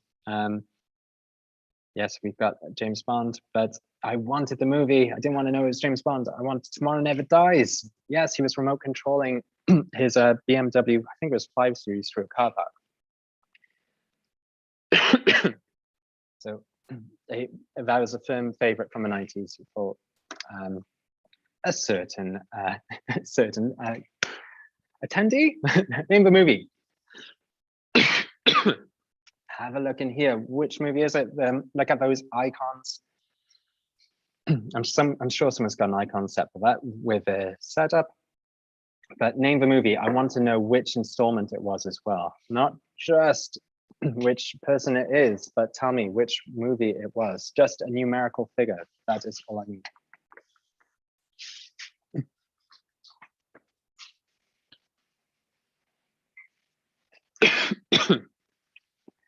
Yes, it was, well, it was Iron Man 2. Okay, for people who wrote 2, yes, you were right. And maybe I should, I will add it again to the retro. I'll become better, I promise. But probably after this quiz, again, you're going to go through a whole world of pain before then. Name the movie. Incidentally, Iron Man was just a tablet device, I guess. Well, no, it was probably a see-through tablet. Maybe that was what. Anyway, this is a great movie if you haven't seen it. Joaquin Phoenix, I believe. and apologies if I pronounced that completely wrong. I am absolutely terrible with names, and it is part of my job to meet lots of people. So, oh, it was Her, a great movie, and it was about AI. Apologies for the cough. So let's name this next movie. Everyone's favorite. I'm sure you've seen the trailer several times for the next installment. But which one was this? I just need a 2-word answer.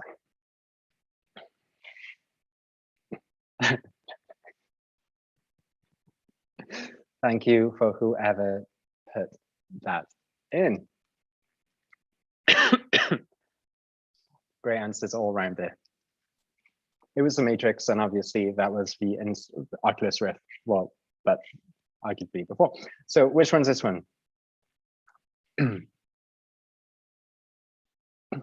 Where are we scraping on metrics? Or how are we scraping on metrics? And this is arguably the best Grafana dashboard I've ever seen. But if you can do better, please just DM me and send me a picture.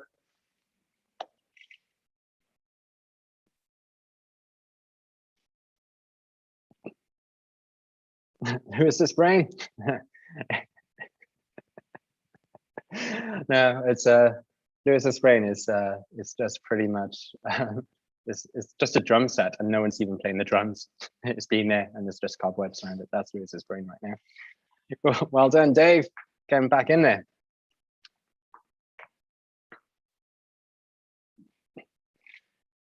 Right. What movie is this one? This is one of those classics.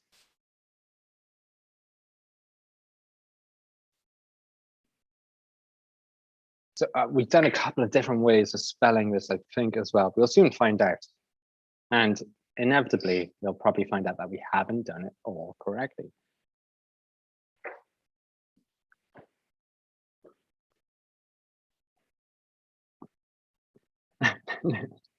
Yeah, it was Dr. Strangelove. Oh, yeah, cheers. That was right. 3 of you got it. Awesome. My status, though, is no one needs to know my status updates right now. Okay, I think we're coming to the close on this one, but name the movie. So what one's this?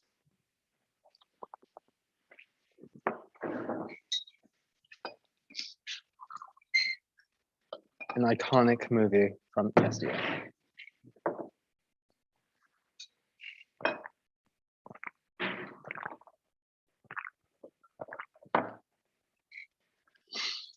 Knowing everything about you, the analytics that we got going on, the original form. This is getting personal now. Yeah, if I've got red eyes, yeah, I'm definitely going to have red eyes tomorrow night. Well, Friday morning, essentially. But yes, there we go. Well done, John. Oh, we did have one more movie.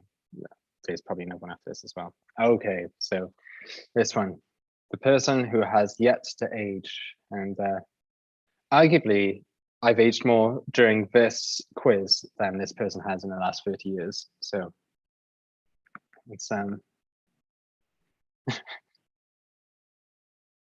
yeah.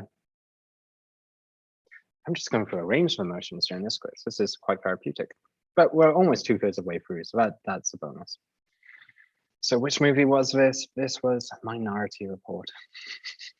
Okay, and yes, I think Free Britney indeed, yes.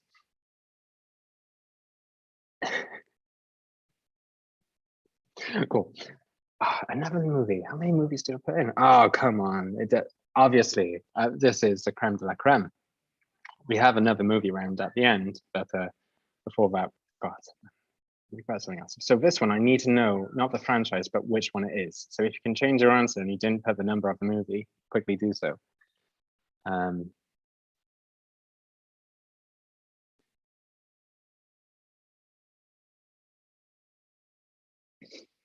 Okay, I think 5 of you are going to find me after this, but that's all cool. It was Back to the Future 2. Obviously going forward in time to 2015. Gee whiz. Gee whiz. Anyway, I still skate, and I fell off my skateboard in front of my son's primary school a couple of months ago in front of all the other parents. That was another thing which I wish I hadn't admitted on this call. Now, I don't think we're going into Hollywood terminals yet, but we'll soon find out. Because we're going to, first of all, we're going to go to the game show, Whose Tweet Is This Anyway?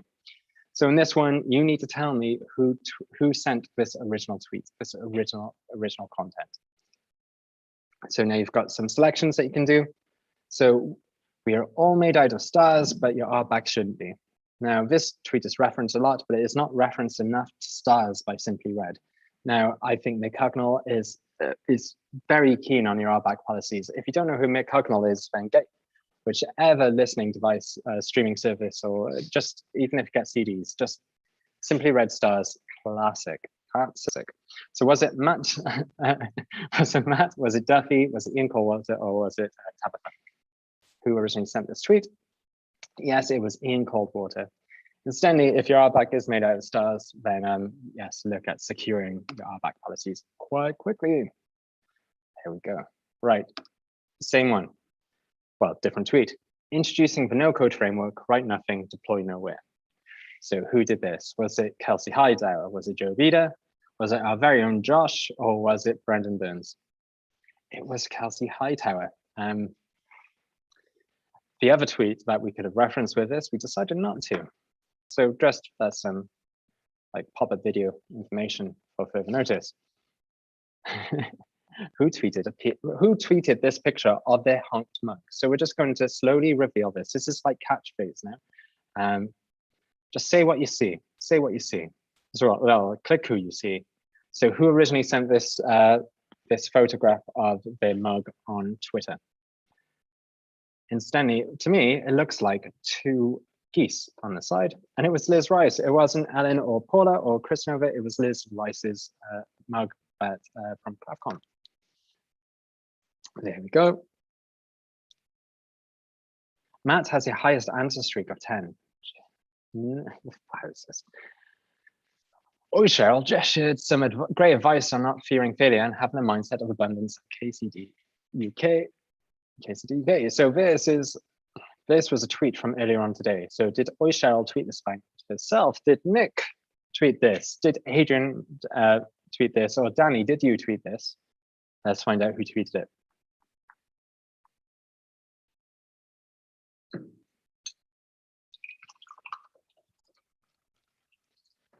Correct, it was Adrian. Adrian tweeted, well done if you've been keeping up to date on Twitters, or if you just look Twitter, or if you just hit the closest button to your finger. So this is a multi-select one. Who tweeted this?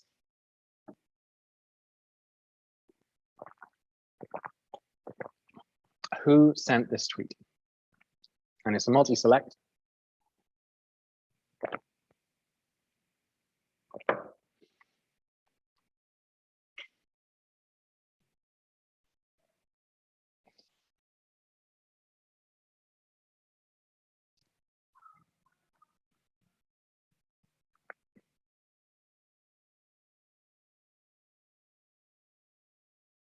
Correct. It was Ed Balls everywhere. It was just Ed Balls. Ed Balls. If you don't know who Ed Balls is, he featured on a dancing show and cookery show, and I guess he did some stuff in Parliament at once. But anyway, that's Ed Balls, who also just tweeted Ed Balls once. There we go. Right. This is our final round now. You might be thankful to hear you'd be able to get out of this virtual pub conf and yeah. So last orders at the bar, please, and let's get in. So can you name the movie with the terminal? So we've got a movie with a terminal in it. So which one would this one be? Absolute classic of the 90s. Went back to it the other day. But yes.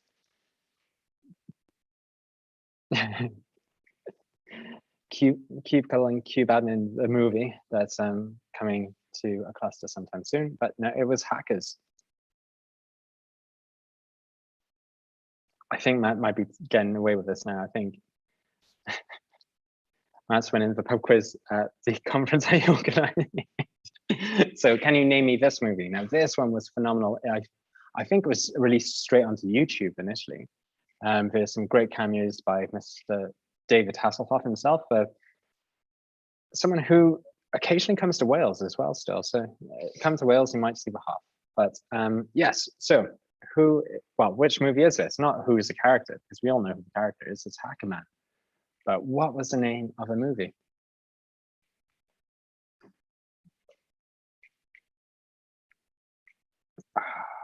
Lewis, awesome. Thanks. It was Kung Fury. If you haven't seen Kung Fury, definitely check it out. It is a phenomenal movie. Someone just produced it and put it onto YouTube. Great. I'll share links on Twitter if I can ever find my phone again, if no one is trying to find me. Name the next movie. So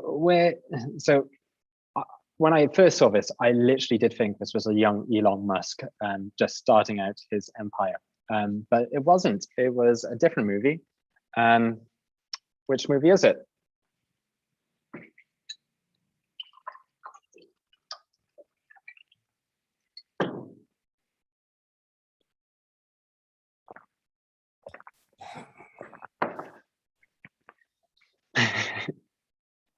This was War Games. And also, if Paula's dog, I hope Paula's dog has made an appearance so far in the conference today. Paula's dog is it's been great to get to know the dog over the last couple of months. Oh, now this one used to be a GIF. So this is a GIF. Oh, geez, why is it? Of Hugh Jackman. So Hugh Jackman? Yes, that is right. I'm thinking it's huge. Yeah, it is Hugh Jackman. Anyway, famed for many musicals, playing Wolverine and everything else. He was in a movie where he was hacking away. It's named after a certain animal within the sea. Halle Berry was in that movie, but this was when he was dancing like we all do on our standing desks when we're writing code. If you haven't seen this movie, just, yeah, have we got it? 2 people have got swordfish. So just search Hugh Jackman hacking swordfish, and maybe just a quick quiz now, just go and do that, because that's like my debug spirit animal is Hugh Jackman. All right, let's get on to the next one. So this one's a little bit difficult. So this is part of the franchise, but I want to know the actual movie itself. And no, they're not looking for me. This isn't a team of cloud native engineers and enthusiasts and everyone else just trying to find where I am, just to find me to say this pub quiz. What did you do? Why did you make us do this? No, but this was another movie when they were trying to find someone, and there is a bit of an ultimatum.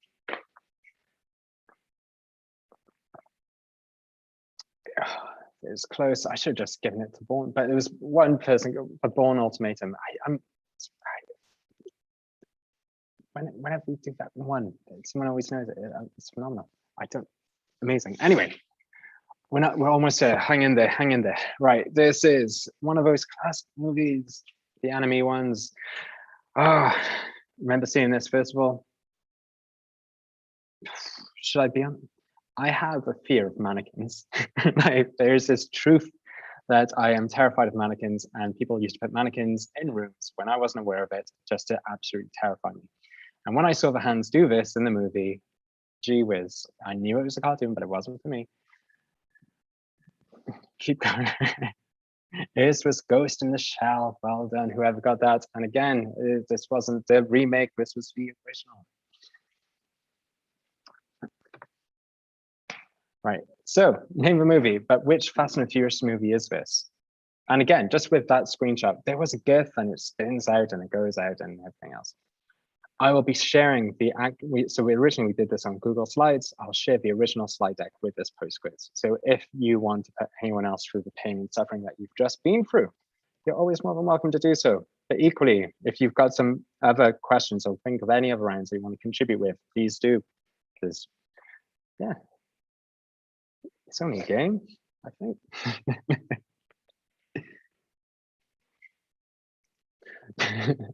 Please let this end. But yes, it was.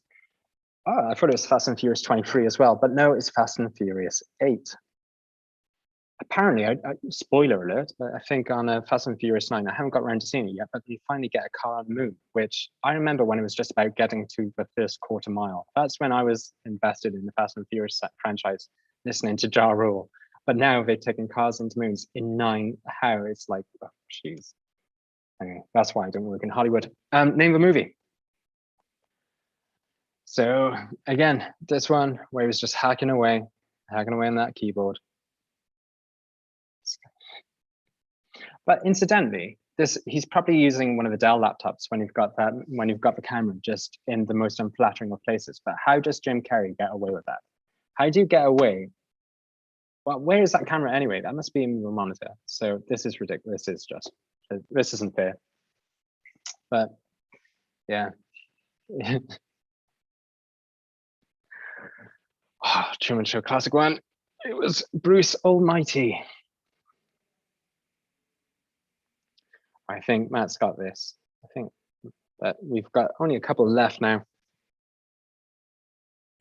So I think we've already seen this gift today, but the classic returning, everyone's favorite, we've got to return to the office movie. So let's watch this together. Let's have a watch party and watch this movie to get into that really happy mood as to how the working environment before we have to go and see HR.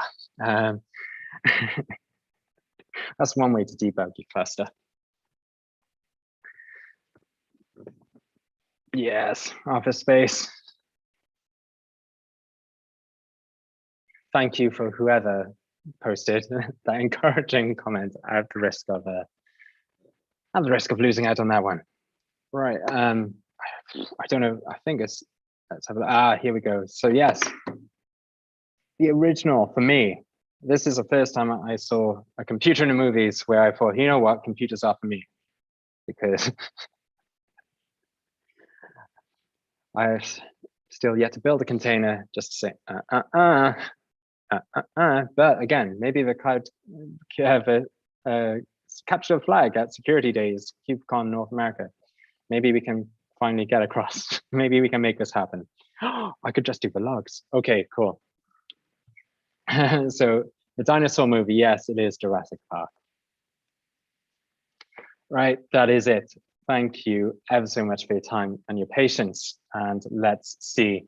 I think we all know who's on in spot number 1, but in 3rd place, we have John G. Bravo, bravo. Thank you for playing. Then we have Tim. Tim, you had some epic answers, by the way, but that is why this is it. We've got Matt. Matt, the person who brought this conference together. Awesome, Matt. Well played, Matt. And Abe's mum, honorable reference. Jay there as well. Well played, well played. So I guess I'm going to pass back to my AV for a second. I'm just going to stop my share and see how we're doing.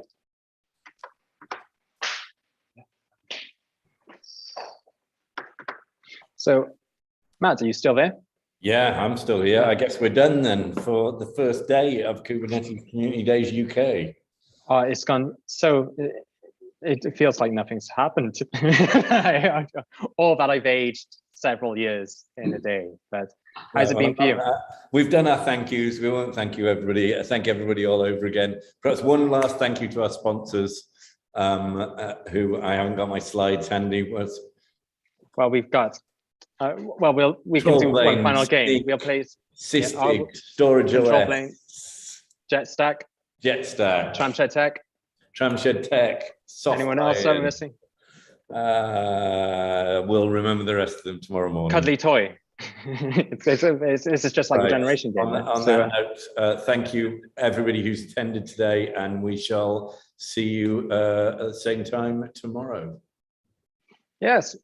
Enjoy your evenings all. See you tomorrow.